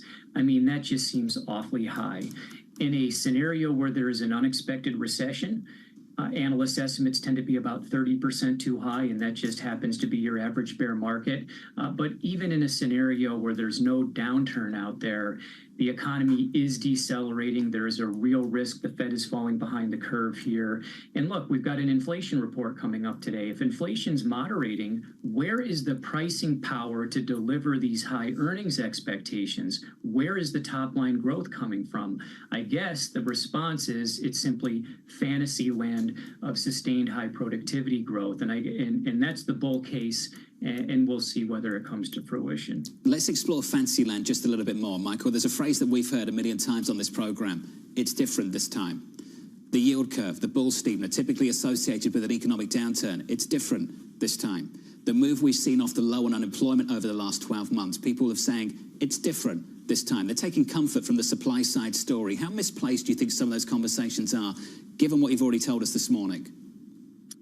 Yeah, John, no doubt. You hit all the important points. I think it's a risky story. And, the storyline is simply that jobless claims are still low and job growth is still positive. So don't worry so much about these other forces and factors. In particular, this move up in the unemployment rate, 0.8 percentage point from the cyclical lows. That's something that's unprecedented outside of the economy moving into contraction. Now, it's always possible that it's different this time. But if the view is soft landing story intact, that backdrop has to make one increasingly nervous, or at least should make one nervous. On the productivity story, I think a lot of this relates to the upheaval associated with the pandemic. We had 8 quarters where productivity was negative between late 2020 and late 2022. At that time, nominal demand was booming by double digits. So if you have really strong demand and contracting supply, what happens to prices? They go straight up. As those distortions have unwound, we've actually got a nice pickup in productivity growth. So it's not totally fantasy land, but it's probably temporary. And I think what's happening here is some people are extrapolating this recent temporary recovery in productivity out way into the future based on a lot of AI hype. And if that proves to be a bit disappointing, then I think risk markets are going to stay choppy here. I want to dig a little bit further into something that you mentioned earlier, saying that history shows that analysts' 12-month earnings forecasts tend to be about 30% too high at cycle peaks. You said that most bear markets are usually about a 30% drawdown. Putting aside recession or not, are you saying just based on profit estimates that you see a 30% downside risk in headline S&P indexes? Yeah, I think there is significant downside risk here, recession or no recession. The S&P 500 is right around 21 times extremely optimistic forward earnings estimates. Even if those estimates end up not incredibly inaccurate, that kind of a multiple historically would be associated with exceptionally low 10-year forward returns, close to zero, even negative. And so from these levels, even in a good story for the business cycle, I think we have to expect much lower future returns. And unfortunately, what seems to be happening is investors are looking at the last 2 years of a straight up and to the right S&P 500 and just assuming that's going to go on forever. There's some pretty startling anecdotal information out there. You guys may have seen the recent Wall Street Journal story that was talking about how individual investors are super optimistic on stocks. They quoted a gentleman in his late 60s saying the conservative approach to markets is all in all the time. I mean, this is the stuff of market tops, not ongoing bull markets that are still intact. So it makes me a little bit nervous. Isn't there a Fed put, though, Michael? Isn't the Fed going to cut rates dramatically and then everything will be fine? There is a Fed put, but the question is, is that Fed put out of the money? And I think the risk here is that, yes, the Fed is going to be cutting, but if they're cutting and they're behind the curve, you can still have a business cycle downturn. You can still have profits that disappoint. And, John mentioned the belly of the yield curve disinverting just prior to the last 4 recessions and a lot of financial market upheaval going into those downturns. And, here we are again. So maybe it will be different this time.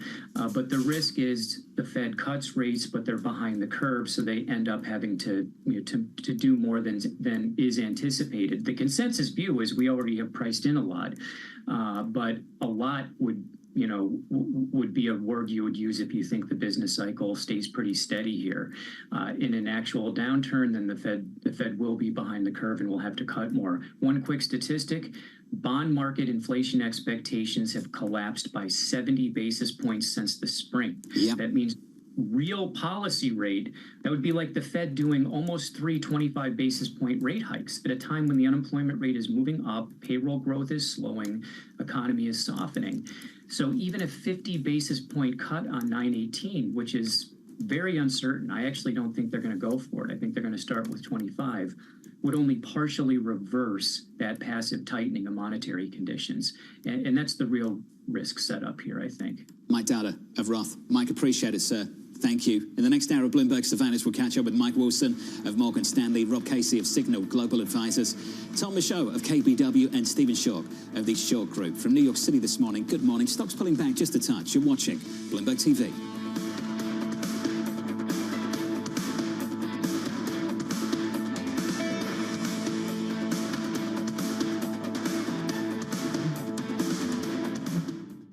From our studios in New York and San Francisco, our expert hosts have the data and analysis about the companies you know and the startups to watch, plus the interviews you don't want to miss.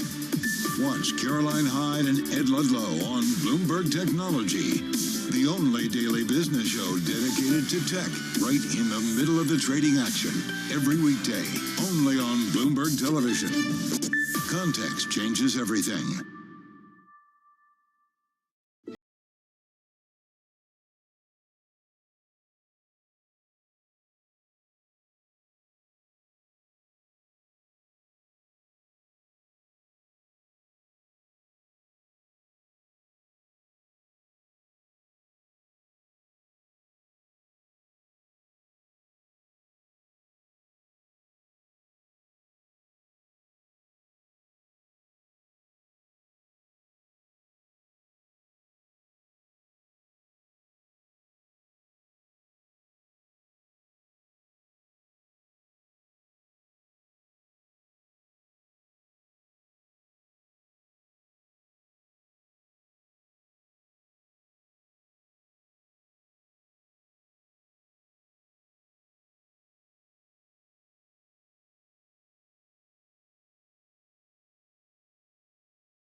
countdown is on. Everything you need to get the edge at the end of the market day. Big tech earnings kick off later this afternoon. Gilead is coming out right now. We have take two numbers. Back to the markets, right? Our bread and butter. NVIDIA is one of the best stories in the tech space. That actually matters a whole lot more. It might shock some of your viewers. You're watching The Close.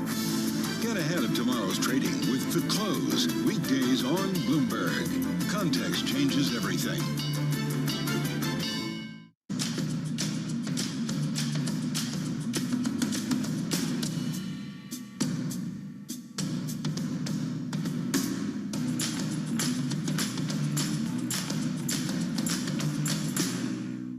This is Bloomberg Daybreak Europe. I'm Tom McKenzie in London. These are the stories that set your agenda. Taking you from the U.S. market's close to the overnight session in Asia. We'll walk you through what you need to know to kickstart the European trading day. Live from our European headquarters, we bring you the day's top market-moving stories, unmatched expert analysis, and on-the-ground reporting from across the continent. Tune in every weekday at 6 a.m. London time, only on Bloomberg Television.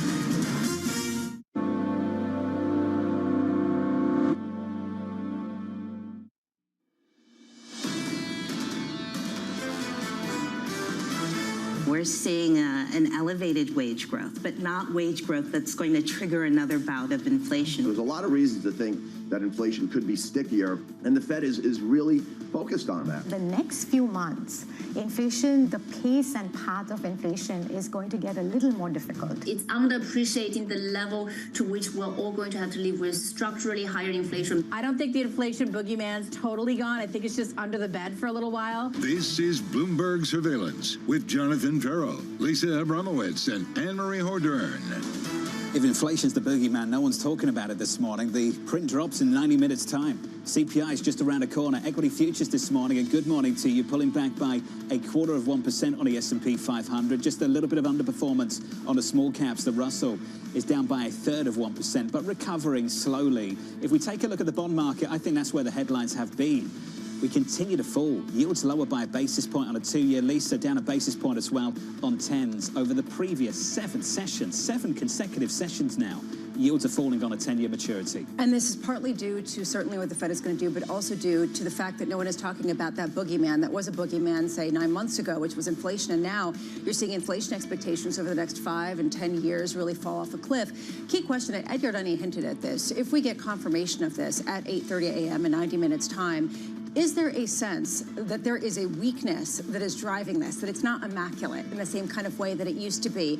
Or is this being driven by something that still is a wonderful nirvana that can support everything? The commentary from Ally Financial speaks to the weakness. The move in crude last week and again in the last 24 hours possibly, potentially speaks to weakness. Now, later this hour, we'll explore the difference between what's happening in the physical market in oil and what's happening in the paper market. The fear in the paper market about an economic downturn building big time in the last week. And not being ratified in reality. And that's what we're seeing around the margins with a lot of the surveys, at least not yet. That said, that is the fear that is percolating out right now, this idea that maybe you're seeing something different. And it's not just in oil. And we talked about this before. It's also in iron ore. It's also in copper. You're seeing this pretty broadly.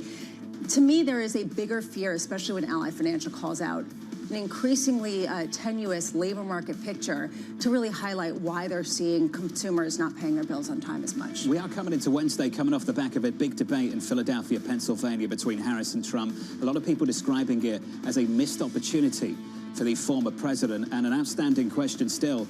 Will it be the only opportunity that he gets to have a debate this cycle? Well, we're still waiting to know whether or not he would agree to a second debate. Kamala Harris came out, her campaign said they're happy to have another one, so potentially in October we would see one. But Jonathan, you nailed it. It was a missed opportunity for the former president because Kamala Harris made him the incumbent. His best line to use against a sitting vice president to try to tether her to Biden, which many people want to move away from when you look at the polling, came his last sentence in the entire debate. You had 3.5 years, everything you're talking about, why didn't you do it? Now the question is, how much will this debate matter? How much will this really turn the needle? And for market participants, at what point is there a trade on the heels of this at a time when we're staring into the sun, staring into an abyss, trying to figure out something that's in a crystal ball that nobody has? Pick your poison. Yeah, good luck. right? Basically for investors over the next 2 months or so. Snapshot of the price action for you, then cross-asset, talked a little bit about stocks and a little bit about bonds. Let's sit on crude just a little bit more. 67.19. It's a rebound, it's a bounce, but it's been a big move lower in the past week. We're up by 2 percentage points on WTI. If you look at the FX market, the dollar a touch weaker, euro stronger, 110.51 on that currency pair. Coming up on this program, we'll catch up with Mike Wilson of Morgan Stanley ahead of key inflation data, Rob Casey of Signum Global Advisors following last night's showdown between Harris and Trump, and we'll speak to Thomas Show of KBW on the bull versus bear case for financials. We begin with our top story. Traders are waiting CPI at 8:30 Eastern Time for clues about how much the Fed will cut rates this time next week. Concerns lingering over whether the central bank has waited too long. Mike Wilson of Morgan Stanley writing, until the bond market starts to believe the Fed is no longer behind the curve, growth data reverses course and improves materially, or additional policy stimulus is introduced, it will be difficult for equity markets to trade with a more risk-on tone. Mike is with us around the table. Mike, good morning to you, sir. Good morning. How are you? I want to pick up on that quote, and we're doing great. I want to pick up on a line that you're focused on. The difference between Fed funds and the front end of the yield curve, Fed funds in a 2-year, and that quote, how important is that?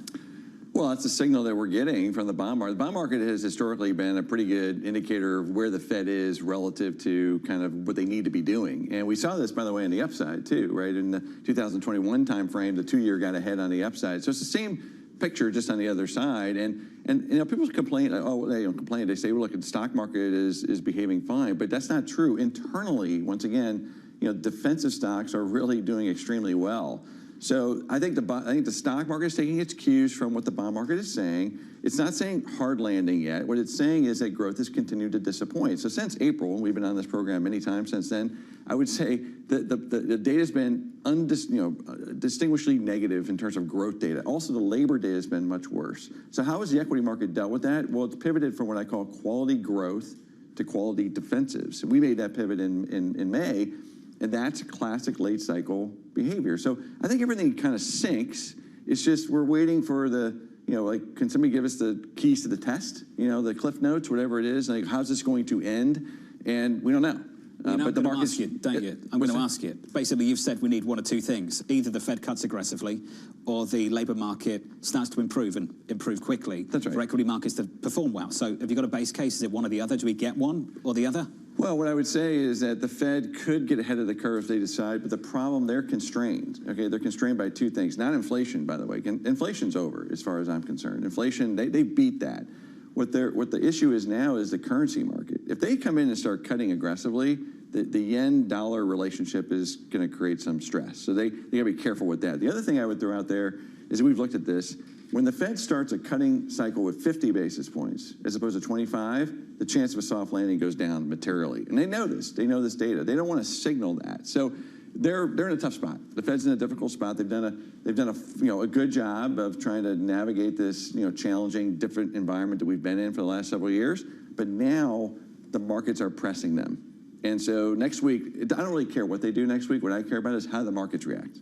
How do the markets behave after they've done what they're going to do, 25 probably, and then what do they say in the press conference? The vibes, whether they actually work for the market or That's not. Right. I'm curious, though, before we go into quality growth and quality defensive and what that actually means, you said something about the currency differential. Are there certain target levels that you see sort of unwinding some of the longs that still remain out there? Do you have a sense of just how disruptive the ongoing long trade for the dollar really will be potentially down the road? Yeah, I mean, I don't have a specific level, but I do feel like they're trying to defend this low 140s level between yen dollar, so call it 142. If we start to, 130-ish, 138, 139, I think that could cause some stress in other markets. Meanwhile, you talk about shifting from quality growth to quality defensive. I've struggled with these monikers quite a bit, simply because what does defensive, what does growth mean? Where does NVIDIA fit into this? Or does the tech trade go, given the fact that people have gotten an AI trade that is so inflated in terms of expectations and timing? What does that mean to you, quality defensive? Defensives are your classic defensive sectors, whether it's utilities, staples, healthcare, things that are positively correlated to bonds. Okay, they did not trade well, by the way, up until sort of April. It was really the quality growth stocks. Now, the other thing that's happened is the AI dream has taken, a little bit of that luster has come off. And I really gauge that by what semiconductors are doing. It's not just NVIDIA, it's semiconductors writ large. And a lot of those stocks have really come off. And that makes sense to me. We just got overcooked on the whole AI theme. It doesn't mean it's over. We've written about this extensively. Like, we're not believers that this is going to change productivity materially in the short term. That's a long-term story. And everything kind of got bid up on that. So with that theme now gone, the market is looking for a new theme. On the growth side, there isn't one. So what it does is it hunkers down into defensive, high-quality assets until we get the next thing. Whether that's a bad outcome or a positive outcome, they're going to hide out in these areas. Mike, you say inflation's over. We do have CPI data, though, today. So I'm curious to know, how do you think the market would trade if we get, say, a hotter print? Say, is it too volatile? Or softer print? Would the market start pricing in 50? Or look at a softer print and say, wow, we are cooling down faster than even the Fed was expecting, and bad news really is bad news. Yeah, well, when I said inflation is over, I mean the rate of change on inflation is over, and it's kind of over for equity markets, and quite frankly, it's over for the Fed. Where inflation is not over is the price level. Right? The price level is absolutely squeezing the heck out of businesses and consumers, and so it's like a vice.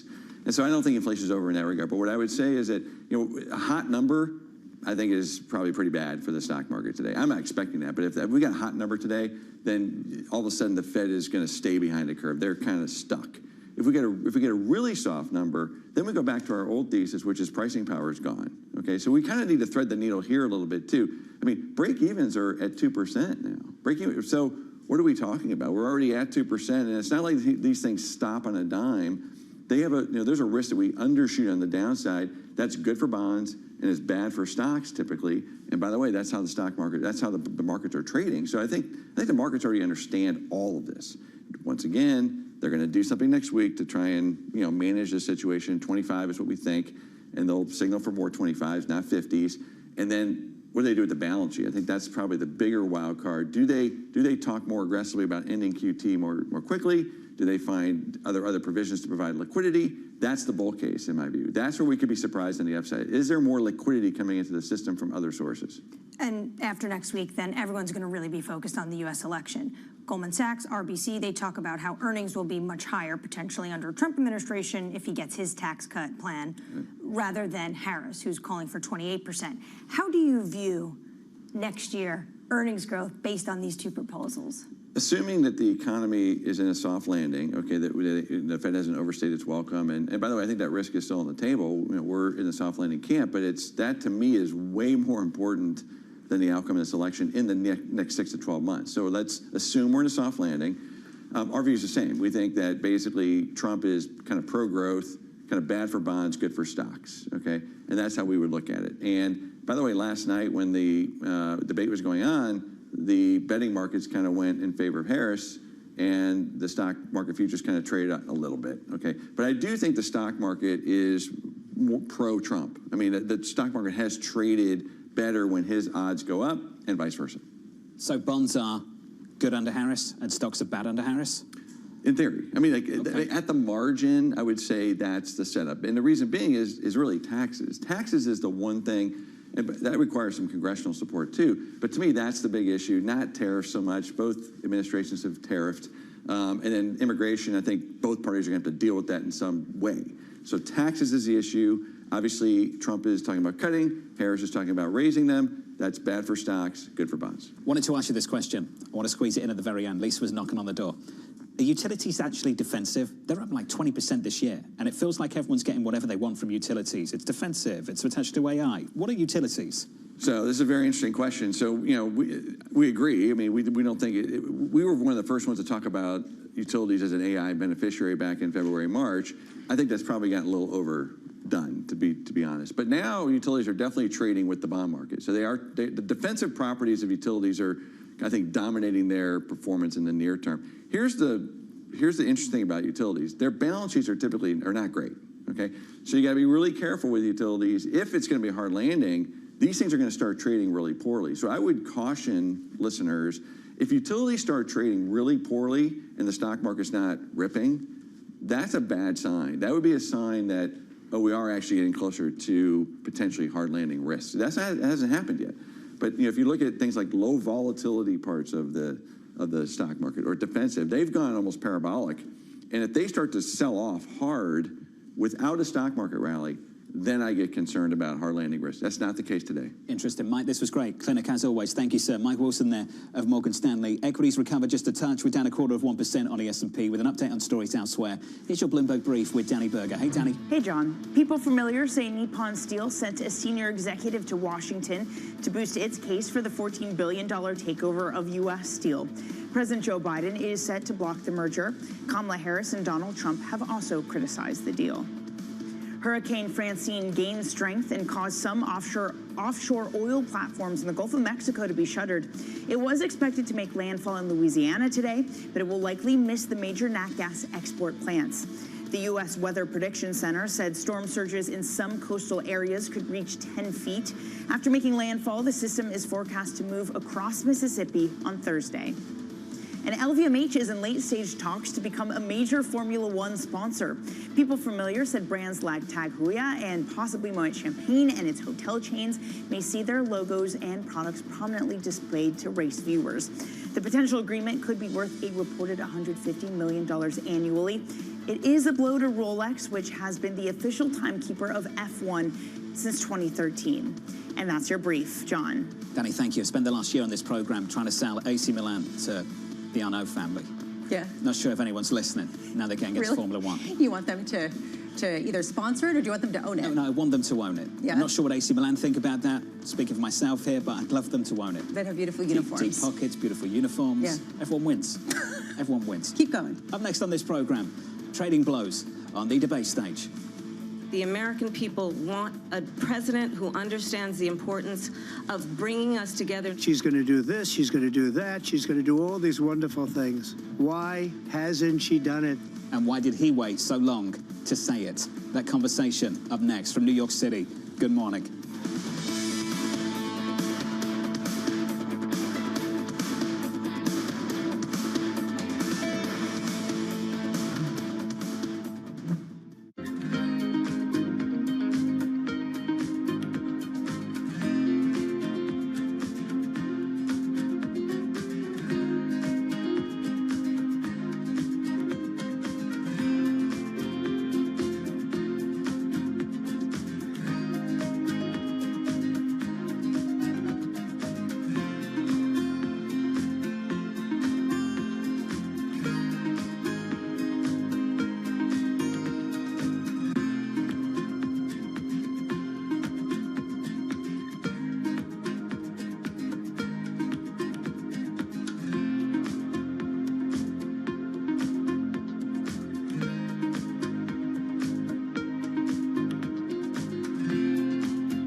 From the beating heart of global finance, economics, and politics, and wherever newsmakers are moving markets, Bloomberg brings you conversations that allow for deep discussions and important insights. What do you think the future is for inflation? Is this a new normal? Are markets too optimistic? How do you worry about the things that are outside your control? How does the current fighting completely stop?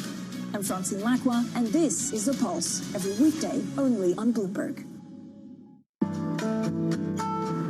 DOJ or other authorities. Could face bigger challenges next. It was going to keep rating World Cup. This is a three. As the economic picture. Covering the intersections of Hollywood, Silicon Valley, and beyond.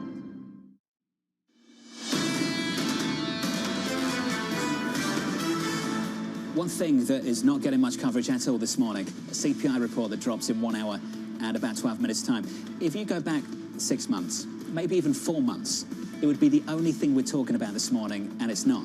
It just feels like a lot of people, feels like the central bank has moved on, and maybe for good reason. We'll find out at 8:30 Eastern Time. Equity futures right now on the S&P 500 a little bit softer. We're lower by 1/4%. It yields down a basis point, the 10-year, 362.54. Under surveillance this morning, trading blows on the debate stage.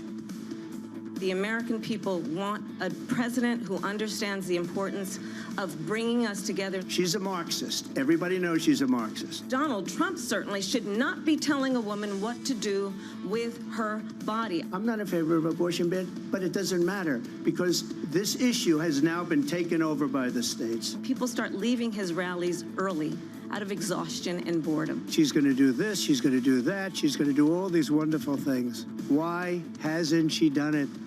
Here's the latest. Kamala Harris challenging Donald Trump to a second debate with under 8 weeks remaining until Election Day. Trump saying on Fox News earlier he is less inclined to debate Harris once again. Rob Casey of Signum Global writing this. Harris had a very good night.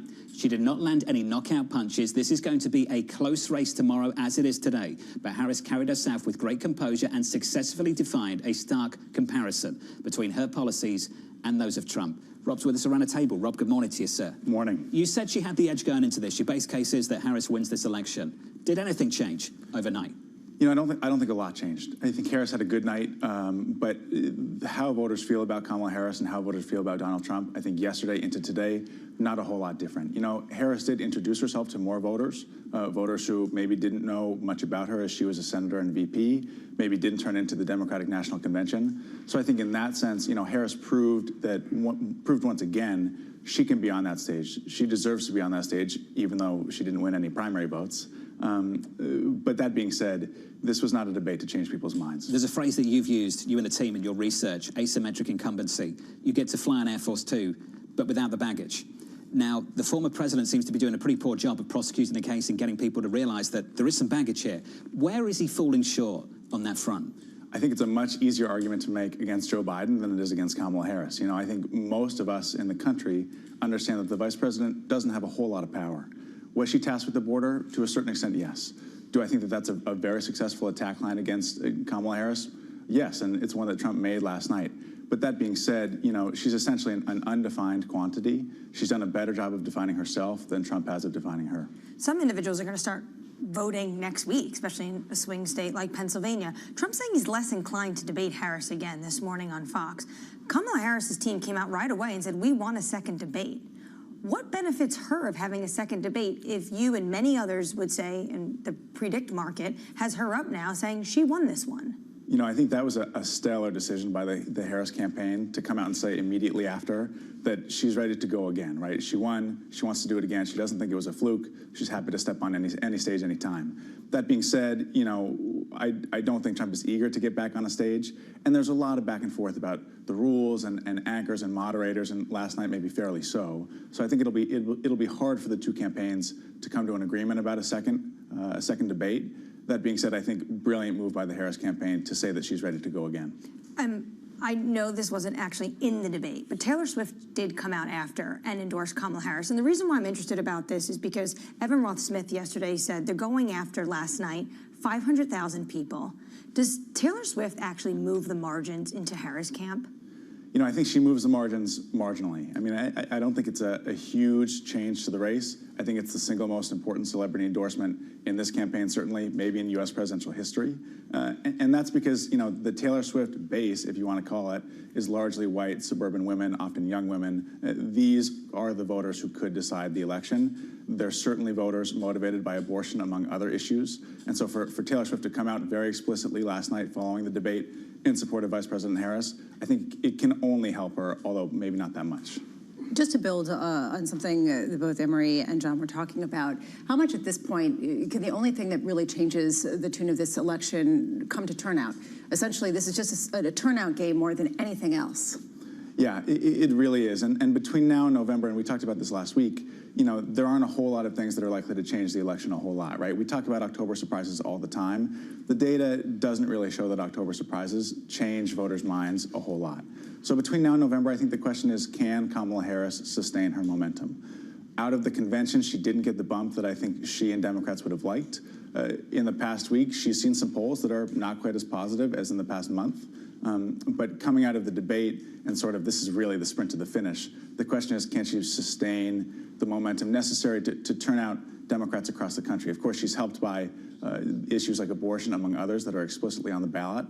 As long as she doesn't, you know, stub her toe, I think the momentum is such that turnout will benefit Harris in November. From Market's perspective, it seems like a lot of people are discounting the election to a large degree, partly because there's no visibility, but also partly because there is an assumption that there will be divided government and that nobody will actually get their agenda fully through. What gives you confidence that that's going to be the case at a time where potentially, if it comes down to turnout, then more turnout for one candidate could mean more down ballot races that people win as well? Yeah, absolutely. And I think that, you know, a blue wave under a Harris campaign is more likely than it was under a Biden campaign because Biden proved to be such a drag on Senate and House races for Democrats. That being said, the Senate map essentially comes down to a few particular states that Trump is going to win by 30, 35 points. I mean, I'm talking about Montana in particular. If John Tester can't win that seat, of course, assuming that Republicans take West Virginia following Joe Manchin's departure, that leads us to a 50-50 or a 51-49 Senate in favor of Republicans. Of course, that's a divided government necessarily. So I think it's really the Senate map, as good as Democrats feel about the presidency, as good as they feel about the House, and they feel very, very good about the House, it's the Senate math that is not in Democrats' favor, and I think Republicans are probably able to flip Montana, if not one or two other states. I know this is scenario analysis with various probabilities attached to it, and we can sit here and say it is a low probability outcome. But if we got a blue sweep, wouldn't that be absolutely terrible for equities in America? Yeah, I mean, point blank, yes, I do think it would be a problem. There are not the moderating forces in Congress that there were under the first 2 years of the Biden presidency, which was, as we all remember, a blue wave, but a blue wave tempered by Joe Manchin and Kyrsten Sinema. And there would not be those voices in a new Congress under Harris. I mean, you know, as we've all seen, the Wharton budget model suggests that, you know, Harris's policies writ large, were they all to pass, would not be quite as deficit negative as Trump's across the board. But that being said, you know, a blue wave without kind of the blue dog, very, very moderate senators who are willing to stand up against the party, I do think that would be negative for equities overall. Interesting. Rob, thank you, sir. Rob Casey of Signum Global Advisors. Mike Wilson of Morgan Stanley on the program 15 minutes ago and saying red wave ultimately good for stocks, bad for bonds. If you get a blue wave, bad for stocks and good for bonds. Essentially, more focus on revenue raising, focusing more on the taxes than maybe the levies or the tariffs that you see coming out of both camp. Again, how much can people take this seriously before you really see the whites of the eyes of one of these outcomes that seems like less than a 50% probability? With great difficulty, especially given experience. That we all remember that morning in November 2016. Yes. When it was like sell Trump, and then quickly buy, and then we didn't look back. Right, so that's the reason why none of us want to try to sound smart ahead of that, because we will not be. I don't think anyone can sound smart in this situation. Up next on this program, we'll catch up with this guy, Tom Michaud of KBW, following a big sell-off in big banks. From New York, this is Bloomberg.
A lot's happening on Wall Street. I couldn't have been more wrong. It's going to stay volatile for a while longer. It's a bifurcated market. Need to catch up? This is Bloomberg Wall Street Week. I'm David Weston. We've got the information and insight. Year over year, you could start to see some cracks. It might be overhyped short term, but it's underhyped long term. From businesses most influential and instrumental. A lot of the doom and gloom has been somewhat overblown. If you're not living near the edge, you're taking up too much space. Bloomberg Wall Street Week, only on Bloomberg TV and radio. Context changes everything. Good morning, good morning. This is Bloomberg Surveillance. Welcome back to the opening trade. This is Bloomberg Technology. This is the Asia trade. You're watching the close. Welcome to Balance of Power. This is Bloomberg. It's a multi-trillion-dollar industry. We'll show you what's happening in ETFs like no one else. Bloomberg ETF IQ, Monday on Bloomberg. Welcome to the world of decentralized finance. With the surge in Bitcoin, you have crypto stocks also surging. Bloomberg's covering all things crypto, the people, This is a political attack, and we must hold our elected officials accountable. the transactions, Really a record-breaking moment. Bitcoin is the exit strategy. and the technology. Awareness is going to grow, and these things grow the overall industry. Crypto as an asset class is here to stay. Bloomberg Crypto, only on Bloomberg.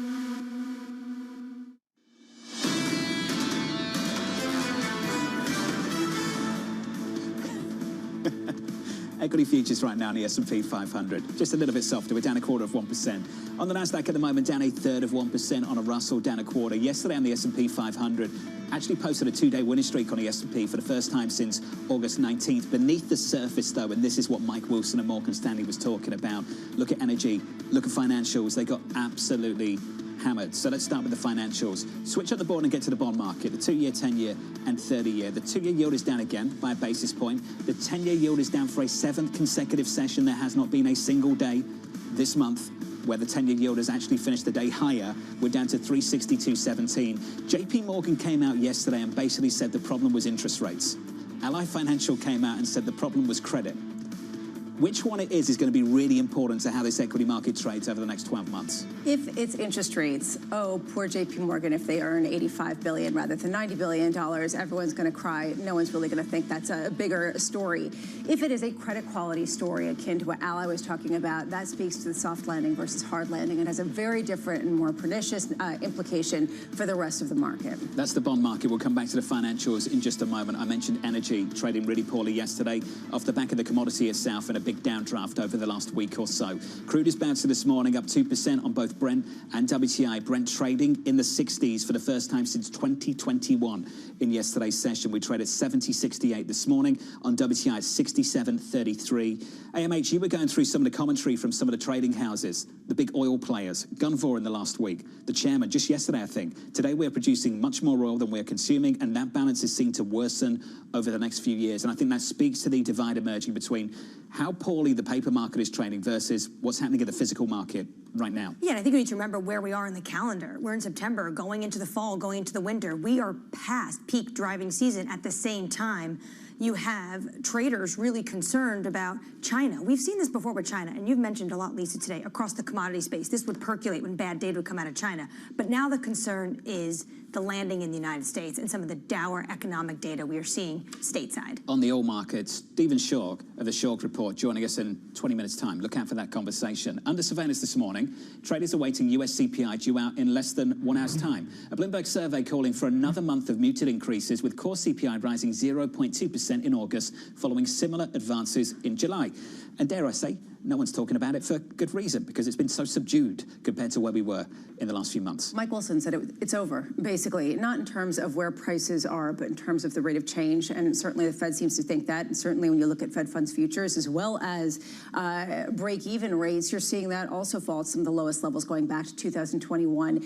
Key question to me, and we've asked this before, at what point does a downside surprise actually have a bigger implication for markets, just because it is on the heels maybe of something that isn't just year-over-year comps, but something that is a little bit more deep and speaks to weakness that we're hearing about from the likes of Ally Financial? Things are very finely balanced at the Federal Reserve. Granted, what is the difference between 25 and 50, and does this close the gap for the debate a week away today. And is a 50 basis point rate cut perceived negatively by markets? I mean, that's a big question. Mike Wilson also talking about how his big question is not whether they cut 25 or 50. It's what's the response in markets, because does that indicate that people see this as getting ahead of the problem or catching up to a problem that was bigger than they previously thought? Special coverage next Wednesday on that Federal Reserve decision, that CPI report dropping in just under an hour's time. Let's turn to this story. U.S. Secretary of State Antony Blinken set to travel to Kyiv today. The visit coming after he said Russia had received shipments of ballistic missiles from Iran to help its war in Ukraine, adding that the Biden administration was imposing more sanctions against Tehran. Are those sanctions working? Well, no, and I don't think these sanctions, whether some of them are about asset freezes or also restrictions on the national carrier, are really going to change whether or not Iran is going to provide Russia with this lethal weapon. What is interesting is the timing of this visit, given the fact that for months, Ukraine has been asking the United States to lift this barrier to go after jets basically parked in Russia. I mean, I've spent some time in Ukraine this summer. That is something they've been asking for. And maybe now with Iran sending these ballistic missiles to Russia, they're finally going to loosen it up. It's an alliance they've been unable to break, and arguably an alliance that's strengthened in the last 12 months. Which is the reason why you do wonder why people are looking for another boogeyman other than inflation. Well, here's something else that's sort of very much on the front burner that people are looking at to potentially be the unseen catalyst. That's the latest in the Middle East. Let's turn to a far more important story here in America for today. U.S. leaders heading to New York City for today's 9/11 commemoration ceremony. Thomas Show, the CEO of KBW, a Stiefel company, is a board member of 9/11 Day, a non-profit organization dedicated to turning September 11th into a national day of service and remembrance. Tom joins us around the table. Tom, good morning. It's good to see you. Good morning. Good to be with you as well. KBW headquartered at the World Trade Center all those years ago. You lost your co-CEO, most of the front office. It's a big rebuild over the last 23 years. Just spend a moment talking to us about that. Well, there's no chapter in a business school book about what to do when that happens. It really comes down to your core values, the culture of the firm, to be able to push the rock up the hill a little bit more every day, which is what I think we did. And it was we. It wasn't me. It was we. And then the other thing is you often have to understand the spirit that's around you, which will tie into 9/11 Day, which is the goodwill and the energy of resilience was enormous. And frankly, we had a key meeting in the days after 9/11 where we said the firm was not going to end this way. And we were going to do two things. We were going to do everything we could to support the families of 9/11, and we were also going to rebuild the firm. And by rebuilding the firm, we were going to be able to help the families more, and we were going to collectively be able to do it together. And look, at the time, we had 224 employees. We're not a big company. But we were able to pull it together because of that community. And I think really, it's a big part of our culture, which still remains today. I've been lucky to get to know you well enough over the last decade or so. When you say rebuild the firm, I sense that job isn't finished for you. Can you talk to me about that and how the work of 9/11 Day plays into the overall picture, the overall effort for you and the team? Sure. The first thing is the story of 9/11 is not over. We just keep turning the pages and keep writing this story. And one of the things is we all said we were never going to forget, but I think everybody's definition of never forget is different. And so now that we've had 23 years and you look back and say, what does never forget mean? Well, never forget means certainly you always want to think about those who were killed that day. More importantly, what their families have done to carry on is remarkable. And then there are a bunch of organizations that I think are doing really good work. We helped stand up 9/11 Day. 9/11 Day convinced Congress to make 9/11 a national day of service. We now believe it is the largest day of service in America. Today, in 21 American cities, with 30,000 volunteers, 500 corporate sponsors, we're going to pack 9 million meals for those who are food insecure. We've teamed up with food banks around America. We are growing at a double-digit rate every year. And what it is it's a chance to honor those who were killed by remembering the goodwill and the resilience. And so this is a step forward, because what I know I personally don't want to have happen is to be 9/11, 2 paragraphs in a history book one day. Over a third of America is too young to remember. And as someone who was standing on the sidewalk that day, watched what happened and then watched the aftermath and was on the phone with some of these spouses who called and said, have you seen my husband or my wife today? That is something I will never forget, and it's something that we have to remember as a nation as we move forward and deal with some big challenges. And the missing posters and all of the quietness in the city, I think a lot of people think it was a lot less than 23 years ago who were there in terms of its poignancies and tragedy. I'm wondering from your perspective how you feel like it transforms the New York City Wall Street environment in a more significant way, because it really was a sort of seismic break in a trajectory that had been going in one way and then took another turn. Yeah, so first of all, I'll tell you both the New York and the NASDAQ stock exchanges are going to recognize 9/11 on their openings today, which I know the community is very grateful for, because this happened in the heart of the financial system. You know, the stock market didn't open for a week. We had to put our books and records back together again over that week to just understand where we stood. And communication lines were severed. And what it took to get the markets, the economy, the financial system, and also to start the healing process was quite remarkable. And it just goes to show you how the collective community can rebound when needed. And we got to remember that a little bit more. You know, the nation's divided on many topics, 50-50. Yep. So we need to remember that moment a little bit, because there was no color identification of affiliation. This was one group coming together to do the right thing. We should all be united on that. You mentioned the moments of silence. We will be respecting them here at Bloomberg, the first of which is in about an hour from now. So we will be doing that in about 60 minutes on this program. It's fantastic to see the rebuild effort continue, to see your firm thrive. There were moments on that day in the aftermath for weeks, months, even years, where there were doubts about the future of the financial center here in New York City. So to see you all come together this week, I think is really important. Dominating the headlines of the last 24 hours, as you know, it's conference season, everyone coming together for the Barclays Global Financial Services Conference. I want to delicately move towards that subject. Sure. What was your takeaway from this week? What was it like? So we are balanced. Our just to get to the conclusion, our firm is market perform on the banks. We're not buy, we're not sell. There are powerful forces moving in each direction. So the powerful bullish case is that revenues inflected in the second quarter for net interest income. Taking some of the heat off this inverted yield curve with Fed policy is a good thing. Revenues for the typical bank are going to start growing. On the opposite, and I would say the majority of the banks at the conference this week reiterated their net interest income guidance. With regards to credit, though, that is always the biggest boogeyman in the closet. Credit can affect earnings very quickly. And so we had Ally Financial, which was down 17% yesterday, start to talk about consumer loss patterns being worse than expected. And we've heard it from some of the others. And so this now is going to possibly put the market in wait-and-see mode on soft landing versus hard landing. And that has a big impact on the banks. So that is a factor as well. So that's why, as a group, we think you could still continue to see some negative headlines. Now, we've picked out some, that doesn't mean we don't like any stocks in the group. There are plenty of, we've shifted from banks that would do a little better in higher rates to banks that will do better in lower rates. We upgraded a stock called Comerica this week, which we think will probably grow earnings by 50%, earnings per share in the next 3 years. So we've identified those companies. The other theme this morning is there's a big bank merger potentially being talked about in Europe, with UniCredit owning 9% of Commerzbank. So there's this big battleground happening with banks and non-banks, and scale is a required necessity, I believe, to allow banks to compete with non-banks. And you're seeing the consolidation wave continue at the same time. There was a headline saying that Germany wasn't aware of that before it was announced. We could talk more about that particular deal in a bit. You pointed to this idea of a question among a lot of the bank executives around the actual credit quality.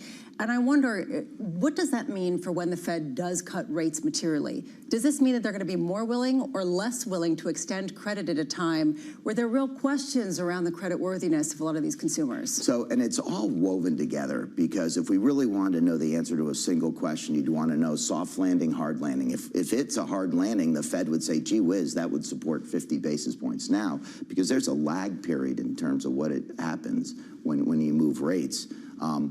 The channel check on credit quality in the commercial space, even commercial real estate from this conference, is benign. The credit statistics are better than average. They're not even average. They're better than average. It is isolated right now to consumer. So the bulls could still argue that this is a soft landing. So I don't think it's clear that we're headed to a hard landing, even though we're talking more about the consumer. So I think it argues for 25, because I think it would send a sense of urgency that might spook the market more than not, would be the camp I'm in. Tom, overall, did you walk away from this conference feeling better or worse about financial conditions and where these banks were? I felt like that we need more time to hear how this plays out, because if next quarter it's worse, then the market's going to believe a trend is underway. And given all the surprises we've had in financial services, investors are inclined to wait and see. I also think it means a lot. It's a lot to do with policymakers as well.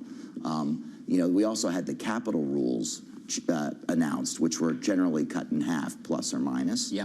You can't. The reaction can't always be beat on the banks. The banks are only half of finance now. So if you beat on the banks, you're encouraging non-banks. So they actually have to partner with the banks. And I think the banks, all in all, have done an excellent job of navigating this COVID and post-COVID world. My favorite stat of yours from conversations we've had over the years, when you say the banks are only half of finance right now, can you give us the example on mortgages, where the origination comes from? So going into the global financial crisis, banks made about, of the top 10 originators in the country, 7 of them were banks. Today, only 3 are banks. And banks didn't forget to how to make a home mortgage. Banks were started to make home mortgages, but they really don't do it anymore. And it's because the policy reaction was so severe that it's uneconomic. Now the next question should be, are we in better shape that regulated entities aren't making the mortgages? That doesn't mean mortgage companies aren't regulated, but they don't have 3 regulators like banks do. They only have 1, the CFPB. So the question is, are we in a better place? I think the answer is no. I think we have to stop being as aggressive as we've been on the banks, and there needs to be a partnership. And then also, there's been some dysfunction in some of the agencies. We have an interim head at the OCC. That's destabilizing. We also have a transition at the FDIC at an important moment in time. So this isn't about politics. This is about getting the banking system right. So the banks are also dealing with that. Tom, appreciate your time. You're a good man. Thank you, sir. Good to be with you. Our thoughts are with you and the team today, that's for sure. Thank you. Thomas Show there of KBW. Let's give an update on stories elsewhere this morning with your Bloomberg Brief. Here's Danny Berger. Hey, Danny. Just starting with the details of that story that Tom mentioned, UniCredit building a 9% stake in Commerce Bank and plans to enter talks with the lender. The Italian bank said that it acquired half of that stake from the German government, half from the open market. People familiar told Bloomberg that Berlin was caught off guard by UniCredit, a stake that's nearly as large as the government's. It now raises the possibility of a takeover that would reshape Europe's banking landscape. John? Danny, I think we've got a microphone problem, so I'll pick up the next story for you. We'll catch up with Danny in about 30 minutes' time. Let's turn to this one. It's the end of an era for Campbell's Soup. The 155-year-old company announced plans to drop soup from its corporate name and rebrand as the Campbell's Company. In a statement, the CEO, Mark Klaus, said the decision is meant to retain the company's name recognition but better reflect its portfolio. Campbell's has acquired multiple snack brands over the years, including Goldfish, Snyder's of Hanover, and Pepperidge Farm.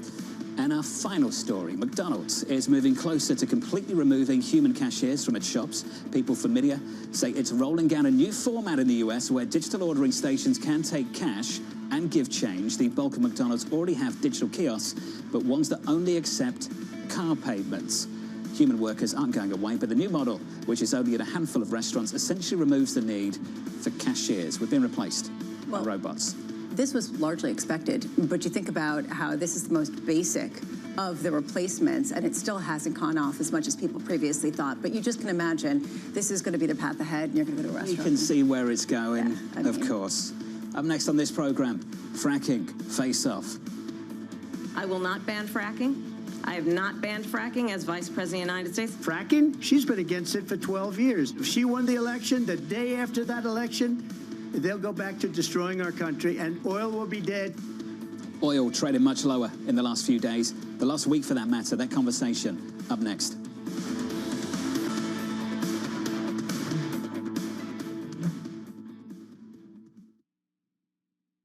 The top names in business are on Bloomberg. The challenge for us now is not very much on the product, it's on the ramp-up of the production system. We turned the industry down to almost zero during the pandemic. And what we're trying to do now is turn it all the way back on. And that's hard. We lost not only people during the pandemic, we lost a tremendous amount of experience. A lot of skilled people have left the industry. We have to hire new people. The supply chain has to hire new resources and train the people, educate them. And because those roles are filled now not by a 58-year-old, but perhaps by a 28-year-old, there's a lot we have to do in terms of not only adding capacity, but capability to meet the ramp that we all are embarked upon. We have thousands of suppliers, and when you have just a couple of them, few of them that are late on the ramp-up, well, that's slowing down everybody, and that's what we've been facing earlier this year. Nobody covers business like Bloomberg. Context changes everything. From our studios in New York and San Francisco, our expert hosts have the data and analysis about the companies you know and the startups to watch, plus the interviews you don't want to miss. Watch Caroline Hyde and Ed Ludlow on Bloomberg Technology, the only daily business show dedicated to tech, right in the middle of the trading action, every weekday, only on Bloomberg Television. Context changes everything. Bloomberg covers the world with unmatched reach and resources. From more than 120 countries, the moment news breaks, 24 hours a day. Bloomberg. Context changes everything. U.S. jobs numbers are released. Bloomberg has the report under surveillance with crucial data and expert analysis at terminal speed. Nobody covers jobs day like Bloomberg.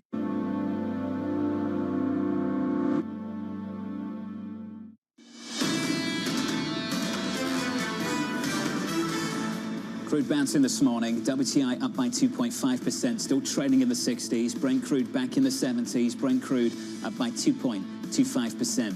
Under surveillance this morning, fracking, face-off. I will not ban fracking.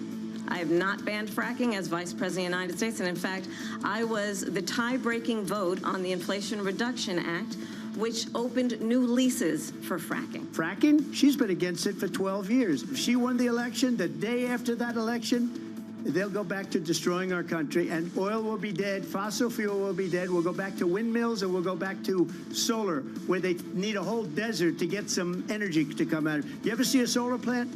Here's the latest. Vice President Kamala Harris touting the record U.S. energy boom during last night's debate. Donald Trump with this to say, pointing out Harris's change of position on fracking in the key state of Pennsylvania, questions around the U.S. election and concerns about energy policy looming over the market. Stephen Schork of the Schork Group joins us now for more. Stephen, big difference in the way this market's trading, so let's sit on that just for a moment. We've talked about it through this morning.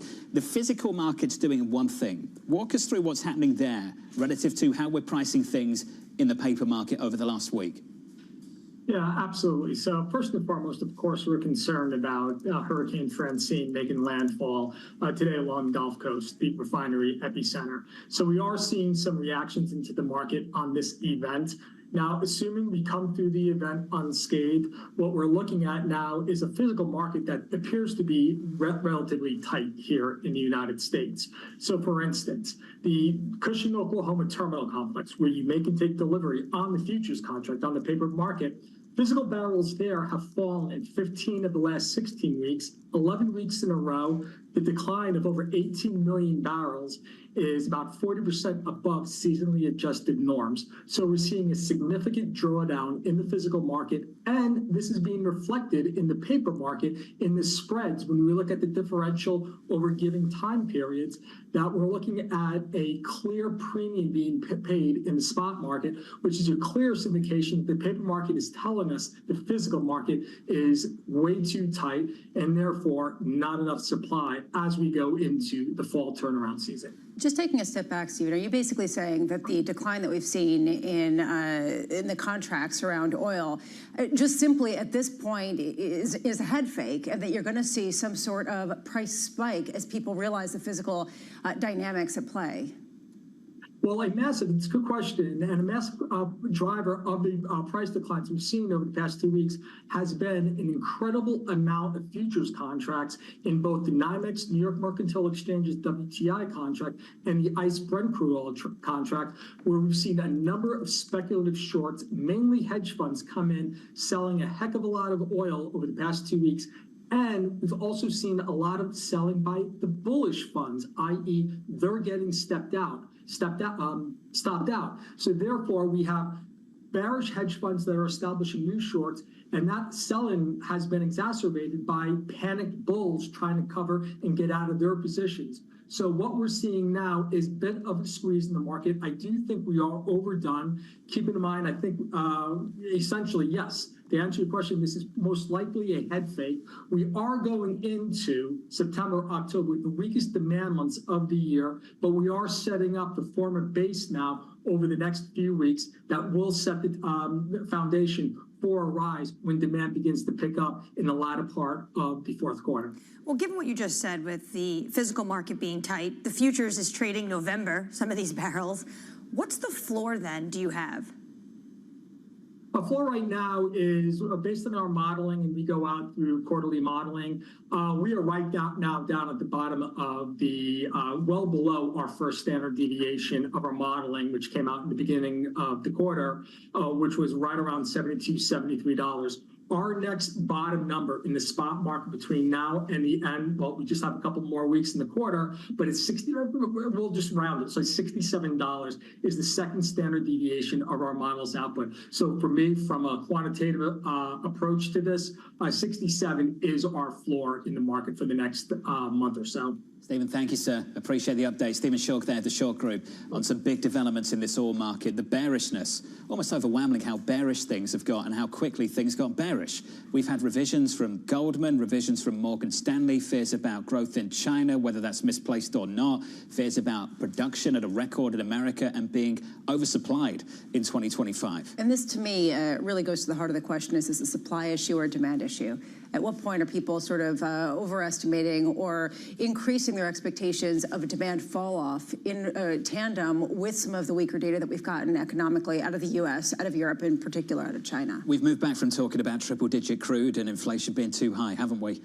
This, to me, I mean, look at gas prices. They've fallen off a cliff. That's the reason why even in last night's debate, it was real question about the imminence of some of these points at the same time that you're seeing oil prices decline to such a great degree. Just waiting for shouter prices to do the same thing. That's another story. 8:30 Eastern time. Look out for that debate when CPI drops. Coming up on this program in the third hour of Bloomberg Surveillance, Scott Kroner of Citi, Bloomberg Shanali Basak, David Kelly of JP Morgan Asset Management, and we'll speak to Steve Rasciuto of Mizuho. Snapshot of the price action. Equities recovering slowly, still lower on the session by a little more than 0.1% on the S&P 500. In the bond market, the rally continues for a 7th consecutive day on a 10-year maturity. Yields lower on a 10-year by 2 or 3 basis points, just above 360. From New York, this is Bloomberg.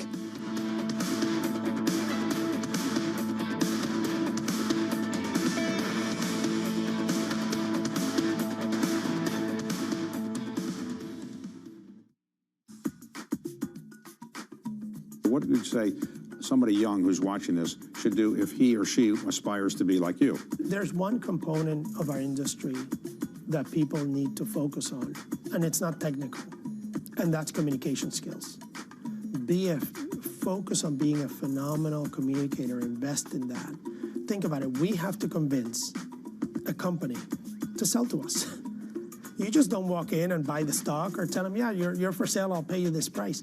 That takes years of relationship and effort. Why would somebody sell you that billion-dollar software company growing at 20%? Just because? No way. People hang on to these great assets. And then how do you get on the same page with the executive team of that company, even if they're existing or new? It requires just amazing communication. If you go to a cocktail party and somebody comes up to you and says, I have $100,000 I'd like to invest, what do you would recommend that person do with $100,000? What do you think is a good idea to do with $100,000 today? Sometimes they do, and I give them the most boring answer ever. S&P 500. Just buy an index. Buy the index. You don't have to worry about the quarterly earnings of a company. Did something change? Did somebody change management? You don't have to make this your full-time job. Just buy the index, and you're going to be okay.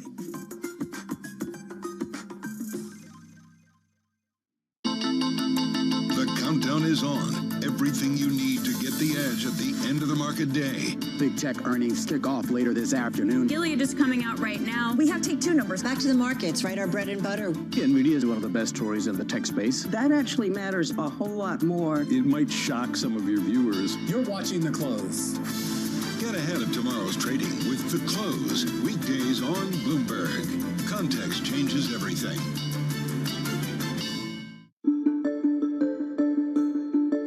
Why should I want to invest in the pharmaceutical industry? Is it going to continue to grow as it did last year? And what about your own company? Do you think it's going to have good growth prospects over the next couple of years? I think the reason to invest in the sector is the science. I mean, when you look again, if I go back into the history, for most of the last century, we were only giving people pills and small molecule drugs. Then we discovered that we had this whole world of biologics, and we could treat diseases with biologicals. More recently, we've discovered that we can reprogram your cells, we can edit the genome, we can use these RNA therapeutics to completely transform areas of medicine. Those technology areas are at their very nascent stage, and what we're going to find is they're going to open up whole new areas of growth from our business standpoint and a human health impact standpoint. We hope that as we work in our areas like cell therapy and RNA therapeutics, we will also be able to climb to a whole other level of market cap over time. Morning, this is Bloomberg Daybreak Europe. I'm Tom McKenzie in London. These are the stories that set your agenda. Taking you from the U.S. market's close to the overnight session in Asia. We'll walk you through what you need to know to kickstart the European trading day. Live from our European headquarters, we bring you the day's top market-moving stories, unmatched expert analysis, and on-the-ground reporting from across the continent. Tune in every weekday at 6 a.m. London time, only on Bloomberg Television. Bloomberg loves earnings. I know it's like your Super Bowl, right? I can't wait. It's like opening presents in the morning. All right, it will be exciting. Nobody covers earnings like Bloomberg.